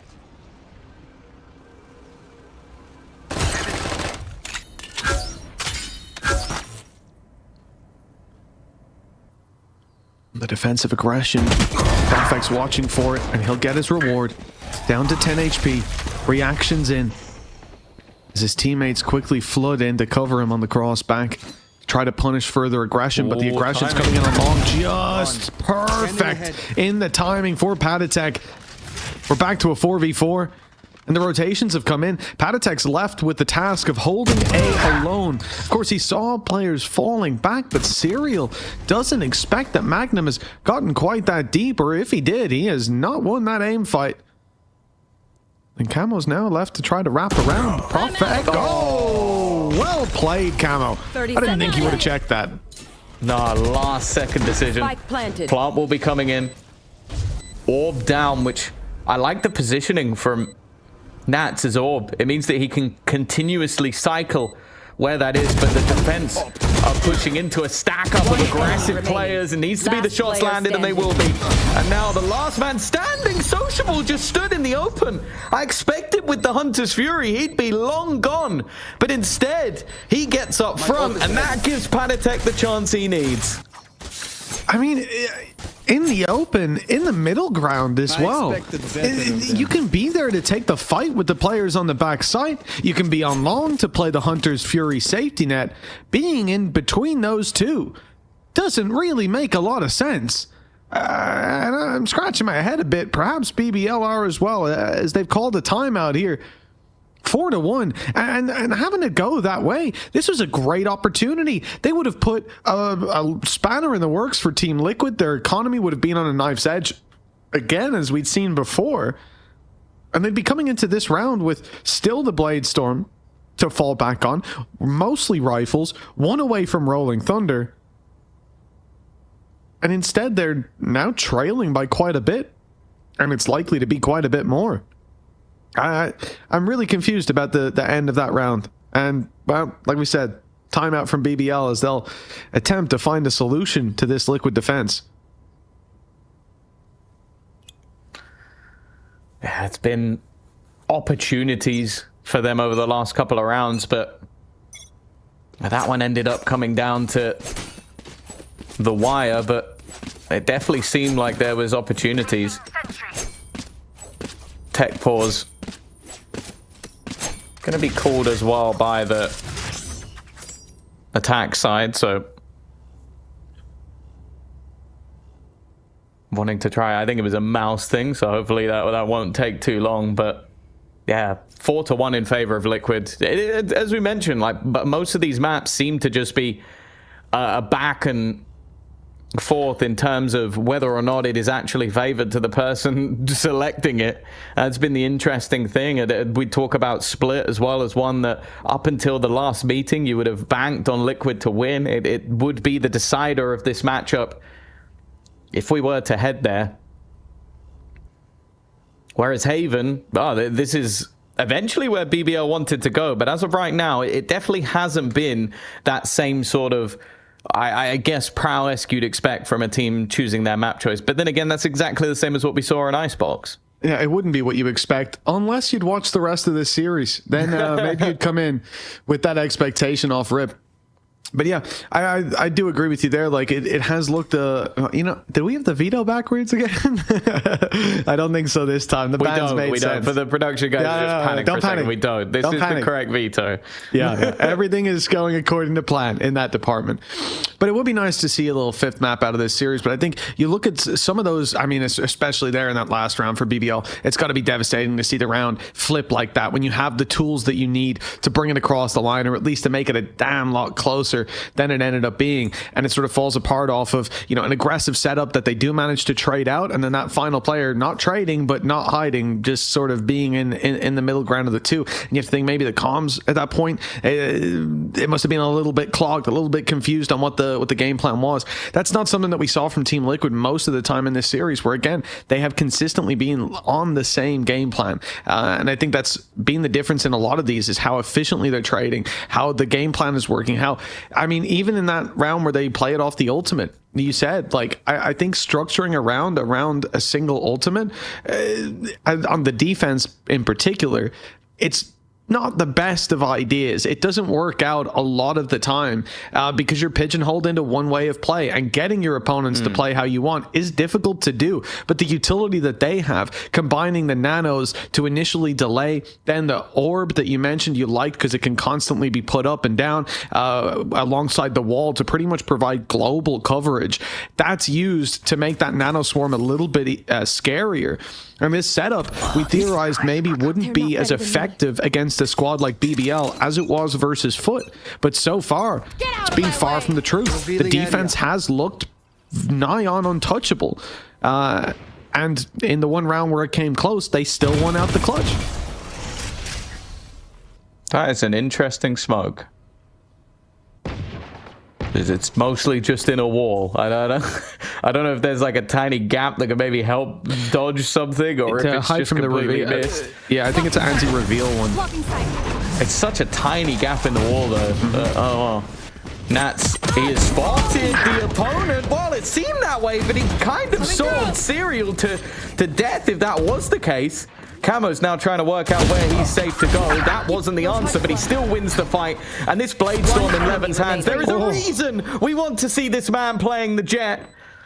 It might be because there are slight gaps when it comes to the other agent pool, but it's also because you put those knives in his hands, and most of the time you're getting around. Nicely handled. Kiko left, I assume, to save this weapon, but I mean, 4-1 up, the economy is okay.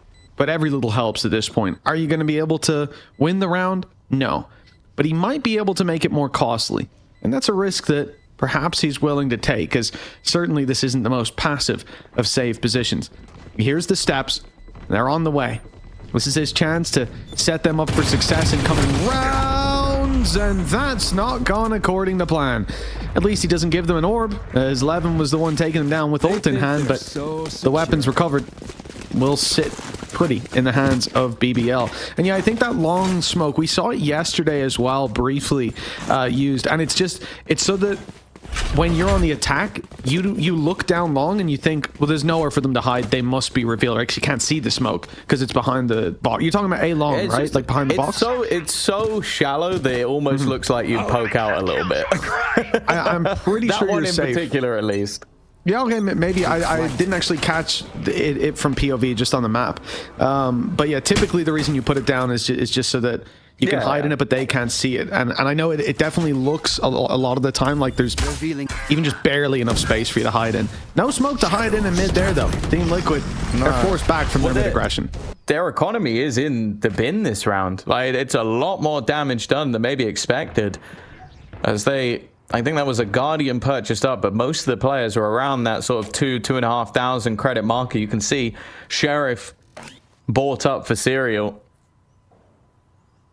And while this would be an important conversion round for the side of BBL. Now, do take into consideration the ultimates.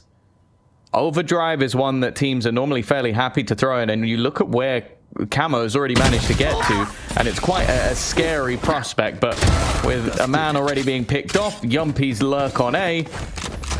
I'd even start to put into the doubt where they start to go. The TP in, it's going to be very confusing. In fact, Camo's currently flanking while also being flanked. It has no idea. Nats is now caught another. This is starting to become truly dangerous for the side of BBL. They are walking into a stacked up site, a flanker on their flank that they don't even seem to realize. And now Camo is in a position with a rifle that could put this to bed. That's going to be the spike on the ground. They're going to scurry. Nats has found another. This has completely fallen apart for BBL. And for Sociable, there is just no time. He's got to try and stick this and will not be able to.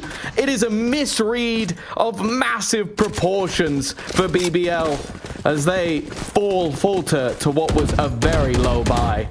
That's devastating, Tom, and it is that trap behind. Of course, Camo can run and jump right over it. He's a speedy boy with two players on the A site and the others still deep in spawn on the rotate. No one could hear him. And that's the downfall here, the fact that he's able to get into cleared space and completely disrupt the plans. He hears the steps coming up through long, and it's got to feel like Christmas came early for him.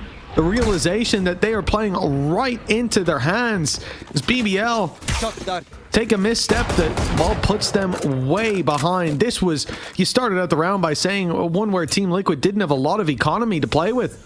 Well, it doesn't seem to matter in the slightest. And now, although Ultimate's online for BBL, the same can be said for Team Liquid. They've got plenty to respond to this with, and the push-up, Kiko, so much space taken, and it's not even needed as Patatek's the one to put Magnum to bed. Hunter's Fury put onto Serial. It looked like there was an attempted aggressive push-up in Rolling Thunder, but you've got Camo at the back of the site. That's the spike down at the back of it as well. That is a bit of an error with how far forward that player has gone, and Mod Sociable finds himself in the exact same position as before. Paranoia to leave him completely blind, but unlike most people, he has decided to push forward off of it. That dart is enough, though, for Patatek to reveal his opponent and land the shot. 6-2. This half is really starting to escape BBL. Oh yeah, it is slipping away slowly but surely. That was their chance 2 rounds ago to start connecting a chain, start to close the gap, and well, also the position that Liquid are in, they're lucky that they've been doing so much damage on BBL's side, because this could be a huge moneymaker, winning the round where they had basically nothing. They've been kept somewhat modest in the fights afterwards, but it only means so much. Reveal goes through. They're safely inside it, down on long, and let's peek out from Camo. Oh my goodness! He's picked up a double. He's just decimated them. They thought that numbers, there's supposed to be safety in them, but not this time. 5 versus 2. And the attackers, they've got nothing, not even flank protection at this point. Gun here. Oh, what do you even do at this stage? Profek has resorted to sitting in a corner with a judge and sociable. He's been left last alive in a lot of these rounds. I'm not sure if he will be in this one, because that would mean that Profek has to die first, but it does look like he's thinking about rounding this corner. Either way, eventually it will be Patatic to take down Sociable for another round. And while this judge is going to need to pull off a miracle. 7-2. Liquid now running away with this map of Haven. It seems like whatever plan BBL had to sort of break through this comp, it is not working. No, absolutely not. We said, like, there's a lot of dangers. The Viper utility so flexible on this map. It's providing pretty much global impact. Serial himself has been phenomenal. The light from them. But for Team Liquid, it really feels like they just can't take a step wrong. To start this one out, at least, BBL have a different approach. A full blitz. The three musketeers, it goes towards A. The long committal grabs them an opening pick. I know exactly. Waiting here for the information, and the spam back gets Kiko. But look at this. Viper's pick comes up. Now they've got to fight through that. And even with the info, they're not dealing with Nats. Not just yet. And in fact, they don't want to go through the pit. They're backing off. Yeah, this looked like a site that was theirs for the taking. They were hoping that the stun would help, but it's just a split second too late. That piece of utility hasn't helped them at all. And while you say they're not going to go through the pit, it looks like they're going to try and maybe clip the edge of it. They're just halting for a second. Obviously already having that man advantage in play. The expectation is, okay, the other players are going to rotate away. They're going to leave Nats alone. He's gone through the pit, and Magnum's patience pays off. That leaves the remaining two players not particularly close by, but they are still very wary. They've been burnt before. I don't know what happened to the trip on long, if it got shock darted early, but it's gone. It's not there to play with. Magnum instead watching it, holding it with the rifle in hand. It's a good job too, as Serial's about to round that corner. He might get a free pick on sight. Indeed he does. And he suspects that there's a reason that they're leaving their back to long. Unfortunately, he can't deal with Magnum.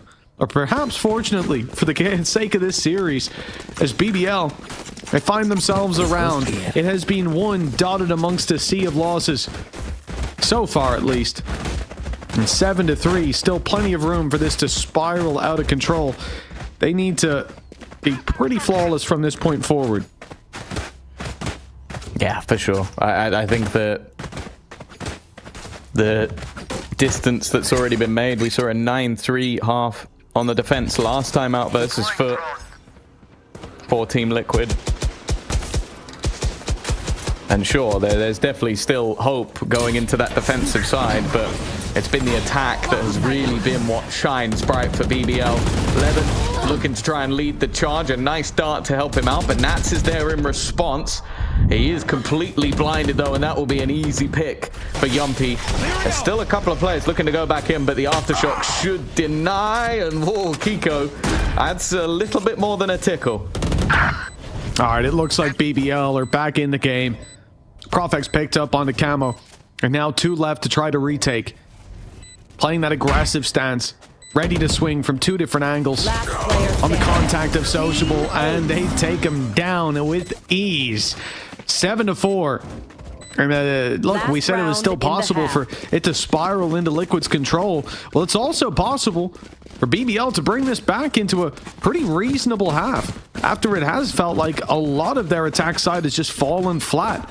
But the foundations, they're not laid that thin that it's disastrous no matter what. We come into this round, the final round of the half, Blade Storm online for Levin, and the ult for Camo as well, so both duelists, I'll be looking to bring their best foot forward in this round. Well, we've had 2 7-5s and a 6-6 so far in first halves. There hasn't been a dominant first half. There has been a dominant second one. That was Icebox, a map that Liquid won comfortable fashion. Funnily enough, the previous pick of their opponent, that's huge already for Levin, though. And as said, you put that No charges Blade left. Storm in his hands and the confidence goes through the roof. It seems like that 7-5 is on the cards unless Serial and Panatek have something to say about it. Just a great read as well. The drone getting broken in window. Why would someone be facing like that unless they were breaking it for a more aggressive player? 11 comes out of the window immediately looking to take him down. The stun was on that player as well. So no real chance, especially with the Guardian. Headshot had to be landed, and well, a high mobility target like Levin firing all 5 knives at you. It's only going to end one way. Full flood into the C site. They've chosen the correct spot as well. We've seen big misplays where one player gets a pick on A, that Liquid wrap in, have full control of that site, and then BBL look to execute on it. Instead, this time, they've gotten the easier of the 2 sites. And as you said, Serial and Patty, I mean, it's practically an impossible task. Look how much space they have to clear. And even seeing one player on site, that's a death sentence. Because Serial, well, he gets locked in, ready to take that player down. And the reveal, oh, it hasn't worked in Patty's favor. He is dropped immediately, 7-5 at the halftime. An impressive resurgence by BBL.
Welcome back, folks. It is 7-5, and Team Liquid, the ones to take the lead before the half was out. But BBL, they really started to climb back into that half before it ended.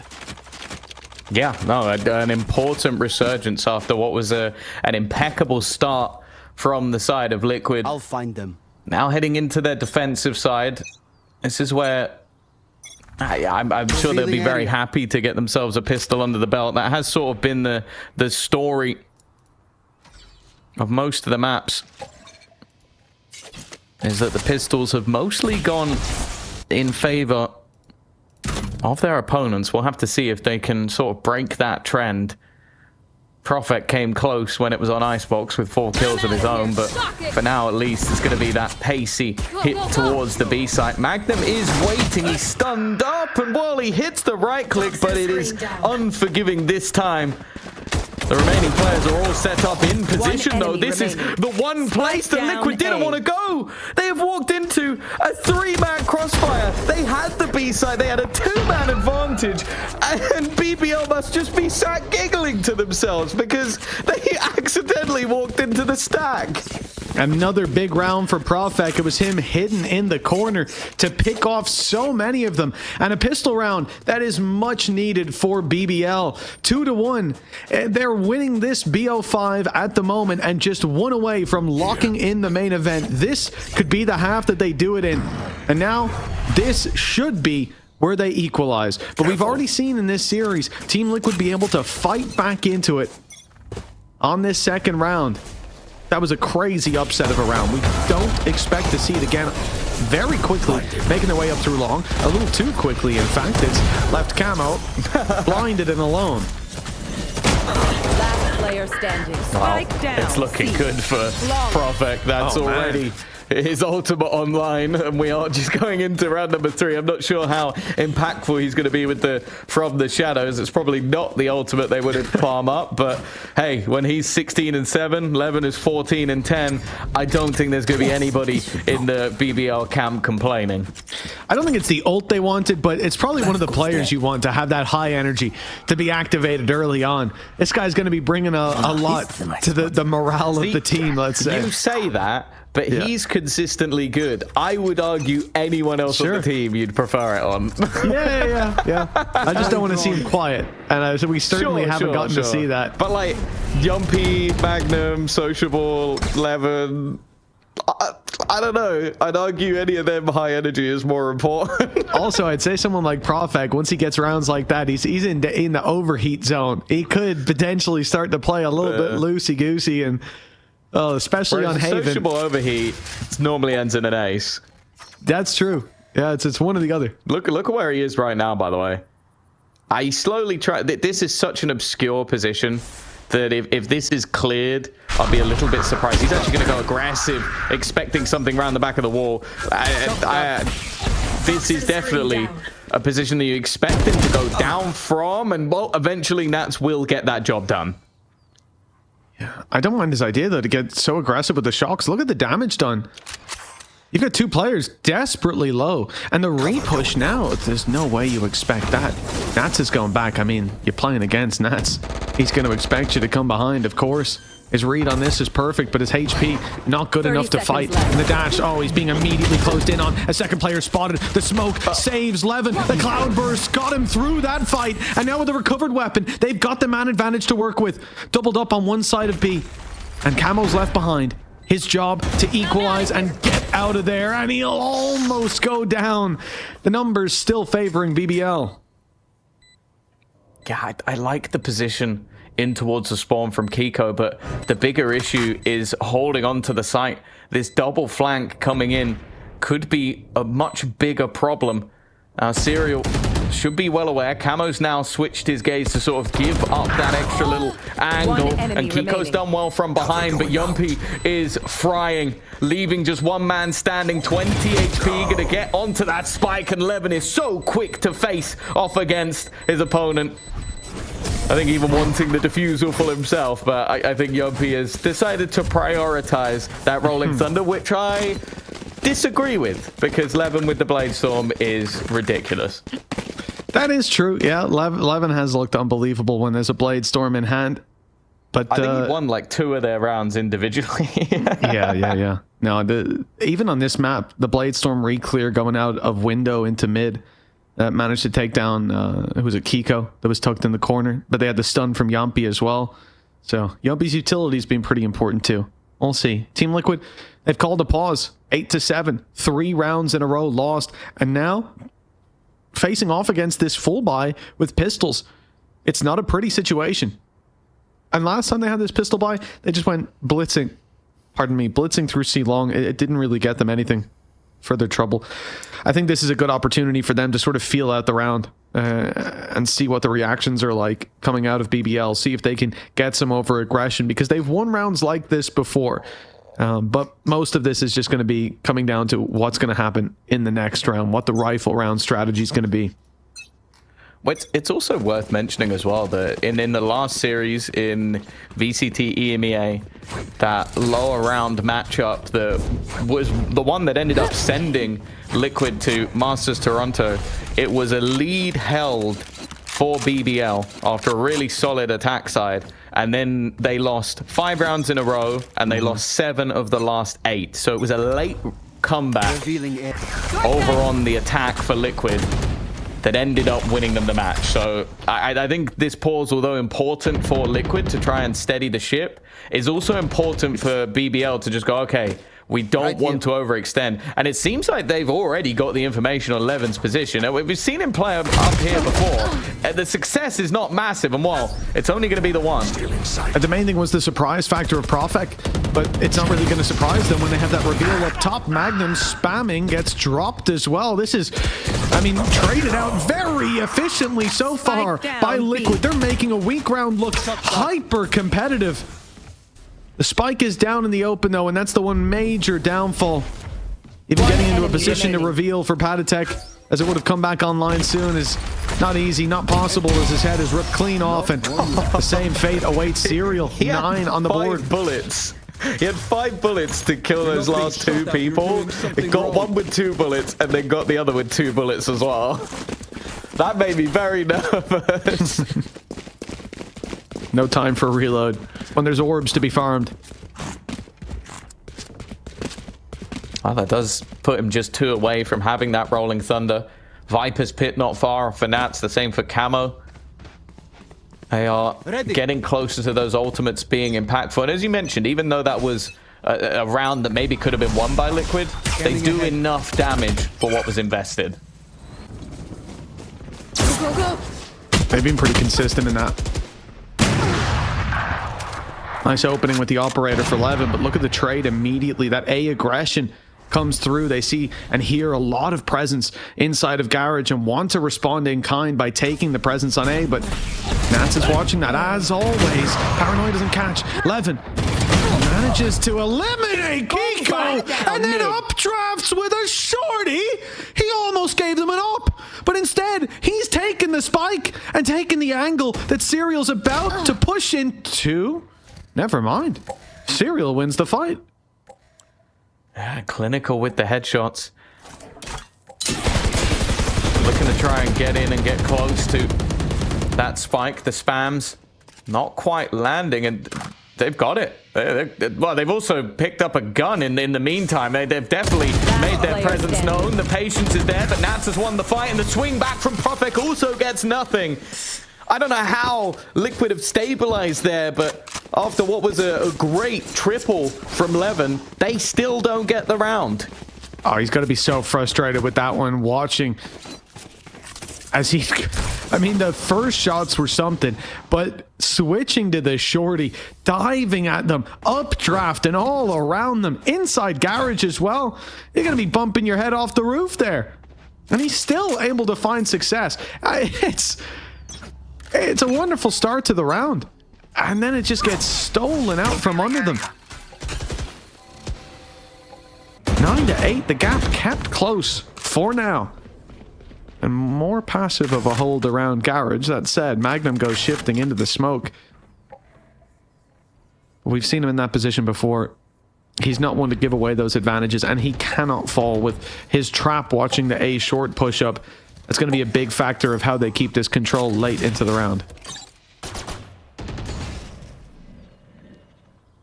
Toxins going up. Already I have the spike. a hefty presence onto the middle of the map. We've seen this a lot where Sociable's goal is almost just to find spam shots if anybody looks to try and head into the A site. It seems like maybe with that Viper's Pit available, having that sort of close sight battle could be huge.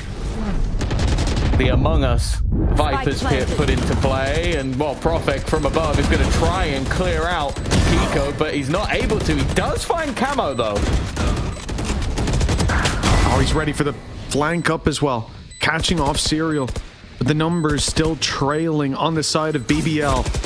Shock dart into the corner. It's landed on Nats, but there's a shorty waiting for re-aggression just on the left side. Profek's got 3 already. This is dangerous now, but with the shorty showing its face and Profek being 5 HP, he might just have to back out. Yeah, he does, giving respect to that buy in the end and giving the round to Team Liquid. That's going to be 9 on the board now for the attacking side. And if you're BBL, it could be a moment for deja vu as Team Liquid start to string together all these rounds.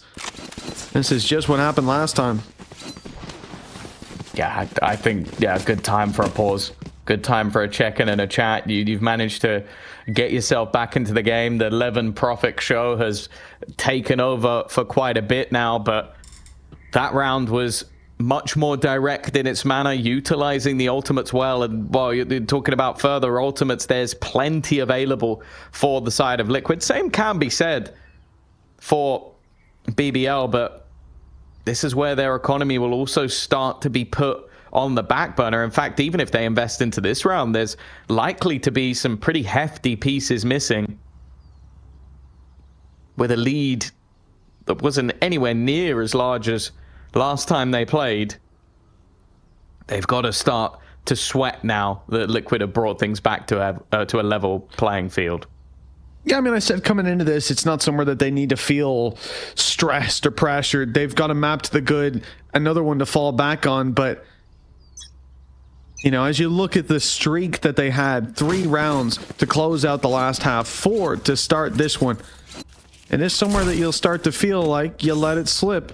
And they've experienced that on this very map against this very team before. It's not somewhere that they want to find themselves going to a map 5, having that advantage taken away, and then, God knows, Liquid potentially having a good start and putting the series to bed. Shadows traveling. This is dangerous now. Camo's gone through garage. It's going to be Levin that he's coming up against, but the stun doesn't quite land in the corner. And Camo avoids it completely. Oh, Hunter's Fury's done well, though. Social managing to pick off Patty and almost baits in the fight. Okay, Levin has been lost on the other side of things, and now the Rolling Thunder being used. They're trying to pad the gap with the ultimates, but somehow Serial gets 2.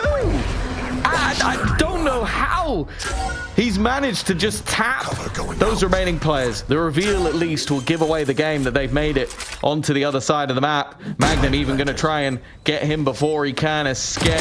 He's got the close range weapon in hand and will be able to now retrieve an upgrade. And even had the cam still there, they know exactly where Serial is, just trying to get this one to half. In fact, may even want to try and leave him convinced they're going that little bit further.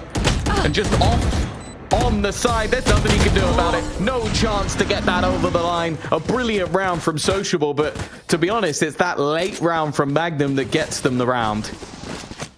Yeah, I like as well on the defuse. He taps it at first and they want to take the fight, but then realizes that he's probably safe just tucking in the corner, sending Sociable to take the fight and guarantee the round rather than forcing a fight that, well, so far in those moments when the round is on the line, when it comes down to a big battle, it seems to be Team Liquid that come ahead, despite the fact that, you know, you've mentioned it's the Levin and Profex show. They have 39 kills between them. I think you take a look over at Team Liquid, there's no hero standing out. There's no one man carrying them across the line. It's much more of an even performance again, coming back to how well they've been playing as a unit. Levin will make it out of there with the cloud burst. It got a little scary for a moment. I'm surprised somebody isn't dead. I guess if I had to name a hero on the Liquid side, it's probably been some of those clutch rounds, the 1v1s won by Padatek. But I get you mean statistically, yeah. There's nobody running away with it to the same degree. Minute left on the clock for Liquid to play with.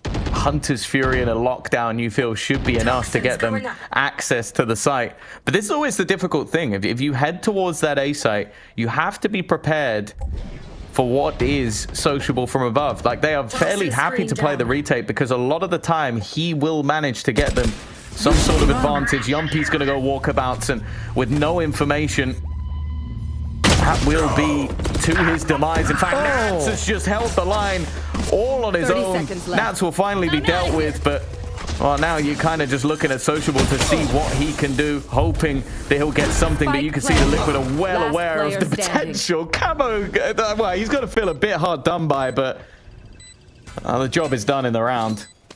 Win's a win at the end of the day. Huge round by Nats. You got to send 4 players after him before you can take him down, and that flank protection working wonders for Team Liquid as they now know where that last player is. Levin is out of here. Element of surprise gone. All he can do is save the weapon for the next, and we will stay neck and neck, tied up at 10-10. This series, this spot at the main event, still very much up for grabs for either side. But it's Team Liquid, and we've seen do this before. And it's BBL with the weight on their shoulders. They're hunting him down. They're close. They've chosen the wrong avenue. Levin will get his rifle through to the next. Okay, we know the drill. Stick to your roles and we'll crush it. Well, the back and forth continuing, but it does now feel like things are back in favor of Liquid, even if it's only just based on What's going to be available in this round?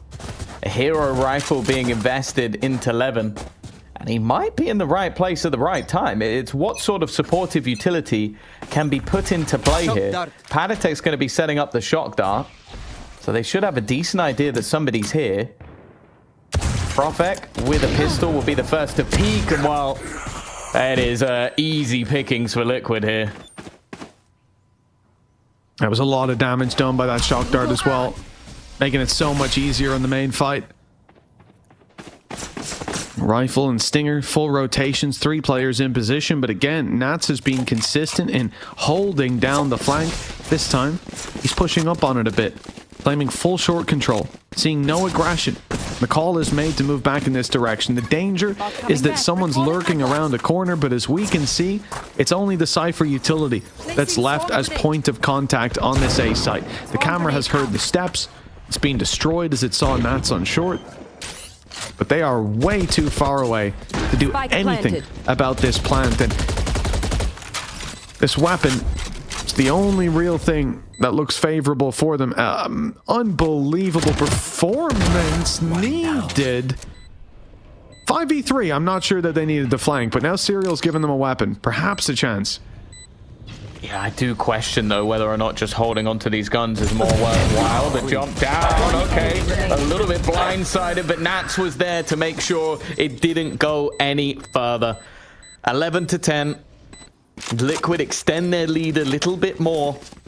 And that's why he's really started to come alive. You mentioned the scoreboard and that there wasn't really a favored player, but I think he's starting to make distance to the rest of the team. Oh yeah, and it's not just picks, it's not just kills, it's the way that he's getting there. It's the advantages he's claiming in these rounds. The idea from BBL to go pushing on mid, to send Yumpy, and then a double push down middle 2 rounds ago. And he was there waiting, catching every single pick. This is what we look at as something that turns the tide completely in your favor. When Nats has that control. Now they'll go for a direct play. Straight into the site. Hunter's Fury chasing them down. Camo's going to be stunned, but he's safe in the corner for now. Profek barely staying alive, and Camo's good for 1. Profek's being hunted down, shock darts and everything. Camo just needed 1 shot as he slid in. And a Hunter's Fury in return that finds 1 at least. Yumpy finds 1. The advantage is theirs, but the pit is down, and it's blocking off their way back in. Walking out through garage seems like the best option. Going through that smoke is dangerous. They've got the reveal. They've seen where Nats is. They've dropped him. They've dropped the pit. And the reveal up close gets Kiko. All the info for BBL. And Yumpy, the one to pull the trigger. 11 rounds now for the defensive side. They have tied it up in an unlikely round. Yeah, it's one where you're going to sit there, you're going to look at the kill feed, and you're going to go, but Yumpy won that round for them. But I think Sociable needs more than an honorable mention to not only get the tag onto the Viper, but also get the tag onto Kiko and get a kill on the way back in with the Hunter's Fury. Like, that round is not happening if it's not for him. And while Lohan did not like what he's seen there, it's going to be an immediate pause taken. This really is the crunch time for the map. A difference between BBL taking this 3-1, having their first ever victory as a squad versus Team Liquid after 3 consecutive defeats, and more importantly, qualifying them to EWC, which as a roster will be their first international event, the time to face off against Americas, Pacific and China, and will mean a big deal to those players. For Liquid, they're fighting for survival. They are a map down in a best of 5. The first best of 5 they will have faced versus BBL, and I can tell you for free that these players want to keep the streak going, and more importantly, maybe get the day off tomorrow rather than having to face off against FUT or KC in that lower bracket final. Yeah, I think it's no secret that whichever team loses here definitely favored to still make the main event, but you never know in that lower bracket. Teams like FUT, we saw it from Heretics as well, that they could look weak and then they would come into the lower bracket run of any tournament and look completely different. You don't want to risk that. You don't want to have that extra day of play, that extra 5 potential maps shown. This is where you want to lock it in. For Liquid, it's not possible on this map. They need 1 more. For BBL, they are just 1 map away. 2 rounds. And already the opening pick, it's Camo who's dropped. The danger man has been Nats. Dealt with in the previous round from within his pit. And he's walking up short alone, but it looks like they are ready and waiting to peek him. In fact, not waiting. They are just swinging in. Nat's tucked in the corner. If he steps out, he's going to have to fight for his life. There's the aftershock. Oh, actually managed to get away by the skin of his teeth. Even still, though, they're yet to make the move back. The aggressive position of Magnum is the reason that the BBL are still so confident. The trips are online as well into middle. And normally you'd see this utility challenged for, damaged, or at least attempted to be removed. But as of right now, it seems like Liquid are kind of tunnel visioned in. I don't know what it is they've seen that makes them confident to commit and not even checking the angle properly. Even still, it's ended as a 1v1 trade, and now left alone 30 seconds left. will just be Kiko. Spike dropped. He does have the From the Shadows, but claiming it's going to be impossible, and Yumpy makes sure of it. A 12th round, another chance at a late victory in the map for BBL. They need just one to close this out. Well, this is the team that cancelled BBL's travel plans in the regular season of VCT, and now an international event possible by sending them down to the lower bracket. And you best believe they'd look on with glee if Liquid got eliminated there. A taste of vengeance either way. And it all comes down to this one round Scanning ahead. that could send them all the way. The attack side of Team Liquid clutching on to their chances in this upper bracket, desperately trying to avoid the fall all the way to the lower bracket, and it will be BBL who give them that scar if they find this here. Oh, leading the way is Camo. They're going to have a decent idea that Revealing area. Sociable loves to try and find those spams. Rolling Thunder going to be utilized as they'll try and get back into the site. Shock darts being thrown through. Nats is the first to fall.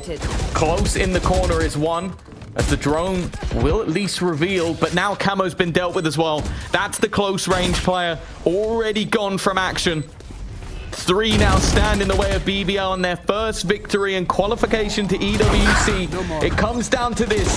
Panatek with a start. Kiko's doing well to try and hold on to that line. They're trying to slow them down as much as humanly possible, but they cannot slow them enough. BBL will be taking the best of 5, and they'll be making their way to Riyadh. You failed. Now flee. History for BBL as they claim Correct and victory over Team Liquid. A rivalry in the making, and one that no doubt means the world to BBL after how their regular season ended in VCT. This is BBL locked in to an international event, their first as a squad, and somewhere they will be making waves against the best in the world. Valuable experience for them. But I think what means the most is taking that dub, it being over Team Liquid that they get there. An unbelievable display from this squad, a 3-1 as well. You know, you can best them in the BO3s, but the BO5s, they're here to stay. What a squad this is. Correct me if I'm wrong. That was 3 13-11 map wins. Was it? You might be right, yeah. Literally couldn't have made that any closer without going to overtime. That is a crazy way for them to close things out, especially with, in a lot of cases, the pistols not really going in their favor. In fact, they almost lost the second one of this map, if not for the 3v5 and some huge individual performances. But that's what it comes down to, those clutch moments. And we've talked about BBL versus Liquid as a matchup that it was 3-0 for Team Liquid. You look at those scorelines, and it could have been today, but not the case. When it mattered the most, BBL have been able to take it over the line. Well, this is it. I mean, the culmination of hard work for this squad, and we've said it before, the hardest thing to do is not to beat a team the first time, but the second, and probably more so the third and the fourth and the fifth. Yeah, the fourth time the charm? I don't think that's a saying, but it doesn't roll maybe off it's the one tongue. that BBL will look to incorporate as they move forward. But yeah, I think the main thing for them is making it to that event over in Riyadh, having that LAN experience as a squad, having the chance to fight for $1.25 million worth of prize pool, I think BBL and the BBL staff are going to be quite happy with that one. And for Liquid, you now look at, well, they go into that lower bracket. They definitely go in as favorites versus FUT or KC. I don't think there's any question about it. But it is a long trawl. And for whoever comes up against them, I think especially like FUT on their day, KC with some of their more unorthodox style, it's not going to be a walk in the park. So I do think that that's going to be a tough one for them tomorrow. And for BBL, hey, I think maybe they've earned a day off. Yeah, I think that's fair to say. They need a pal-sized kebab. That's what they need. That's yes. I've heard that's a big saying within the team. It normally means stay calm, but in this case, I think they actually just need to go get the pal-sized kebab. Yes, get those pal-sized kebabs down, you BBL. That's qualification to EWC locked in. FUT versus KC will be coming up next. And look, I don't expect it to deliver quite as high-octane a matchup as we just had, because that's a high bar they've just set. 13-11 3 times to claim the victory, and it was Team Liquid that were the only one to have a dominant map win. So it's an unbelievable. And that was BBL's first map choice in the best of 5. First so pick. Logically, nothing makes sense within this series, and I'm sure there are some sweaty, well, managers, coaches, you name it, from the BBL side. But the fact is, they got the job done, and that's all that really matters. They have avoided having to go into that lower bracket and play another best of 5 tomorrow, and now they get to go to that international event, which I think there's going to be so much experience that they'll then be able to take in towards stage 2 EMEA as well, just playing versus different teams. Obviously, we saw earlier in the day that Paperex qualified as well, so I think that's a matchup I'd love to see. BBL versus Paperex. I think that would be an absolute banger of a match. But hey, that is the first match done, Mitch, but there is more to come. There is indeed a second matchup that will be gracing your screens in not too long. You saw the timer there, but don't worry, we're on a rolling schedule, so we'll be getting the teams on the server as soon as possible. FUT versus KC is coming up after the break.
Welcome back to the road to EWC. This is the second match of the day as we go into our best of 3 now, swapping up the format a little bit. One team already sent to the main event, one team battling for the honor of fighting for that tomorrow. Now, Tom, when it comes to this next matchup, FUT versus KC, I'm going to let you start off with who your favorite is. Keep in mind, only one of us has a 100% prediction today. Well, you also said 3-0, so 100% is kind of like, you know, 100% on what team's going to win. Against yourself. Now listen, the score is a bold move, Tom. You know, I'm not an oracle. Should we what about if we include the predictions from yesterday? Should we include those? Well, we'd have to get our stats guy on that, and I mean, it's hard to do the numbers like that on a live show. Let's just keep it simple. Let's just look at today. I think that's, you know, each day is its own. It's a difficult one because I want to split the desk. I like splitting the desk, so I know you're going to pick FUT, so I'll go KC, and I think that arguments can be made for both. Well, no, it's just, as Sue has always said, you're a massive fan of FUT, or the plural of them. So realistically, I wouldn't want to ruin your opportunity to state once again how much you love FUT. But you know me. I think that obviously we saw this already played out earlier in the tournament, and I do think that a lot of it came down to Aves having a fantastic performance alongside Martine. I think that deadly duo, it becomes quite important with how things are actually going to go in this matchup. And the same can be said on the other side. Like I think Zeus, when they beat them, actually was kind of shut down, as was Crack. So I think that this is definitely like almost a 50-50 matchup. I don't think either team is particularly well favored. I don't think it's like the last match where, even though BBL won, if you're looking at victories and stats, it like Liquid were favored by quite a long shot because they beat them 3 times in a row. But in this case, it isn't really like that. I think either team could take it home, but because you are such a huge FUT fan, I will lean the way of KC. That's very, very kind of you, Tom, to allow that balance to exist. And I understand why. You know, recency bias, it's big for a guy like you. Like in the last series, oh, Liquid always win. You know, it's simple. And of course, in phase 1, KC did win. But I think what you have to understand is that it's a day for the Turkish squads today. I said coming in, BBL, they're going to take the dub. I saw the 3 maps in the future. The second number was a little more hazy. It was hard to read.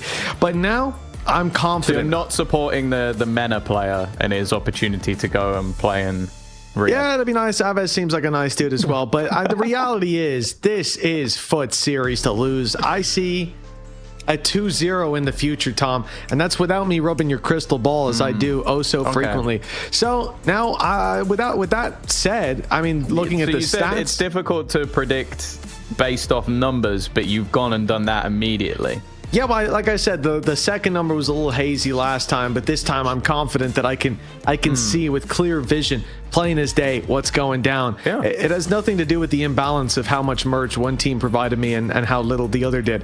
That's not playing into this at all. And so frankly, I don't know why you brought that up. If anything, it's Zaish's fault for not giving you one of his beautifully soft jumpers. Exactly. And I didn't want to say that here. I didn't want to call him out like that, but you know what? It's been done. So I'm glad someone said it. Let's get into the veto as we have the picks and bans coming. It's going to be a Pearl ban to start it out from Team FUT. And if the T stood for Tombiz, that would be fantastic. And the rest, you'll have to wait for.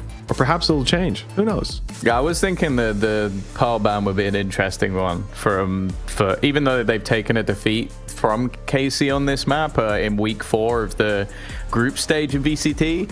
I think it's a map that they're pretty confident on, so that would be a bit peculiar. But I think that you can even look back to what the previous veto was when they played last time and probably get a decent semblance of an idea coming out of that one. FUT took Icebox out of the equation because of how strong that map has been for KC. Very comfortable on that map. I think one where they have sort of managed to show again, like how you can sort of run that double initiate to have all of that extra utility and actually run it without playing a duelist. I think they're probably the best team at doing that at the moment, and they've proven it by beating Liquid, Koi, BBL, and Na'Vi a couple of times. So I wouldn't be surprised, if Icebox was the first one to go out of the pool. The next was Fracture. I don't know if we're going to see a complete mimic of the pool, but I guess when you've already won it last time, you're probably going to go for the same again. It's a map that we don't really see played very often for the opposing side.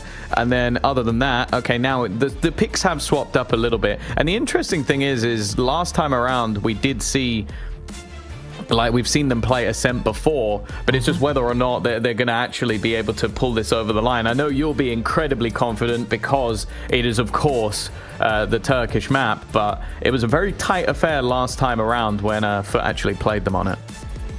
Yeah, I can see that there was a strong enough attack side for FUT, but a 13-9 in the end. No doubt, though, with them choosing this, it's somewhere that they feel confident. And because of that, Tom, I feel confident that they'll take this across the line. Haven, that'll be the final map in the series. And if there's some divine intervention and we end up on the decider, it will be Pearl. But as we all know, a 2-0 for FUT is written in the stars here. I'm not biased. I'm just telling you the future that I see. I do think it's interesting, though, that like after the last time it was played, even though it was a map choice picked by KC, obviously FUT won it, but I do think that, especially within a short period of time, that the thing I'll always say is if there is a tournament or like a group stage or whatever, and then you go to the next phase of the tournament and you play the same team, it is a bold choice to play the same map, because you're going to go in, your opponents will have looked back at that, especially after the victory, especially as it's a map that KC want to play in Ascent. As I said, it was picked by them last time, and they will look back and have made adaptations. I'll also say it was a matchup where Martine was incredibly quiet in that one specific map. I don't think that happens twice. I think that's a fair assessment. You know, I look back at that, even in recent games, though, like the match that KC had against BBL, it was also sort of the same scenario where Levin was dominating. I think, was that the game where, no, that was in phase 2. Okay. So that, like, Levin's been playing the Jet and looked a lot more comfortable over on BBL since then. And coming up against him, Martine was doing all right. But again, having that little bit of more tapered performance. So again, we look to FUT and we say, all right, if you have players like Zeus, who, as we said the other day, has this high ceiling, but sometimes fails to deliver to that ceiling, that's where there's going to be an opportunity. That's where there's going to be a chance. But failing that, you're looking at somewhere that I think KC can very much thrive going into that. The reality is, though, I think between these, like, we would be a little bit robbed if we don't end up on a third map between them, all bias aside, all visions of the future. We don't see a lot of Pearl in general. I feel like it's a map that a few teams play and then everyone else bans. Like there's not really too many where it's like, okay, this is a solid middle ground, whereas for both of these teams that definitely is the case. Like I said, the last time they played it was against each other, or at least for the side of KC, and it was a OT victory. And the next time FUT played it versus Na'Vi, it was also an OT victory for them. So like it really does feel like both teams are comfortable on that map. I'm also thinking back to when we got to last cast, when it was the Bucky ace that came out of Mr. Fallen. Mr. Fallen. So yeah, I expect this to be a close series.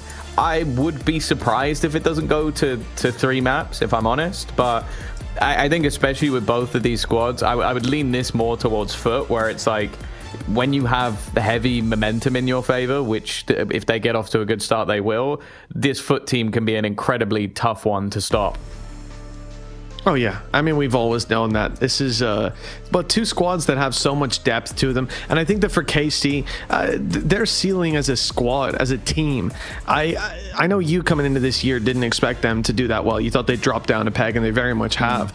But I feel like the actual caliber of the players, it's not exactly a team that can't hit the top of our region, that can't compete up there. Then you look at the coaching staff, Aang and Zeiss. I mean, these guys are big brains within the scene. It's the same sort of scenario where we can see this team heat up as time goes on. We can see that level gradually increase. The question is, have they improved enough here and now? Because ultimately, we can look at this and say, okay, it can be a tight match between these two. But if we want a close BO5, if we want a competitive BO5 tomorrow up against Liquid, who are at the top of their game, well, then we're going to need to see probably a dominant display from one squad, from whichever squad takes that dub.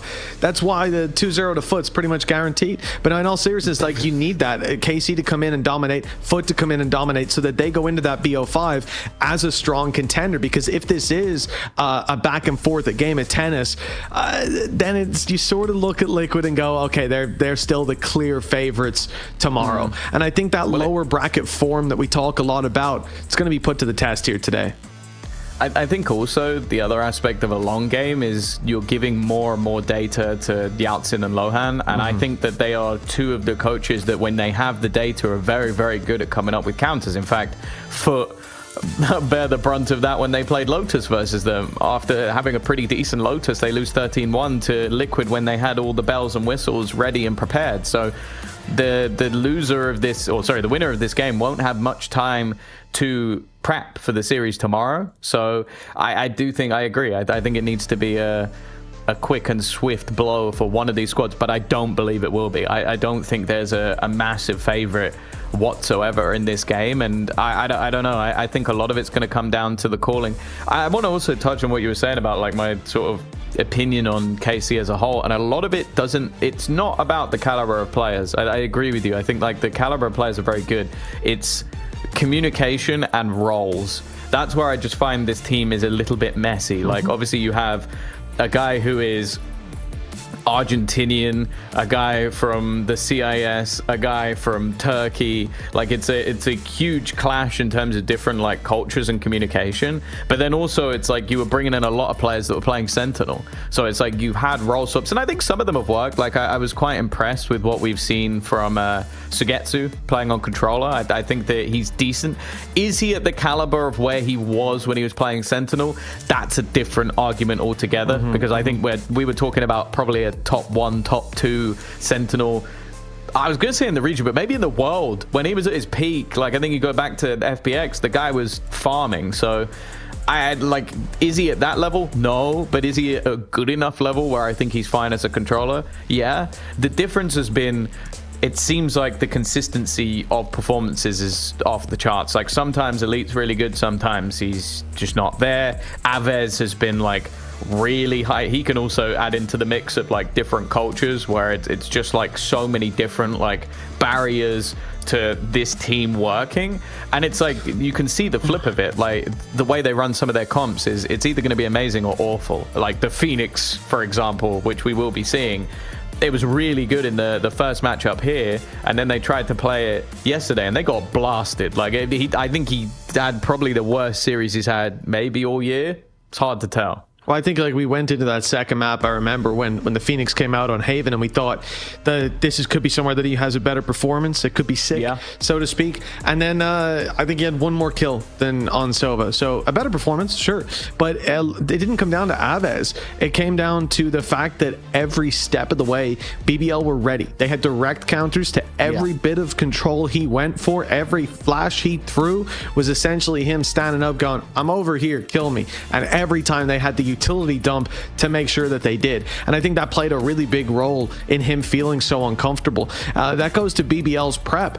But when it comes to FUT, will they have that same level to fall back on? But will they need it as well? As a different team, they play very differently. We talked about it in our last matchup when it came to Haven, and how the comp that BBL were up against was something that very much worked against how FUT liked to play. But if they're playing this contact heavy play and then finding players like Elite, who has looked great recently, but if he's having a bad game, if Aves has a repeat of the previous, if Martin isn't hitting on the jet a lot of the time, then that's going to be somewhere that I think FUT will thrive in isolating and annihilating those weaknesses.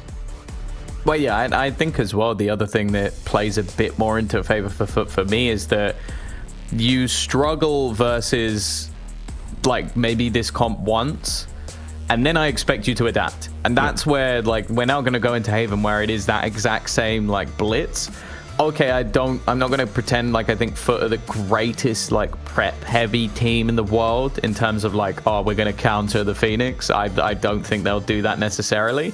But I think just general awareness of, like, okay, I died here last time because he did this. I need to be more careful and aware of these sort of things. And when you look at how close that series ended up being, you then kind of go, like, okay, it could easily just go back in the other side if we get some of those brighter performances. Maybe if we get some slight adaptations of some of the compositions that were being run, which, by the way, we already saw from them on Haven in particular, where they moved away from running a chamber and moved in to running the Yoru, which I think was probably a direct counter from the struggles they had versus the Yoru of Martine, which absolutely farmed them. So we are now going to be getting into things here. The Yoru sticking in the hands of Zeus and the Jet for Martine. Now, I think I mentioned it in yesterday's match as well. I think Martine's Jet has always been decent. I think his Yoru is exceptional. So this is the map where I don't necessarily expect him to be the greatest player in the server, but he still could be. Whereas I think Zeus's Yoru is also very solid. So I'm excited to see this duelist matchup come into play on this map in particular, because I think that it could genuinely be the difference maker, especially if Martine is silenced as he was last time around. Yeah, well, when they faced each other in the qualifier in the upper final, this was the map where FUT were able to take it, and it was Martine being shut down on that Jet. And a lot of those early duels, Sadik was falling, and we're seeing, you know, the same comp being brought to bear by both squads. So this is somewhere that I think really you look at what went right in that game, and it was for FUT, it was Zeus. He was on fire, like you're saying, a very solid Yoru. And if he can recapture a fraction of that performance here today, then I think that's already one in the bag for the side of FUT. Pardon me. With that said, I think it was, I'm looking at it here, 4 out of 5 of the first rounds on attack went to KC. I didn't actually cop which team's on attack and which one's defense. Did you? No. There you go. I'm always looking at the wrong things when it comes to those. But yeah, it was the attack side start for KC, and they went up 4-1, ended up with 9 rounds total. And I think that sort of tells you what you're in for there. The pistol round going to FUT on FUT's defensive side, and we have a game that's very much shaped up to be in their favor. Yeah, I think as well, it's a bit weird that both teams kind of came out of that map more attack side oriented, because other than, like, I'd say historically most teams on this map in particular come out with solid defensive sides. I think, like, people sometimes when they run like the more peculiar, like maybe the deadlock setups or attempting to run double duelists, could come out a little bit different, but for the most part, the defense is where I expect rounds to come in. So especially with this more default standard old school comp being run, I kind of expect that here for KC. And well, it's not got off to a great start. And a captain already managing to find one, and I didn't even know you could wallbang that with a ghost. Well, there's a lesson learned. Yeah, it's a paper wall in mid. Not somewhere you want to be if you're getting revealed. FUT have managed to find themselves the plant on the B site. The slow walk back is going to buy a little bit of time here, as KC have to clear out so many corners, having given up so much space. It's Aves and Elite. They've split up as well, taking different avenues. Shock darts traded out as they landed Avez's feet. He sidesteps them with a decent idea of where one is, but Yadajay up close. It's going to be point of contact. He sees them, and now the big swing on backside, isolating the fight. Mr. Fallen all alone, and the right click takes down Aves with ease. 1-0 as the IGL clutches out the round. That was like some sort of like Harry Potter spell combining battle with the shock darts going either way, but no, it will be the closeout from FUT, and the majority of that came off the back of Ada Captain. I think being caught in that corner, being able to find 2 picks, and as I said, in recent month or so, I've seen a real resurgence in his individual form, because that was the sort of worry with this squad, is that it was Zeus, Mr. Fallen, and friends. Like, we didn't see the performances of the rest of the players, but that has definitely changed in recent times. Captain, well, he's about to come under some serious pressure, but with the flash giving the game away, he's not going to fight this one. Does mean they've given up a lot of control.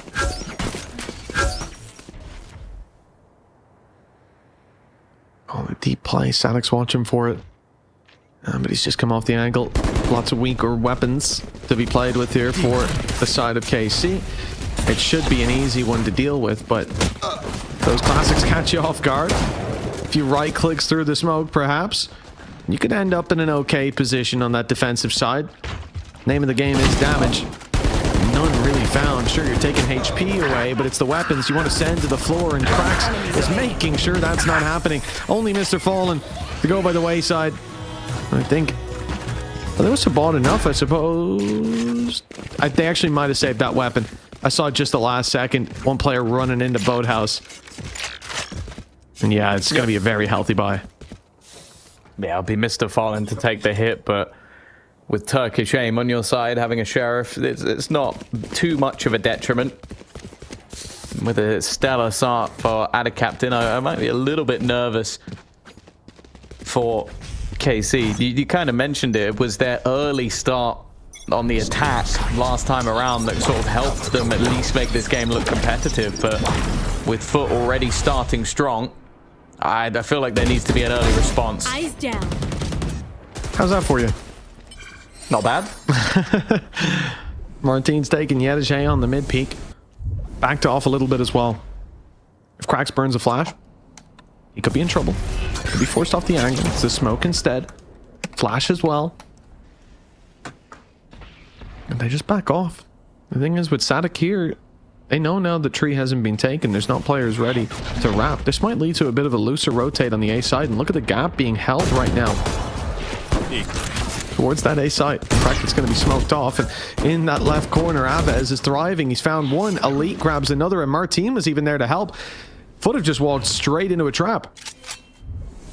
Yeah, it seemed like no matter where they were going, though, after that early disadvantage, they were walking into some sort of crossfire, and you can see it. It's the bait shots being sent out to allow Martin. And well, I said I wanted a solid early start for Karmine Core, and that's about as good as it gets. Barely any damage even done to them in that round, and they will keep things completely clean and now get to build back in. And you have to talk about, even though it sounds silly in a lot of these scenarios, not having to buy shields back.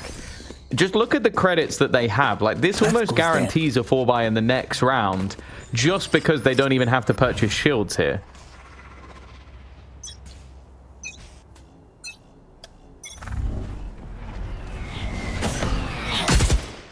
Oh, Martin's not scared back by the knife. He's got support.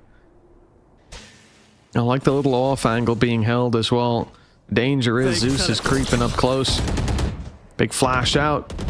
It's only spams. Oh, the spams from Mr. Fallen. There was a smoke up.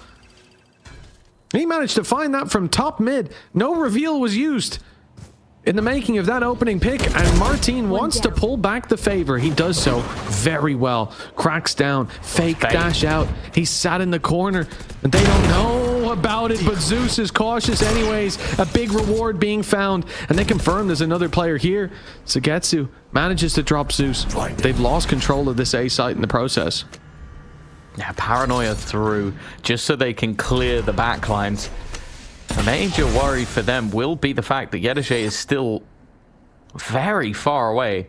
It's going to be a worry initially for the attack, but the longer the time is ticking, the more worrying it becomes for that defensive side. He is very slow to start making his moves, so the rest of the squad really need to do a job of buying time. Or if that catches. That catches. Oh, Elite is down. I was thinking about the reveal on the other player. The fact that a spam could come through, but it's not needed. One enemy. Captain walks through the smoke and catches Aves off. And Mr. Fallen's third pick of the round. One with a Hunter's Fury, the other two just with his good old trusty rifle. Gets them a 3-1 lead on the side of FUT.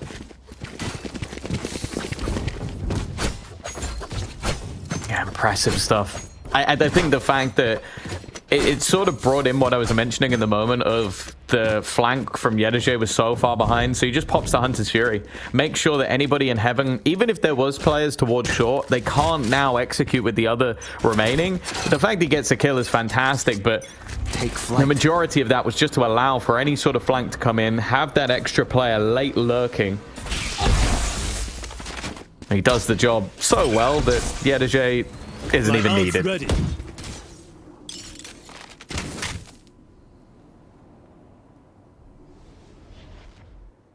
Suppressing. 3 suppressed. There's no real commitment towards that B side, and they stay close enough that the knife's going to get them. I think they even could have jumped back out of that, but decide to sit in. Who's next? I don't know if that was an attempt to bait out the mid aggression. Here. Now they're spotting out why there's no aggro. Anop passively holding that angle. 2 players seen towards this site, and they're not going to commit. The right call is being made. Yoru TPing in just to give that little sound cue away. I got the spike. And now they try to rotate down, across, but that's the spike spotted crossing to A. I mean, KC know that it's coming their way, but Sagetsu's still going to have to deal with a lot of players. Yeah, he jumped into the site and has managed to hold the line while doing so. It's only the 1-for-1 trade. EWC had managed to get a lot of ground, but he doesn't capitalize off the back of it. And now into the post plant. They don't really have the ultimates to back them up at this stage. It's just going to have to be those raw gunfights, looking for what battle is the best to take. Giving up some of that additional heaven control, but there's only one player really coming from that angle. The crossfire that FUT have created might actually be the right one. The swing comes out from Zeus, but Sadak, the IGL, just as good. EWC, he has managed to thread the needle, but it's Sadak with the sublime timing. He will take the head clean off and give them their second round. Hell of a round from KC, despite a big step up on that push, on that site. EWC even backing off after realizing he was being overwhelmed, being surrounded. He had a small gap to escape up in the window. And he makes it back to close the door and buy them that little bit of crucial time. He can't quite get there in the end. That could have been the pick onto Martin if he was out wide just a second earlier and a 1v1, but instead, it flips the other way. And the gap closes in. KC now gearing up for this 6th round, where they will still be up against a decent buy from FUT. It's no easy round just yet, but that util sent in the nade from KO, the reveal, and the swing wide to catch the opener. EWC is caught by an up inside a smoke. Martin, I don't know. Martin's cooked, man. What is he doing? That's outrageous. Oh dear. Oh, that paranoia has worked wonders. And a captain actually has a chance here. Sugetsu is dangerously low, and in fact, I'd like that use of the from the shadows just to escape and regroup with the rest of the team. Yeah, if he was to go down within, there wouldn't really be any opportunity for them to try and find a trade. Spike planted. Already though, spike planted on the site. That lets them know where one of these players is going to be hiding. This is an audacious spot for Cracks. It's one you wouldn't really expect anybody to be playing at this stage of the round, and because of that, they don't check it. It doesn't matter though. It's out to captain, the one to actually land the shots. Already his 3rd of the round. Talked about his individual step up. They know roughly where he is. The spam from Aves is doing little bits of damage, but just look how low Sugetsu is. He's the injured one. He's the walking wounded, and the spam just not quite connecting. He's down to the classic and not quite quick enough. Both players within an extra bullet. Even just a stray one from the classic would have done the job. I mean, that could have been one right click with 2 picks. There was a world, and I saw it materialize in front of my eyes, but Ada Captain couldn't quite get that right click off. 3-3 now, despite a good start from him, seeing factors like himself, factors like Zeus online. It's not enough. Martin, hats off to him, man. The way he's playing this operator is something special. I'm not sure I've seen someone camp inside the smoke on middle and just wait like it's a bucky. And then immediately changes up to the site to drop, I think it was Mr. Fallen. 6 rounds in. And FUT are going to be put down to a low buy. Ooh, that's not where the decoy was supposed to go. He's stuck in the corner. The drone, well, it's not there quite on time. EWC, I think he's 0 and 5 now. He is being shut down. In this round, no different. Last player standing. Aves in with the double, and all right, that's the round put to bed. Yeah, a relatively clean one as well after some close sort of back and forth rounds that come down to the wire for KC. They'll now claim the lead. With 4 of the last 5. It could have been a very different story. Ada Captain has been playing well. Zeus is not doing too badly. Interestingly, we have got the AWP now in Elite's hands. Is he's going to peek from short while the rest of them go for that DRX-esque play. Uh-oh. Well, that's not landed. An immediate problem, but the reveal grabs one for Martin before he falls. Sugetsu in there for another. Aves doubling up, and Mr. Fall, and he's got a real chance of making a big play. But in the end, it's Sugetsu to claim the scalps, and 5-3 we go. KC, pause, right? They've been putting up a lot of rounds, and you're bang on there with that prediction, Tom. FUT calling a pause. It is the right time, because this has not been going well. Yeah, I think the reason it didn't come a little bit earlier is because like you lose rounds with about what the last one was about 12 HP between 2 players. That makes the difference. That's forgivable, but the last round was them just being bullied. Like that was super aggro. The initial play didn't even really work the way that they wanted to. You wanted Martin up above, then the Hunter Shuri to tag, but they still managed to make it work anyway with just all-out aggression and almost disrespect. And then you also look at the credits build up. Like Sadak pre-buy is 8,400, 7,400 for Avis, 6,700 for Sugetsu. Like these are all players that can buy for 2-3 rounds minimum, and that's not a sign that you want to see. As said, normally when this map is played, you'd have the expectation of a solid defensive side. Last time out that didn't happen. It is now happening, and with what was an okay attack before, you got to start to sweat a little bit if you're a FUT fan like Mitch. Yes, Tom. Thank you very much. A big fan of the team FUT, as identified. Yeah, and just the team, of course. All right, Tom. And you know, you do you, man. It's fine. No one's judging. No, I feel like you are, Tom. You're judging my choice of teams. But you know what? You did that earlier, and BBL, they came through for me. Forza BBL. Now it's FUT's time. Love FUT and BBL. Oh, come on now. Come on now. Behave yourself. Well, a 4th round being sought after, but it's been quite a while. KC with a streak and really starting to heat up into this early half. Where's Martin going? He's walking in. He's tucked in the corner. Such weird angles to play. Like there's spots where you could easily get stuck, but he just is so confident that he's not going to miss. But that's the Martin you want to see. When this guy is hitting, he's the best player in any server. He's got such a high skill ceiling. He was the one man that survived the purge of KC last year, and there's a very good reason for that. Like I was saying, last time they faced, especially on this map, he was deactivated. Now he's getting involved. Oh, no dash. But he's not able to dash out. Yeah, he's being chased down. In he goes, but Krax is ready and waiting, finding himself the opening pick. Krax, a player that has been a little bit more quiet of late, of this year, in fact. And we saw a couple of games where he stepped up to the mark. It's the KO, the staple of Krax's playstyle. Can't use that. And KC gearing up for that retake now.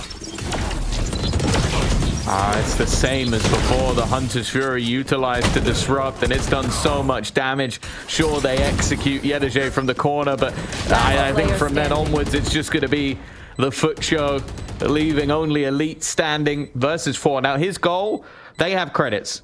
So now it's try and remove as many weapons as possible from the side of FUT. Make that next round by a little bit tougher, and he will get none. Zeus is there to close. There's that 4th round secured. Sure, you take advantage. Right back into it. After 4 in a row from KC, I was starting to get a little bit worried. Especially, I mean, look, it does come with a decently heavy cost. Cracks needing the ult to get them that space that stops the dash back, that doesn't allow Martine to set back up. That's not going to be something you can repeat easily. The Hunter's Fury put in from Mr. Fallen to delay as they literally, I said it, they're gearing up for the retake. They were about to go, and Hunter's Fury comes in, disrupts them completely, forces a player out. Alongside the KO nade, it pretty much claimed that pick for them, and Yedeje being traded out was just fine. They will face a challenge trying to repeat that success in this round. The operator in a different spot entirely, and I think it's even being spotted. I'm not certain that the drone saw him, but the reaction is good either way. They're making their way towards this B site, but look at KC. They're getting into tight corners. I can't tell if they're planning to go for this aggression or not. Shock dart, I assume, being sent in to destroy that trap that just went down. Oh, the deep flash. Oh. Caught Elite, did it? Yeah, it didn't work the way they were hoping for. And then they're still trying to re-aggress. They're still going for this. Elite's just popped everyone's head who's tried to survive against him. And while others now looking to try and finish the job, there's still a couple of players to play with. A TP will get at least one of them there a little bit sooner. Sugetsu, not wanting to overstep the mark, though, is waiting for his teammate in Martine. I don't know if Martine bought the operator up this round. I think he has. Yeah, this is not the gun you realistically want, but he's going to try and act as a distraction. Well, Adacap didn't even react. No. He was like, what, guy flying through the air? What guy? He heard the updraft and he was like, don't worry about that. I guess his idea was take the first guy and then adjust, but I think that shorty was about to blow him a new air hole. Yeah. 6-4 now. KC with a really good response. And like I said, I think that's one of the main problems is like, you can't deal with Martine in that same way. You can't deal with that B main aggression. But the fact that you see Elite get blinded by the first flash, they hear the steps of players backing off, and then he just goes, you know what? Do it again. Have a second. Leave a second flash. Don't you do it again? I'll peek a little later this time. Picks up 3, and the paranoia though that came back from out of captain, that saved the day. I mean, it would have been a 2v1 fight minimum, possibly the third guy involved as well. But paranoia blinded them all and left him with a chance to at least bring that into a competitive zone. Operator left to roam middle once again. A slow start to the round. I agree, though. The way that they've dealt with Martine was the usage of a null command, which you can't die if you're shot, and a dimensional drift, which you can't die if you're shot. This time, well, they could have died, but they will live to tell the tale. The problem is they've now lost their smokes. The aggression of Sugetsu has paid off in dividends because, yeah, you got no more smokes to play with to try and get into the site. Very valuable opening pick indeed. Now it's all down to the flashes to clear that space, push the players back. Knife to Boathouse, and it's found 2. They know what they're up against, but it's not going to deter them. Straight up push, nades, shock darts, everything sent in. Elite's on the ground, but Aves, he's still got his boots firmly planted in Boathouse. Got them a 3v2. Oh no, the run in! Sugetsu's giving it away. The advantage, it swaps hands, and Yedeje keeps on going. It's only the op left. With 2 to take down, they just need to swing together. The reveal forces him back, buys a little bit more time. The sneaky play all the way around. There'll be no updrafting around this time for Martine. He's got to do this with both going down, isolating the first shot. They're not looking the right way. Oh, in fact, they are just about, but not together. They had 2 angles to watch, but Mr. Fallen wasn't expected to be tucked in that corner. 6-5 now, and a lifeline for FUT. Yeah, I think Sugetsu just a little bit ahead of the curve after what was a solid round from him. Ends up being sort of almost the death blow to KC, just running in before anybody else was even available to trade. And especially like you look at the previous 2v1 that they played, you send the operator in first, use him as a distraction so the rifles can find something. You don't really want him left to try and clutch things out with an op. It's going to bring things within 1 foot with a real chance now to level things up for the half.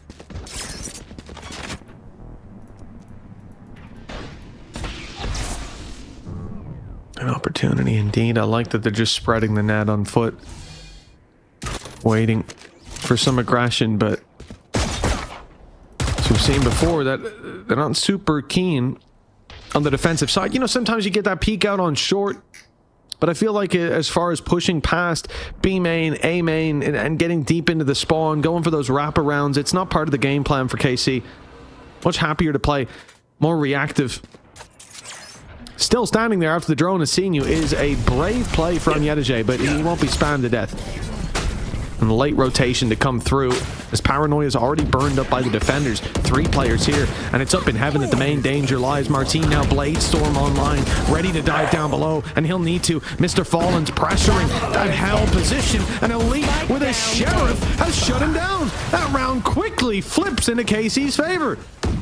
Yeah, a huge victory for them to at least take home that last round of the half, but we'll see if that's enough as we'll be back after the break.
Welcome back, folks. 7-5. You know, it feels like a lot of our halves in this tournament are 7-5, Yeah. Tom.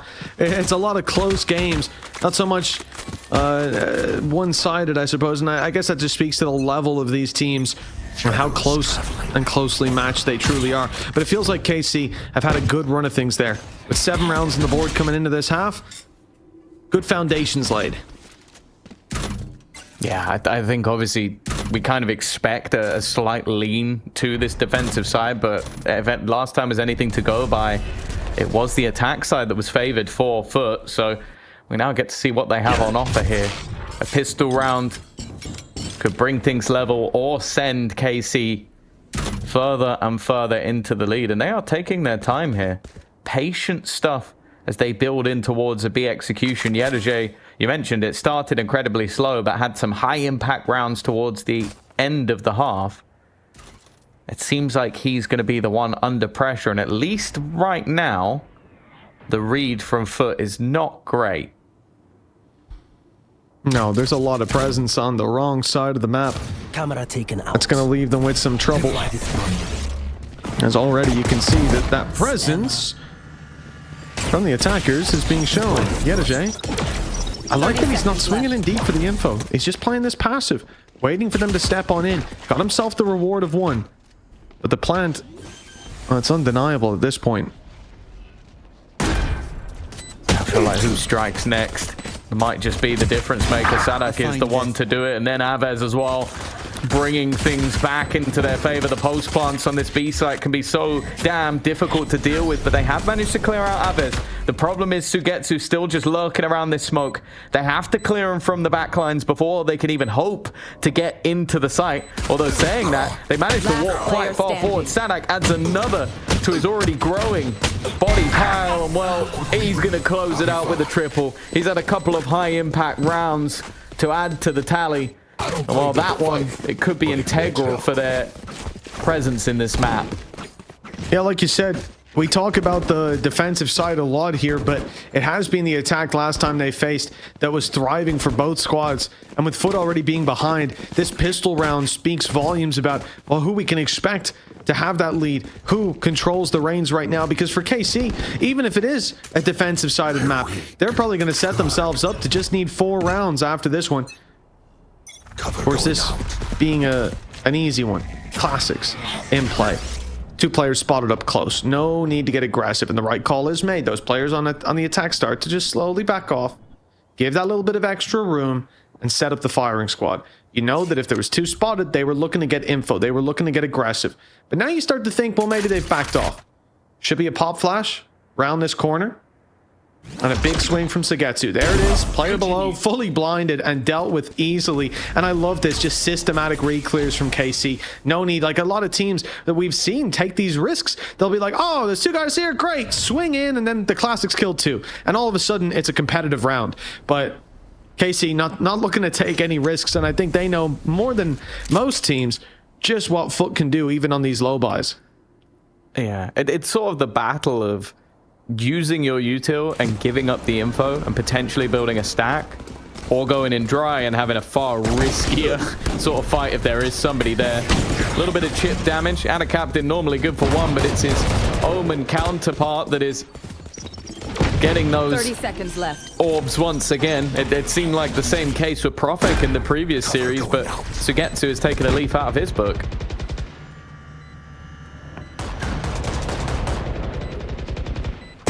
Player standing. A nice little shot from our team. And another to get a flawless round across the board. Sagetsu, 4 pickups as well. And I mean, when you look at a player, we talked about this earlier, Omen, probably not the one you want to be building those orbs. Sadik could reasonably be coming in here already with his ultimate, which could help a ton on the attack side to clear that defender util. You can just rush a site and not worry about if Cypher is there. But still, it's good to have that little confidence built up early on as a player that we were highlighting, that you spoke highly of in his switch up to this controller role. And I think it just holds true for some players that, you know, you understand how to play the game. You understand what you should be doing. You put a bit of practice into the mechanics of the individual agent. And at the end of the day, shooting is what matters most of the time. And Sagetsu's got that nailed down. But that's the thing. I think he's an incredibly intelligent player. To be one of the best Sentinels in the world, you have to be. So I understand, like, wanting him in your roster, but maybe wanting someone else to pick up that role, and him having that capability to switch. It's always just going to be in the back of our mind, though, that, like, what could we see from him if he was back on the Sentinel? I guess we won't know, at least for now, but you've always got to reminisce every once in a while. For now, though, he's been impossible to deal with. 17 and 7 on an Omen. Yeah, it's not anything to shake a stick at. Mr. Fallen already under pressure. The supportive utility, though, has been incredible. Like this Sova combination with the KO, you can see why Sadak as the IGL wants to play this supportive initiator. But there is a re-aggress here from the defense. Only going to be 1 for now, though. Look at the mid push. Yeah, there's an immediate rotate because of that mid presence. And the creep up on B. The hope here that they've left the site, at least left it to just 1 man to hold, but FUT have gone super passive. 18 seconds to move through that site. They need to get that spike planted with 4 on the clock. That gives them 10 seconds to clear 2 players. 10 on the clock. They need to go fast. They're running out of time. What is this? Gidashay, he's gone down, but Crack's still on the backside. They just need to deny the plant, and they've done the job. It's down to the 1v1, and at the break of dawn, he rides in with reinforcements. All of them dead on the ground, but Crack's the one to take them across the line. A 4K from Boathouse. First man in, last man out. And honestly, Tom, I liked the rotation when we saw it start, but they took way too long to get in there. Yeah, it weirdly, it still almost worked. It was only because Aves had to let go of the spike. And then even just the last second kills coming out from Krags. He's just doubled his kills in one round, which might be enough to ignite the fire underfoot. But yeah, it just was so late. It was like they assumed it was clear. And then when they saw the cage, I think that was the alarm bells. It was like, oh, actually, there's still players on this side of the map. We should have been moving a little bit quicker than this. So, yeah, definite mistakes. Something that you kind of hope for KC's sake they're going to learn from. But you look at the amount of damage they were able to do. It's not like FUT have come out of that one squeaky clean because of the mistakes. They still only have one standing. Cover going up. Yeah, anything but squeaky clean, that's for sure. I mean, the fact that everyone else just came barreling through the choke point, realizing that all they had to do was buy time, and they did that. And then Krax is still baited into that last fight. If he goes down, that would have felt like a round that FUT had in the bag. But that they somehow done. Yeah, no, really and truly, double digits, 10-5, and mental boom on the defensive side. Great play by Krax, though, to keep the minute. Rifles back up by KC, and a quick approach, not letting any time slip away on this one, as they've gotten themselves a double opening. Mr. Fallen, he's good for two, and almost the third. 68 HP on Aves, but it's enough to get that spike planted. And now, a man advantage to work with in the post plant. And a Hunter's Fury. Yeah, that's the bigger thing, the Hunter's Fury, if they want to try and use it. The only problem is Aves' position is horrific. Like, you're not going to see him pop it from here, and falling back into a place where it's useful just isn't really on the cards. Already, though, he'll be up close and not expected whatsoever. An immediate response. And I genuinely think that the paranoia thrown out from Ada Captain might have been perfect. I think that Sadak hit that shot blind. That's the only thing I can assume, because the player behind Sadak was fully nearsighted. So if he's nearsighted, you have to assume that there was no way that Sadak was able to sidestep that. Oh, a timeout called by FUT Generic 1. That would be Geis taking a moment to brief the troops. Again, you can only imagine watching these last two rounds from his perspective. Firstly, you barely win the round with a passive play on B site and a 1v1 with a second left on the clock. Then you move to the next and get rolled on the A site. The retake doesn't even get started, as Hypok likes to say, and with a 4-round gap between them, with KC having this kind of control and honestly feeling like they tripped over their own shoelaces on the way in 2 rounds ago, you look then and think, well, where is the confident, replicatable success for FUT? And really, it doesn't feel like they have that answer in the rounds that we've just seen. But after this pause, they better hope that a solution is just around the corner. Well, the worry is that even though the ultimates were online in the last, they were not utilized. So Hunter's Fury, null command, and an Omen TP. I'm going to be honest, it screams a direct B hit. They can take all the util offline and then just teleport straight to the back into the site if they would like to. For now, well, the attempt was to put the drone out, but it's actually been denied by the shock dart.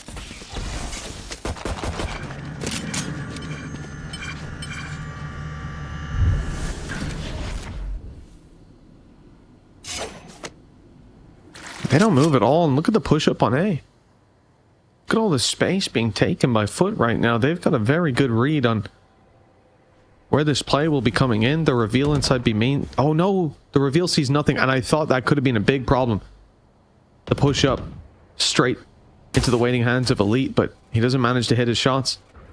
They've already TP'd past the trap wire inside of A main, looking for somebody lurking around the corners, but actually they're a little bit late. It felt like FUT had all the information here, but they couldn't connect the dots in quite the right way. As Yenajay falls, you look to the site. Only one man standing in their way. Mr. Fallen, classic in hand. What a kill. But he's 20 HP. He'll be dealt with, but gets a lot more damage done. Makes it easier for Krax to follow up. And Tom, I don't know how, but FUT have the man advantage. Yeah, they're also very worried about the guns being retrieved, so that's why you see Martin get a little bit more aggressive. And a captain now tag low. They've done incredibly well in this round, but not stealing it away really doesn't mean all that much with how many rounds would be there to play with. remaining. Martin on the angle, and well, mentioned his individual ability last time around when they played each other. It has been a completely different story for Martin.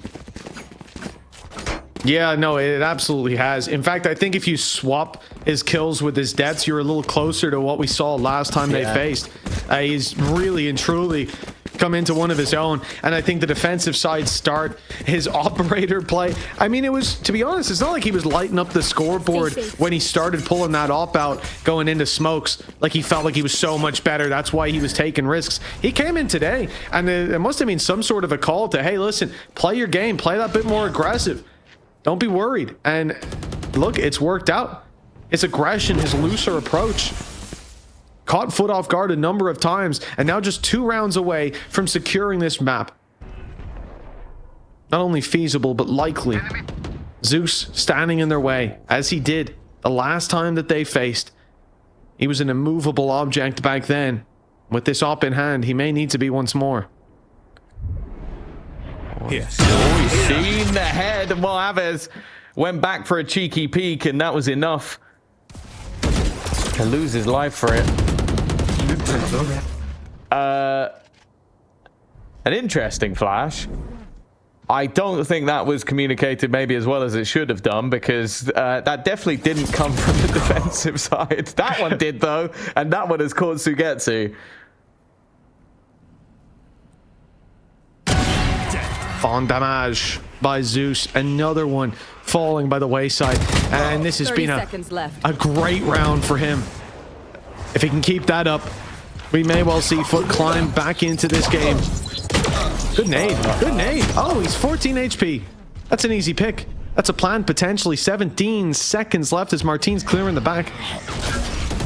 12 as they go for the plant. 10 seconds left. Yedajay off the flash, tries to deny. He gets there a little late. It's Martin needing an ace and only finding 2. Another round for FUT, but still a significant gap between the two.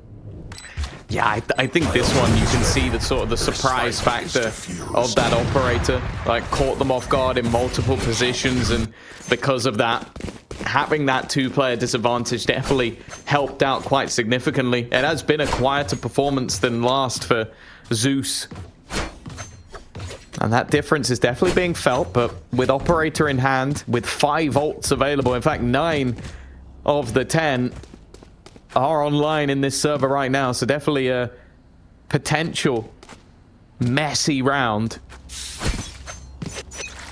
But I now want to see how they adapt over on the KC side to this operator being an issue for them.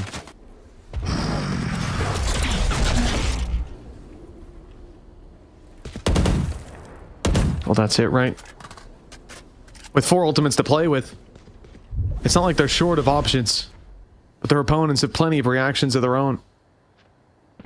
And an interesting play, you know, we're seeing this top mid passive hold, jump peeking in and out to try to spot that op.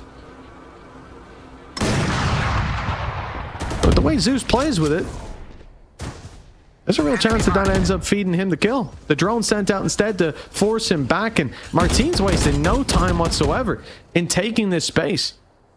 But Zeus is about to fill it back in this battle, oh, this should be favored to the operator, surely. Round he goes, and it's a clean pickup.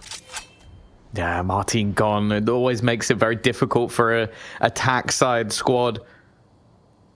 I think maybe the expectation from FUT is that there's going to be a Hunter's Fury use. I'm just looking at how passive Mr. Farland is currently playing within this site, almost just waiting for somebody to try and walk into that utility. 30 seconds left. Instead, Sadak is going to use the null command, but the whole idea is to just sell the ruse that this is still a play towards the A site. The thing is, the second he starts running back in the other direction, well, they're going to know. The info's there, but the reaction? Oh, well, it's absolutely there as well. My apologies for questioning you. A quick pickup, Sadak down, Hunter's Fury sent through, an attempt to deny the plant. It doesn't look like it's worked. Plant secured. And this position towards main, this is going to be everything for KC. Those players on site might not be able to hold that strong, and now they won't be able to hold at all inside of main. They've been isolated The information sent over. They're suppressed by the ulti. And a big pick as Captain takes one through the wall. The first domino, and the rest falls shortly after. Another round for the defensive side. Yeah, an important one of that. Like, that was the Hunter's Fury was actually utilized by both sides. I think the attack used it first to try and stop them on the rotation after they lost 2 players, and then the defense tried to use it in order to actually take out that planter. The fact is, though, either way, it's been the ults that have been expended for that attack. So even going into this round, you're talking about basically just that Blade Storm for Martine, which, hey, it can definitely still have impact. It can definitely still have opportunity. But it should mean that there's a good chance for FUT now to at least get themselves within 2. And with the way things have been going on this defensive half, they're really not that far behind anymore. Yeah, the long climb back has become a short one. Still an uphill battle, but one that they're approaching with, I mean, it seems like ease. Down to the classic even for Zeus, and he'll find another. That said, we are in a 1v2. That's winnable. Segetsu can definitely walk away with the dub. A weapon recovered. He needs to reload. Only 2 bullets. Only 2, and they're going to swing him. Oh, and, I mean, two easy headshots, apparently. He was confident in it.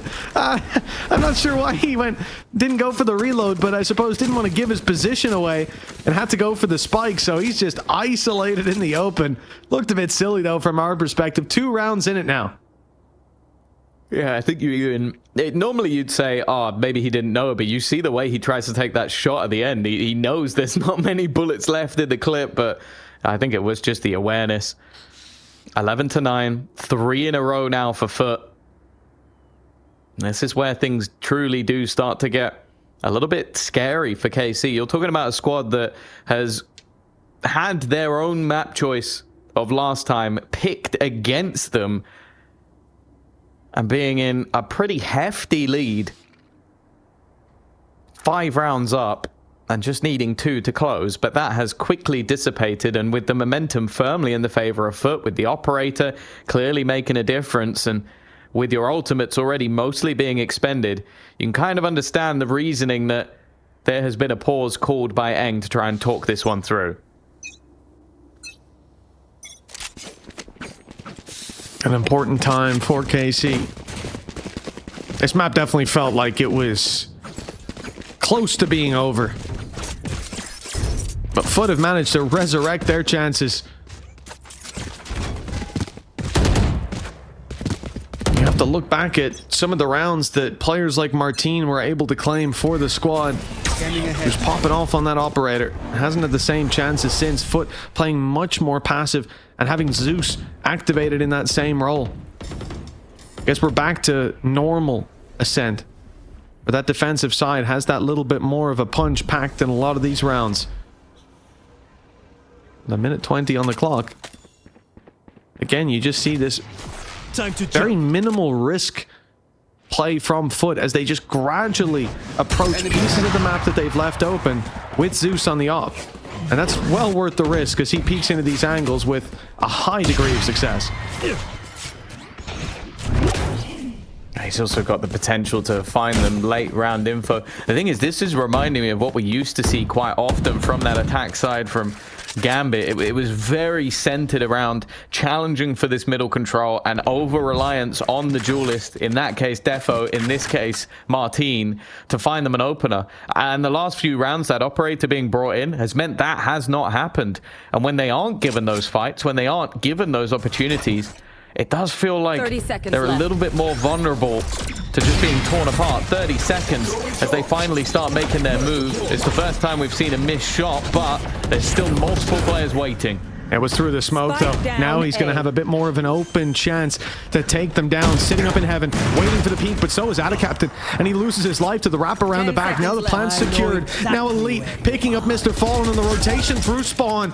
And it looks like whatever was said in that pause has worked out. They don't find their fight on mid, but the readjustment, the smoke and flash in short, the peek into the A site, and the wrap around Jenny to avoid that heaven position has left Zeus with almost no opportunities to land a kill shot in this round. And in fact, no opportunity to fight for the retake. They're going for a full save with the last two players. And at 12-9, KC will have 3 chances to close this map out. Yeah, they want to try and hunt down these remaining players. Sadak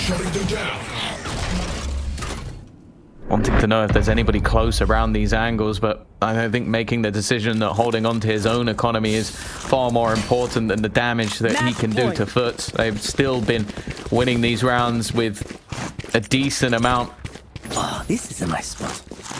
of credits in the bank, and well, you can see there's still plenty for them to buy up with going into this next round. The thing is, though, KC aren't going to care if they can close this out here and now. Take it on to Haven, a map where they dominated. And Aves had an absolute field day. He's definitely looked better than he did in the last series. Nowhere near as shut down. We'll see if FUT have found what they needed to get this one back to OT. Take flight. Let's see if the secret formula is all there. That's a good Sugetsu start. taking Zeus down. A very important pick. Zeus has been causing so many problems, and Ada Captain is trying to be the problem maker. On the side of FUT, he's gotten inside that smoke. Krax is coming around with a flash, but the reposition already from Sugetsu as he's expecting some form of aggression through that. They are just freezing across the map. Elite in this similar position found a pick last round. Yeah, they dodged the dart. So you can see Mr. Fallen has rotated away from middle because that dart didn't reveal anyone, but they've just all sat in. And now they're going to go back to this same sort of mid-take that they had before. Now, Mr. Fallen has got in just in time, but they're going to know he's only just making that rotation back in the other direction, and they want to put the pressure immediately onto Yedeje, who's had to go forward. Mr. Fallen is now here, though. They're so focused in on that one player that he's able to just tap away with 2. Even still, though, there's been a loss on the other side. Seconds remaining for them to make this move. Aves on the lurk, but if they're going to go for something here, they have to go for it now. They're trying to make it back towards the A site and grab the spike with a TP. That is never going to happen. Forced to carry this to the next round. The rifle in the corner. It will be brought through. But this round from FUT, wonderfully played. They lose out on Zeus. They lose out on mid control. And Mr. Fallen realizes any attempt to come back through a market, to wrap through bottom mid, is going to be caught immediately. So what does he do? He just goes around through the spawn angle into B, uses their cloudburst to reposition. And like you said, tunnel visioned from KC right onto Yedeje. They were worried about taking him down when the cage fell, but when it did fall, Mr. Fallen was standing close by, ready to eliminate them. Beautiful play. And 12-10, 2 rounds, 2 chances. But that first one couldn't have started out any better, Tom. They eliminated Zeus. He was the main problem maker, and FUT do well to stabilize. Still opportunities here. The dimensional drift now online for the defense to try and get that additional information. I don't know if there'll be too many better rounds than the last, though, with those freebie openers. Never mind. That works out for Sadak. And while there's going to be an attempted response, that's Zeus down to 11 HP. They have already found themselves a pretty large advantage, and with Hip teleporting to the other side of the map, there's a pretty severe gap now with only one man standing on the A site.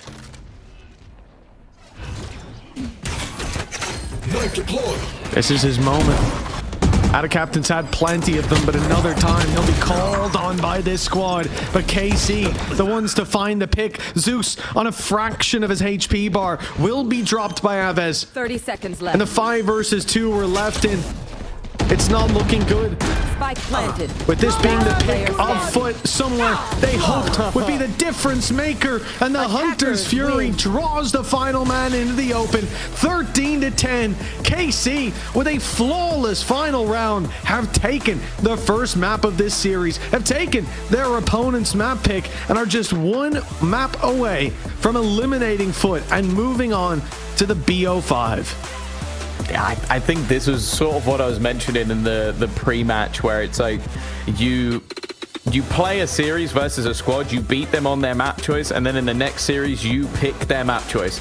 It seemed like a bold play, it seemed like a gamble, and well, you see the difference of when Martine is on and when Martine is not. And Martine had a fantastic map. Definitely wasn't the catalyst overall. I think Sugetsu had an impeccable performance. I don't think there's anything you can really critique there. And actually, Sadak himself had a lot of really high impact openers and high impact rounds. So I think KC are going to be very happy with that. 50% of Mitch's prediction is already incorrect for this series, but we'll see. Maybe he can get the other 50% correct. No, I remember now the 2-0 was the other way around. So yeah, that's my bad. I think I misspoke earlier. It's obviously KC. So they're gonna win 0-2.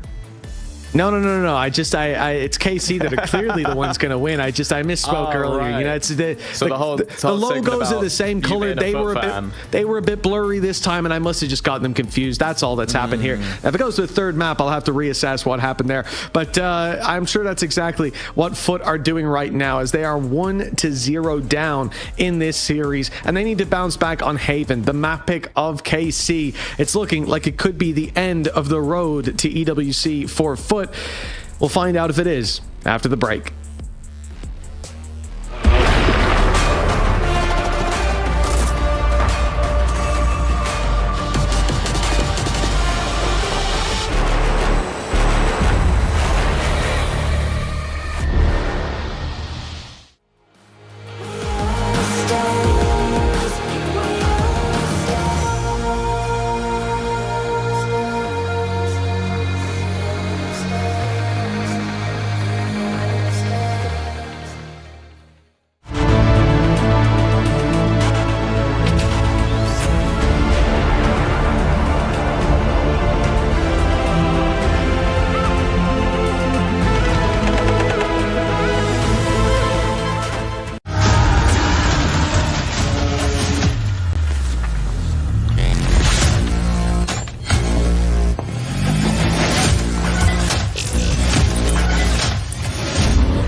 Hello everybody and welcome back. Map 1 has already passed, and with it, I suppose the chances of FUT have gone down quite significantly, Tom. They've lost out on their pick. Haven up next. I mean, nobody could have seen this coming. I think the streets were with FUT here today, but KC impressed us with their performance, and in no small part thanks to Martine having a huge step up compared to the last time these two teams faced on Ascent.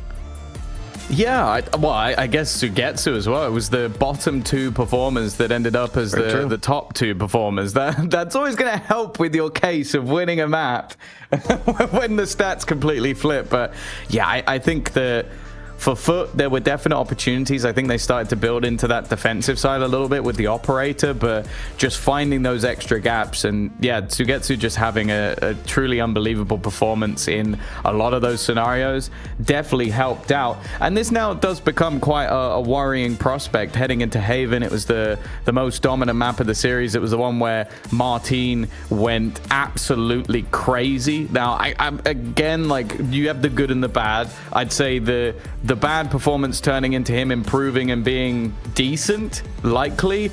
Him going 29-9 again, I don't think that's going to happen. So I hope that means that this is going to be a little bit closer than last time, but I still think that their composition can be quite hard to play against. That is one of the reasons I believe that FUT has actually changed their Haven comp, because they didn't want to have to try and deal with this again. Well, I mean, you say, you know, his 29-9 not likely to happen, but against Navi, it was what, 22-13 against Koi. It's not quite as good. 19-16, nice. And yeah, I think, like, you know, he's a guy that's going to put up numbers one way or another. But coming off a map where he just improved his performance, turned it around 180 from what we saw before against the same team, and a lot of this was okay. FUT weren't doing a great job of dealing with his operator early. He was getting a lot of opportunities, and you look at the difference then when it came to Zeus. He was being shut down, he was being denied. There was that round where he was like pushed back and forth by all of their util, and I don't think he got a clean shot on them, and then ended up having to go save. But there were like 4 pushes that went directly to the avenue where he was holding, and yet not once did he see someone. And I think that's a big deal in terms of the way that the team was approaching it. So you can't necessarily just look at Zeus and go, well, why didn't you do what he did? I suppose you can look at the whole team and go, well, why didn't y'all do what KC did on their attack to deny those opportunities? But the reality is, for Martine, having that level of confidence now coming into the next, having the win in his sails in this form, hey, listen, 29-9 might only be the beginning. That could be the new floor. Yeah, you know, it's definitely going to be a little bit more difficult to maybe find that same value with the new composition. I think I definitely prefer the sort of chaotic energy that is being brought out by FUT, like throwing in this additional Yoru alongside the Neon. I think that it kind of matches what's being run by KC. And I'm going to put the focus point on Aves, because I still don't think we have witnessed that Phoenix have enough value. Obviously, I think a lot of what went on when he's playing alongside Martine is that he gives Martine more space, but I want to see that Phoenix play. I think if you're running an agent that predominantly revolves around getting your ultimate and headshotting people, if it's not working out, then just play KO. Well, this is it. They came up against a very, on the side of KC, they came up against a very prep-heavy team that was specifically looking to shut down Aves, and did a great job of it. I don't think we're going to see the same, like you said earlier, coming out of FUT. With this composition, and look, you're going to be trying to duel him a lot. Him and Martine are going to have a lot of fights coming their way, and that's going to be a little bit more of an opportunity, I suppose, for Aves to thrive and for this comp too. I was curious to see if FUT were going to bring in a different composition here on Haven, if that previous one that they ran was just a direct counter, and we'd see a return to something like a Chamber, especially dealing with that double duelist on the other side, that maybe holding down those sight lines and trying to drop that Phoenix post flash could be a way to try to deal with it. But it looks like a much punchier approach, and the main thing being, like, I do think that the Viper was their downfall. Like, trying to play up against that and rush into it again and again, didn't matter where the players were, the utility that they had to break through was too much for them to deal with. So I think FUT definitely having a better opportunity as we go to more of a brawly head-to-head.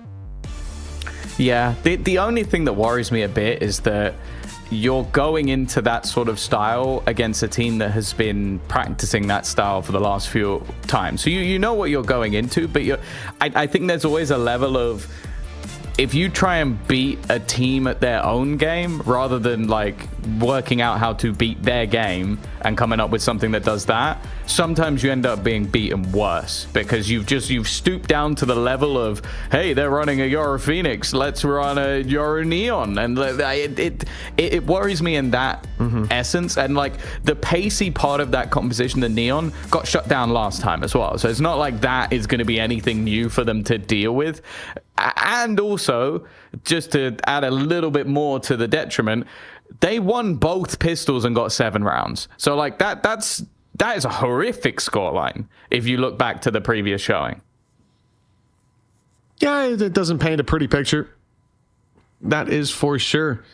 And we're already seeing a lot of mid-control going the way of KC as barriers are up and Haven is away. Yedege tucked in the corner, not spotted, but he will be dealt with, and it's not a pretty fight. Yeah, that's definitely not the start that they were going to be looking for. It's damage done, but not anything that's really going to turn the round, at least for now. Ada Captain could be the next one under pressure, but it seems like Mr. Fallen is going to be the one instead. That time it couldn't have been much worse. Pulls out a shock dart, but after being seen, look at the rotation from this defensive side. They are all going back, walking into the hands of Krax. This could be perfect for Krax to really do some damage, and he takes 2 for 1. Not a bad start to the round, and they are playing back and forth, trying to wrap this in towards the A side once again, clearly where the post plant is desired. And I feel like at this stage, it's got to be just utter confusion from the side of Zeus, as he has run back and forth and back and forth, and now has to run back again. Tagged. Well, they've seen one behind. They don't know about the second. That's about the only positive to play with here. The plant is quite close to that box. I was wondering, you know, if 3 players go into the spawn here, we're in trouble. No one would actually be able to stop the defuse convincingly. Yoru also tagged quite low, so a good chance.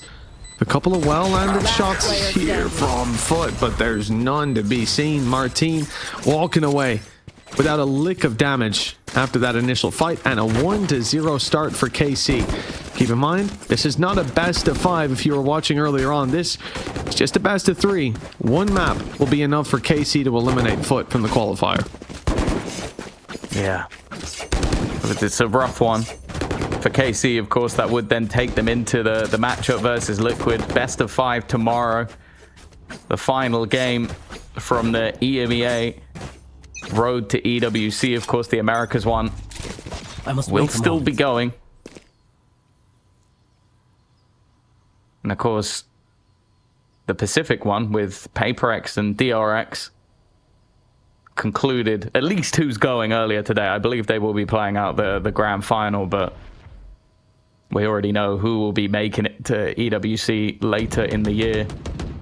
Of course, for both of these squads, with neither Masters event being met, an opportunity for an international in July would be welcomed, I'm sure.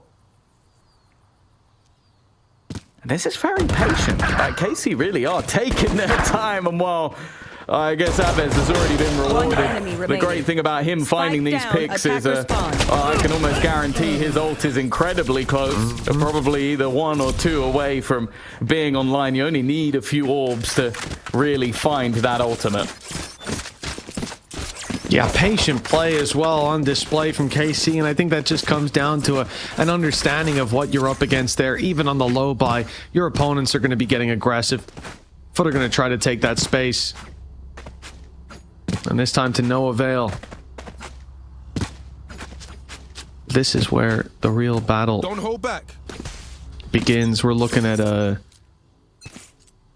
A lot of a fight brewing on A long. Two players here. Paranoia sent through a little bit late though. Aves is already across and he'll find an easy opening onto Captain. That puts all the pressure on these players trapped on long. Double bounce from the reveal, and that's going to give them everything they need to take these players down. Wonderful flash from Aves. And this is what we were expecting to see last time. Domination from this composition with just full frontal aggression. It's all right that was an eco though, right? Oh yeah, man, an eco with the big pistols, the really big ones, the two-handed pistols. The long ones, the long ones with 25 bullets in them. Yeah, that really did look like it was versus an eco. The sheer pace that they just hit into that site, the delay not really working out. You mentioned it, how there can be the struggles for FUT when they faced off against something like a double controller where you have those extra smokes to slow them down. There was nothing slowing down KC in this moment.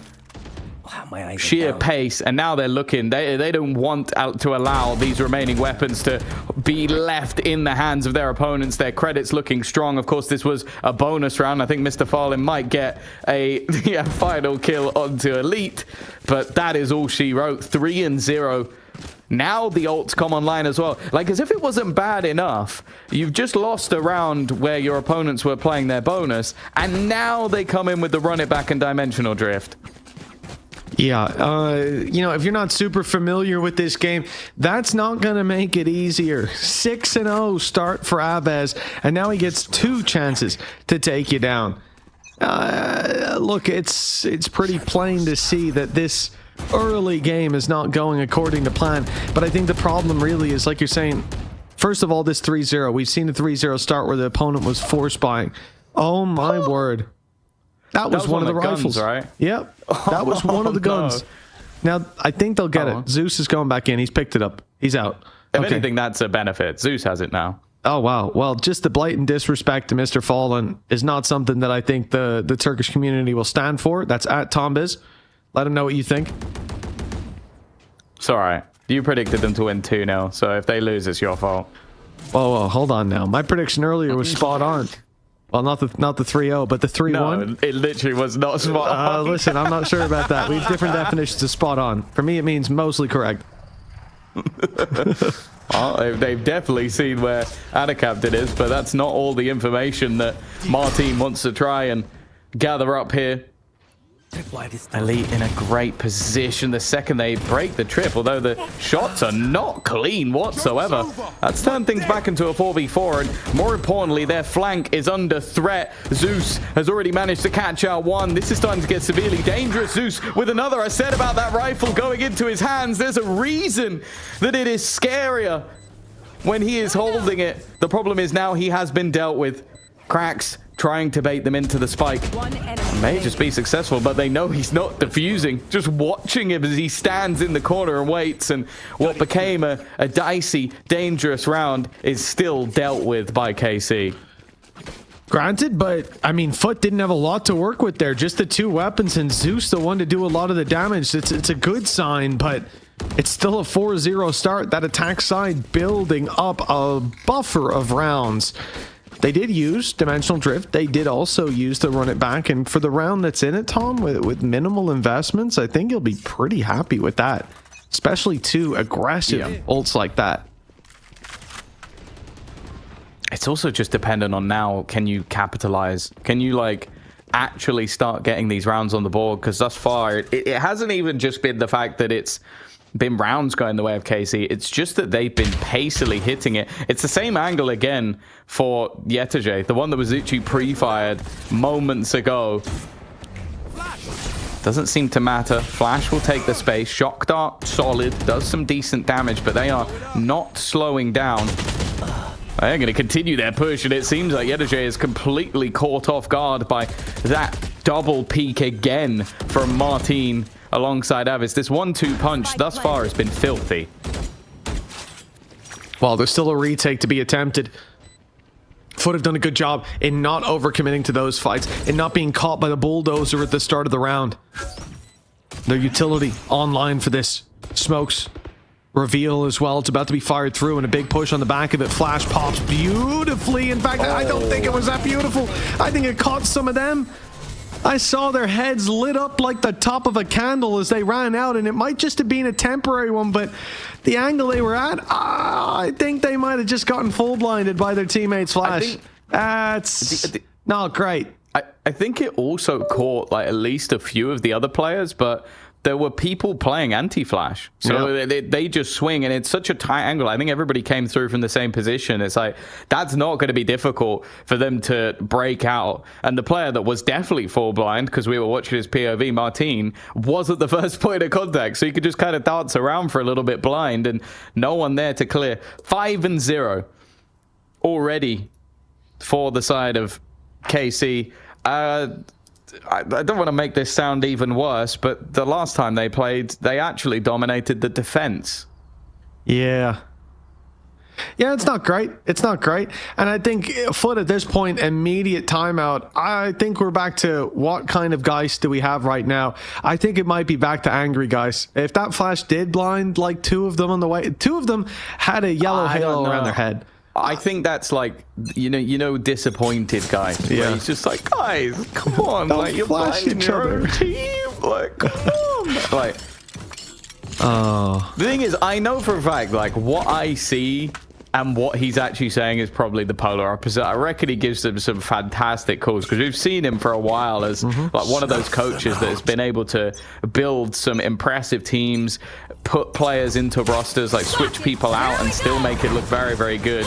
And while it seems like the response in this round is try and get a little bit aggressive, break the trend. Like you've been caught off so much by being more passive, try and get up in their face and be disruptive.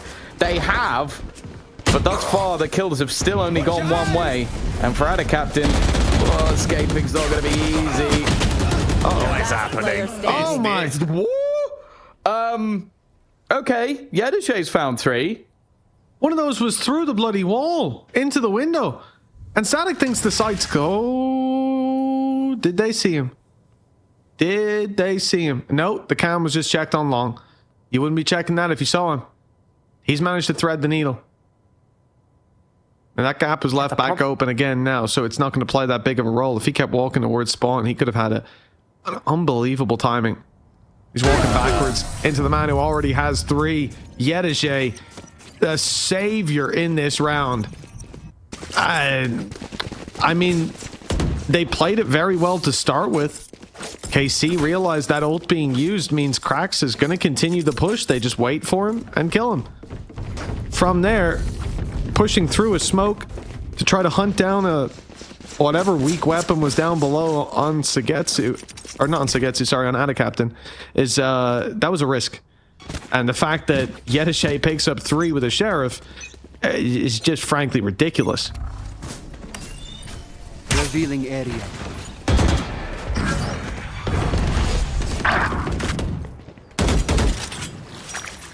Well, it is more of the same, it seems. Mr. Fallen has just been wrecked. Like, that is not the start that you want to be seeing. Especially look at where he died. Like, it's just brutal. And they're going to try and re-aggress. The problem is, it was all-out aggression that ended up winning the round for them. You don't really want to try and recreate that in a round where you have a purchase. So that sort of, like, gimmicky, explosive win needs to now fall back into, okay, we actually have some prominence on this defensive side, which as of right now, I'm not sure they do.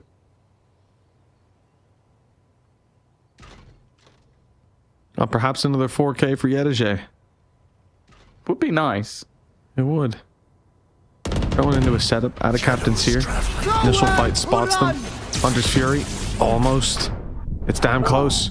He's blinded up himself now. Yedishay survives on the backside.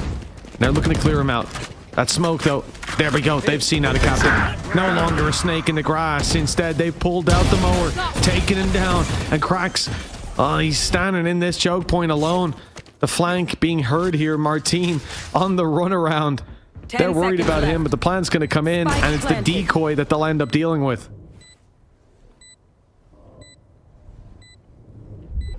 And now it calls into question if they even want to go for this. A 2 versus 4.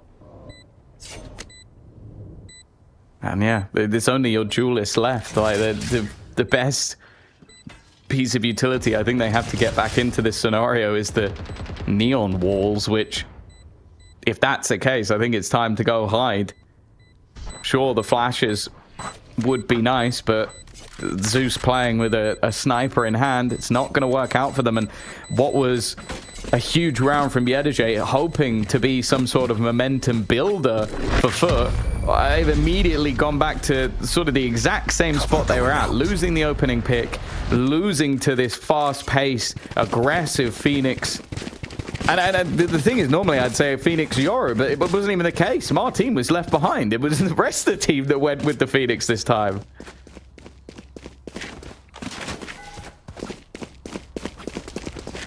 Of course, they'll run it back. Likely to be used at the off rip for this round. 7-1. If they win this, it's already a pretty beautiful attacking side built up with plenty of opportunities to keep the ball rolling. FUT are in dire need of an answer. So far, it seems like you said there's no real resistance on this defensive side. We're looking at massive individual plays being the only reason that they've got even one, and that was just KC overheating against an eco. They're not going to do that again. Joke's over! You're dead! Yeah, the good thing for them in this round is they do at least have themselves some alternates to play with. The same can be said on the other side, though. This is all a ruse, by the way. Everything that's just been thrown in was just to fake things out. And now they'll teleport back to the other side of the map. Aves will go running, and this will be an easy C-site plant. Love it. And that's the one thing you can do when you've sent in this A-site execute so many times with Aves, with Martine, is you can then just throw that in, use the ultimate, fake out the steps. And of course, FUT would be foolish not to bite. Yeah, well, at this point, the only real adaptation you've got left is to just rotate quicker, stack up those sites, and be ready for the blitz. But it doesn't work out. When your opponent's one step ahead, ultimate used here by Zeus. Decent impact, but he needs them all. At this point, it was too little, too late, and 7-1 locked in. This is just falling apart from the side of FUT.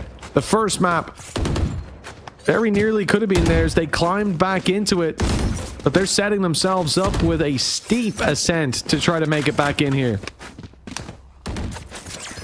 Yeah, I don't know. There's not really been, other than the ETJ 4K, there's not really been anything to write home about. And I think that the synergy of this Haven comp for KC has been really impressive. Like, I'm enjoying watching this, which honestly, I wanted to hate it. I really wanted to hate it because it's got Phoenix, but it's been great. Like, these two players playing these roles are fantastic. They've been good at catching players. Like, look at this. It's like the FUT players DC'd.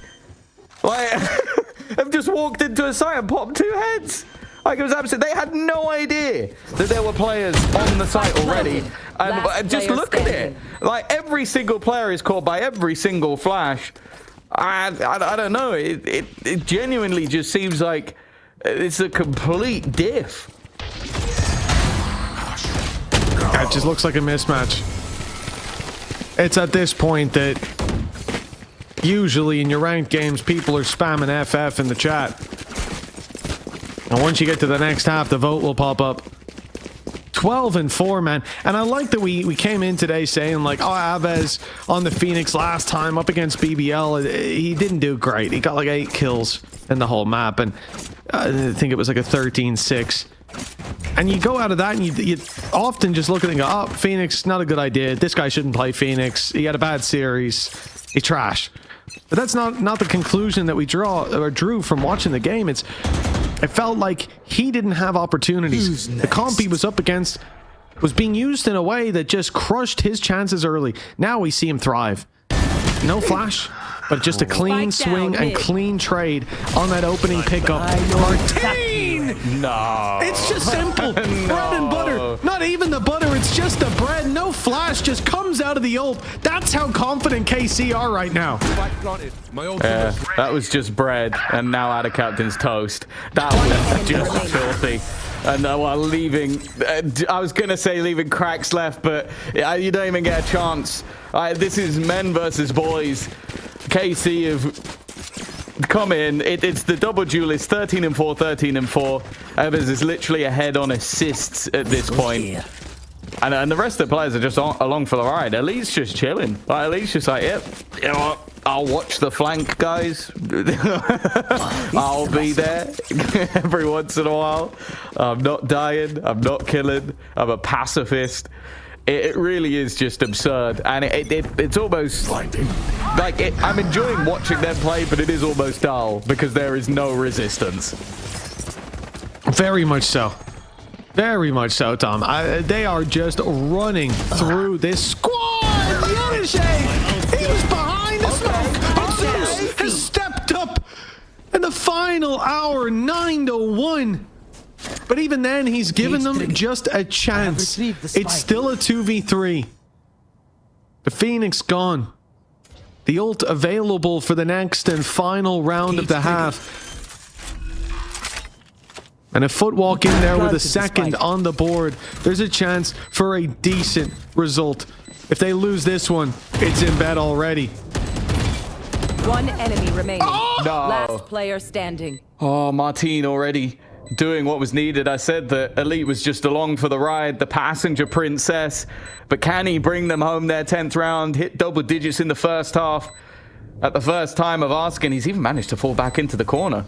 You can see Mr. Fallen is desperately trying to work things out. He hasn't got the dart. He is confused completely as where his opponent has gone. And well, when he is called upon, a hero arises. After Last Martine round got a in triple the kill. half. But we'll ignore that and just relish in the fact that Elite, I think he's now 5-3. There you go. There, 5-3. Whoa. What a memory. Look at this guy. It's Cairo whenever he wins a game. No, that's 3 and 5, Nah, who mate. am I kidding? Yeah, I was about to say, he doesn't have 3 deaths. Hey, I haven't seen that man go positive in years. Maybe more like Ada Captain, 3-11. He also sometimes plays the Omen as well, so it adds up. Yeah, well, when we're unlucky. 10-1. Double digits found already, and there's still a round to play for, man. That's outrageous. No! Put the shorty away, you madman. Martine's feeling confident. Maybe a little too confident. They run it back in full effect, and it's found them to plant at least. This Hunter's Fury as well, as if they needed it. Nice shot from Cracks, a very nice shot from Cracks, and that will get him the overdrive. One of the best opportunities they've had. He'll be left onto Sadak in the clutch. A 1 versus 3, and well, a Hunter's Fury is nice, but not when a man is running at you full sprint, already tagging down to 1 HP. The second round will be guaranteed at least. It is something, but a semblance of hope for FUT, because in the second half, they need a miracle.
Welcome back, folks. 10-2. It has been a dominant display from KC, to say the least, as FUT now have a big climb back to make this one even remotely possible, not just in the map but in the series as well. Being 1-0 down, it looks like the bell is tolling for the final hour of FUT's participation in this qualifier. EWC out of reach, at least for now. Yeah, so something drastic would need to change, and as I said last time out, it was their attack that suffered at the hands of the defense. This flash could be everything if it's timed correctly. It catches nigh on everybody. The molly to buy them extra space, but Zeus has been able to capitalize. EWC there alongside as well. An advantage for FUT for the first time in a while. Yeah, it has certainly been a while. Converting this one a necessity if they're to have a chance. They've got the numbers, but now they've faded. Sugetsu's picked up one from the top, wrapping together. But look at the flank on the flank out here on long. This is perfect timing, nigh on everything, and EWC will pick up Martine. The smoke out on long, but the players in hell battling together. Oh no, it's a smoke close. They're just going to emerge from it, and only the one to be found. I like the idea. The execution though comes in for FUT as 3-10 on the board. Yeah, a must-win pistol, to say the least. You can't really expect too much to be coming through in this round from KC. Of course, for the side of FUT, you kind of just have to buy every round at this stage. You're so far down that like you can't afford to really play a bonus in the next. But saying that, I'm looking at a Marshall in hand for Mr. Fallen, and I think Ada Captain's barely bought anything. Maybe just, again, trying to invest into a Vandal in the next. Flight. But they need to basically lose, well, one player maximum in this.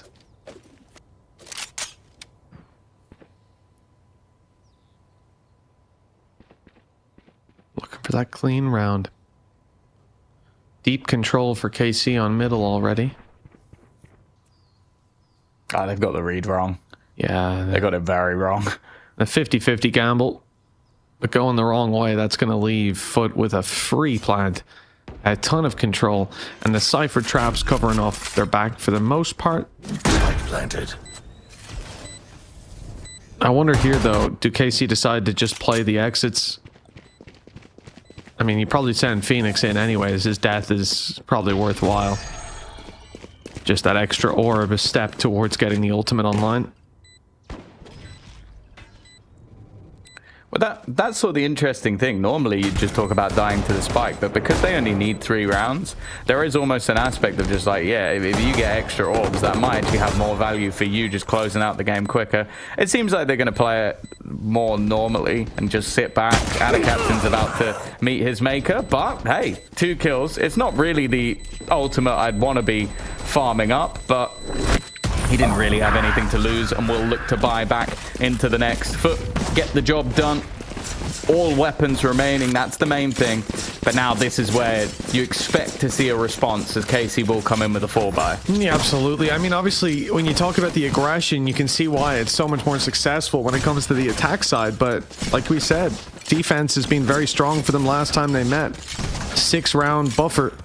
It's a large amount of space for KC to work with, and it does feel not impossible, but very much improbable for FUT to climb back into this, not because of the score, but because of how we got here.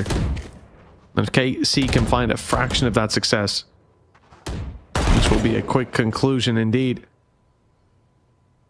For now, they have Martine trapped in the corner, but he has a TP to get out of here if needed. The drone searching out to make sure there's still some players here. The passive play is the right one. Oh, we're about to have a battle. Sadek doesn't know where to go. And at this point, I mean, FUT just pumping the brakes have left KC without a real idea what's going on. Someone is going to have to go peeking to figure out where these players are. And that's what FUT are gambling on.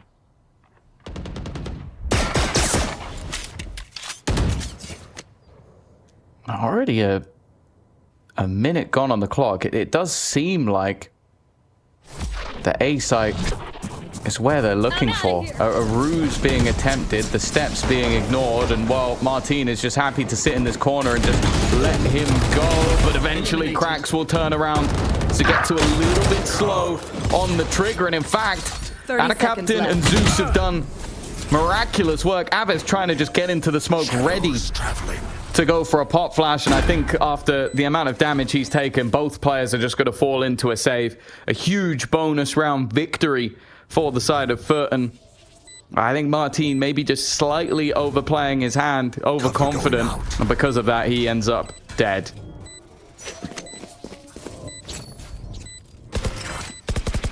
Well, the beginning of the end, not quite by the looks of things. Working out nicely for the side of FUT to have 5 rounds on the board. You do feel like eventually that will come to an end. I think the run it back will be a large part of that. Aves has looked very good so far. This time they pressure the other side of the map and find a ton of success there.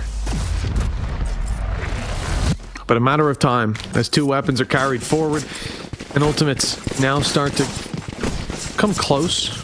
Although really, I look at Sugetsu, he's the only one that is right up there for the defensive side. It's FUT that have themselves, again, it's, you know, the omens on both sides, the one that have been picking up the orbs. It's not going to play as big a role as maybe it could, but helpful for FUT to at least have that little bit of a recon to clear out some of the big control, especially when there's going to be trap plays.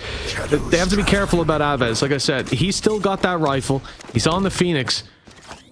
And if anyone's going to make this round favorable, it should be him. Martin's gone very aggressive. Of course, he has the gate crash to fall back on. And he's heard the steps away. Oh, damn close. Yeah, it's a really difficult shot to hit. A player jumping and running back in the other direction, but EWC has managed to get out of it. One of the main dangers already gone. Martin, though, never mind.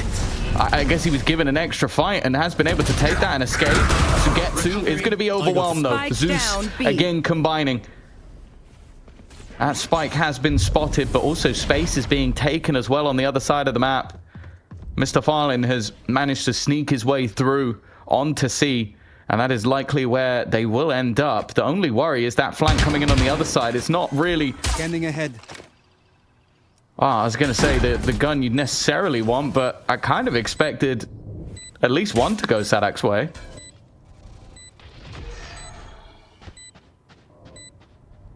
Oh, this could be dangerous. The push up has gone right into Aves, and he had backup too. Good flash, great flash, in fact.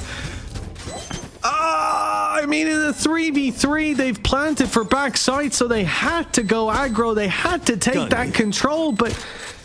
I mean, they made their bed, and they made it incorrectly. A plant for long here with the facing of the open angles would have made a lot more sense. I think it's because of Sadak, though. Like, even though he doesn't get a kill, because he did a little bit of chip damage, they were like, okay, we can't plant there anymore. So they just didn't have any safe space. And I think Aves, honestly, his timing was impeccable. He went to go back towards garage just to check, didn't see anyone, and then went, okay, they must be coming back the other way, and just caught both players as they went to swing it. A second later, and I think Martin goes down without much of a fight, but that duo working in tandem once again. Just 2 rounds now needed for KC, and a big let-off, really, because it looked like FUT were going to build back into the game, but that is already them in a bit of trouble. Very fast-paced stuff, looking to take out the fight. They are not stopping it, even running into the trip, and now Sadak's trying to hold them in on the other side. It is both teams running it down with absolute pace, and now Sugetsu with 45 HP is just looking to try and survive. Yeah, he's going to TP out of there, and that leaves Aves in the open. Dropped. And left into the 3v3, a chaotic round to say the least. This flank up by Mr. Fallen. If they don't watch it, they're in big trouble, but they've seen him now. It comes at the cost of Sugetsu still. Oh, he tried to knife him! Spike down, B. Well, Martinez blasted his head off. The short he used in close range, but both players still very low. EWC is not out of this round just yet, but the spike, he has to push into it. They don't know where he's coming from. He can get a jump on the first player. And in fact, He's going to wrap around 35 seconds or so to get in there and plan to... It's a long rotation to make. But with all these traps on A, Tom, there's a good chance they don't suspect him. Spidey senses will have to start tingling for this to work out. It's a very weird way to go around the map. One that, as you said, I don't think anybody will be expecting. The problem is there's so many angles for him left to check. He has absolutely no idea where they're going to be sitting. Finally grabs the spike, but all he can really do is reposition, and now he's in for the nastiest of surprises. It's a good idea from EWC, but unfortunately just completely missed where all of the remaining players were, just by a little bit of bad luck. 21-9 for Martin, 16-9 for Aves. They have been flying high, and well, they are looking to book their spot in that lower final, in that second qualification match. They're looking to try and complete the road to EWC, but they still need one more round. One more, with 7 chances to close it out. It seems set in stone that they'll make it the distance. Opening duel, going the way of Sadik, but an immediate return. Sugetsu blinded. Oh, they've seen him TP. He is dealt with, and so is Aves. This should be a clean round. They still haven't dealt with Sadik. Swinging one by one as Cracks goes low. It's left into the hands of just Elite. The spike miles away. They spot him here. They just go back. Plant on the other side, but how many players will be left? It's down to another 1v1 on site, and Elite's won that too. Now it's only EWC with the spike, all alone. A trap to cover his back. He's taken it away. I wonder why he's done that. Let's see what his ideas are to defend this spike, as it will give a lot of control to him if he gets these down.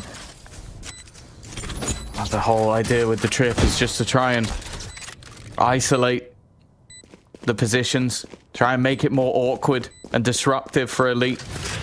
He's even going to put the trip towards long just to try and bait the idea that that's where he's coming from. This reposition from him is fantastic. He's already going to know that the players within the site, and the chances of Elite turning around at this stage are so unlikely.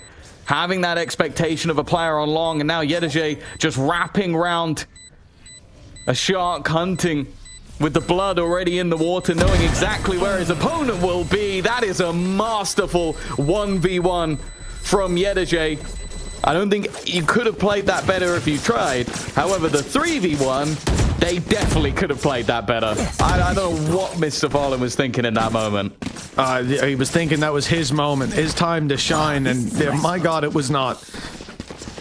Went a little dim as 12-6.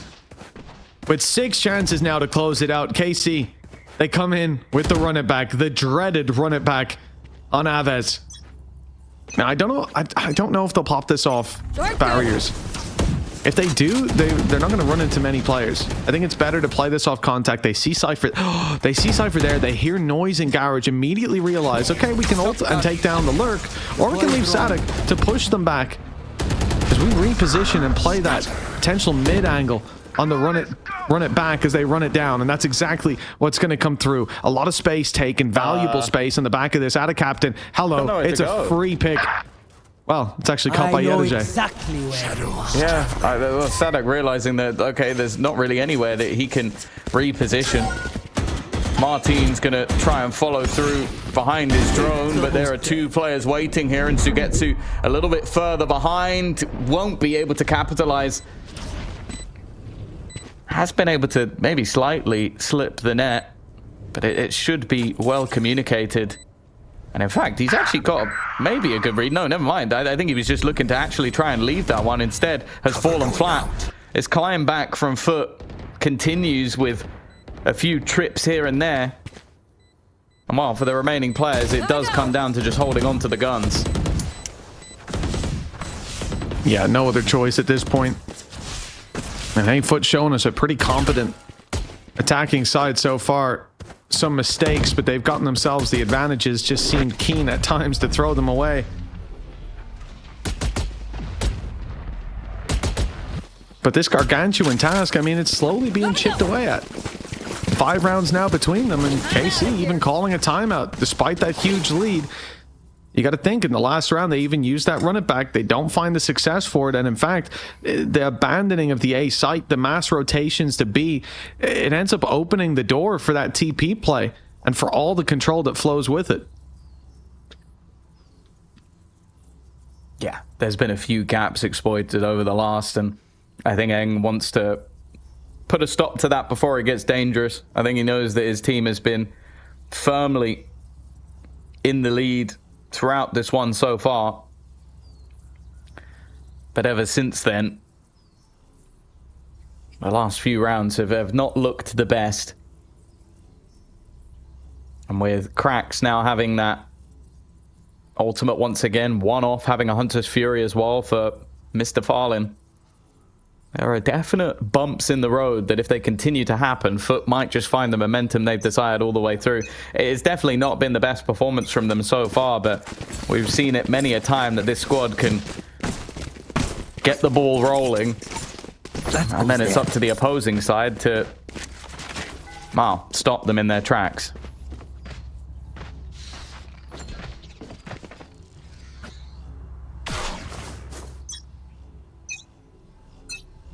Five in a row.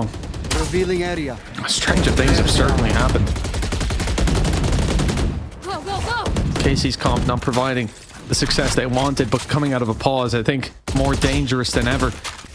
Ready. If they go for this mid play to spring a big trap upon them, but FUT have avoided that danger. They're moving in the right direction. Clearing out all this space here on A.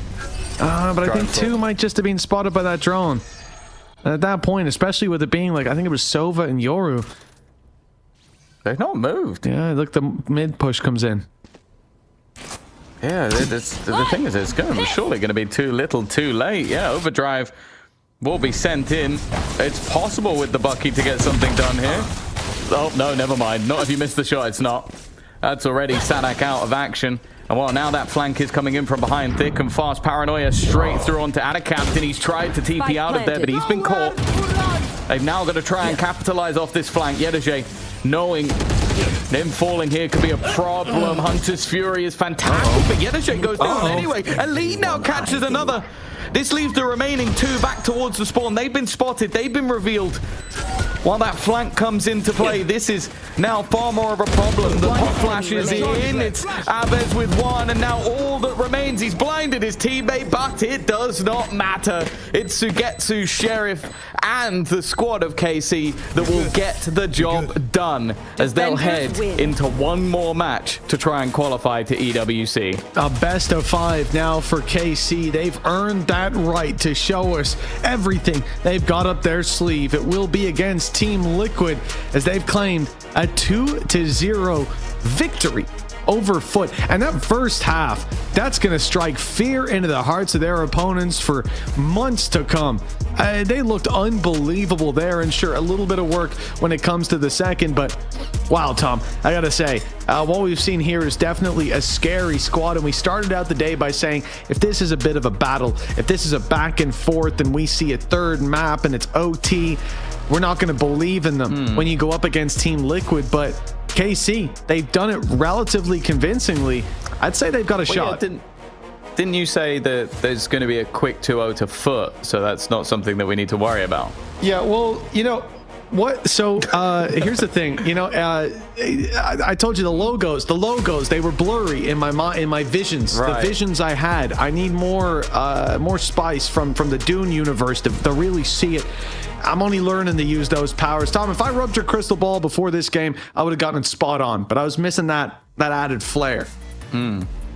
So instead, you got it spot wrong? I don't even know. I don't even know what you say when you get it completely wrong. But nonetheless, a big result for KC. And yeah, I'm happy to see that combo. Like when Aves and Martin are on point, they really are a terrifying squad. And obviously, you've got to give credit to all the setup. I think Paranoia is coming through to give them that extra space. But we are now going to take a little bit of a look back at how things have gone so far and basically how we have led to here with the bracket. It will be Liquid versus KC, a final spot to qualify. Of course, the last match, the BBL do not have to play Liquid another time if they make it through. That's not happening again, but it will affect obviously the seeding. So making it through that upper bracket means that obviously BBL are the number 3 seed going in. Of course, the teams that qualified via the VCT are number seed 1 and 2, which of course are Fnatic and Heretics. And now for Liquid and KC, they are going to fight for that final 4th seed, which probably means they're going to get some tough opening matches. But hey, you want to make it to the event. That's the most important thing. Yeah, and there's your schedule for tomorrow. Nothing too complicated there. 1 BO5 to go down. Team Liquid against KC. One of those teams will be going all the way to the EWC. The other, well, the road will end there. That's for tomorrow around midday CEST, so make sure you tune in, as I think that's going to be a belter. Seeing Liquid qualify or a surprise victory for KC. You know what? I might not even. The game seems so unpredictable. I might leave the visions out tomorrow. Who knows? We'll see if any come to me tonight. Oh, that's no fun. Well, yeah, I think you already know that my prediction is probably going to go the way of Liquid. I think they are the informed team and could have easily made it through today. Like, let's be honest, like 3-13-11 losses and a 13-6 victory. Like, if anything, they've actually won on rounds after losing 3 maps, which is a mental way to think about it. But that's how sort of close that match ended up. And I think going against KC, they are definitely going to be favored, but we've seen it before. Like, you get into those sort of moments, you pull out the compositions that maybe are a little bit more spicy, or maybe you get those players popping off exactly as you needed, and that can make a very, very different storyline. So I'm excited to see if Eng and Zysh with a little bit of Sadak magic can maybe cook up something interesting, or if the new look Nats IGL alongside some of those superstars of Liquid be the ones to close it out. Yeah, it should be a very exciting matchup tomorrow. Another BO5, so another guaranteed third map. Because you know what, Tom, when it comes to best of threes, we just ain't getting any third mappers. 0. It's just been domination across the board. Even in the closer map scores, we just can't get that third one to eke out. And it would have been cool to see the Pearl there today. See a little bit more Harbor in a more conventional sense, I suppose, for what is convention at this year. But you know what, Tom, I've got another vision. It's coming through to me.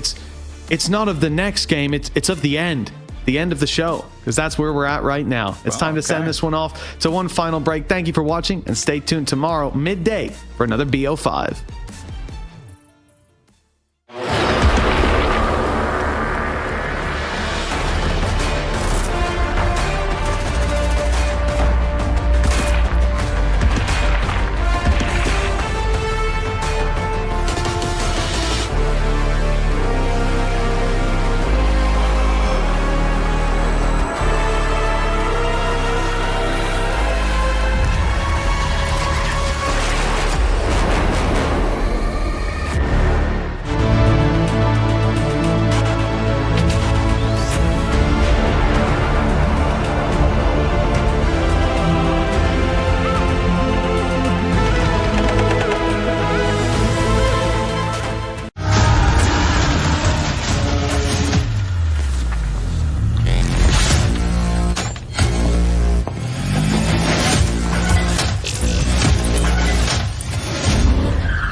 So now it's time to die.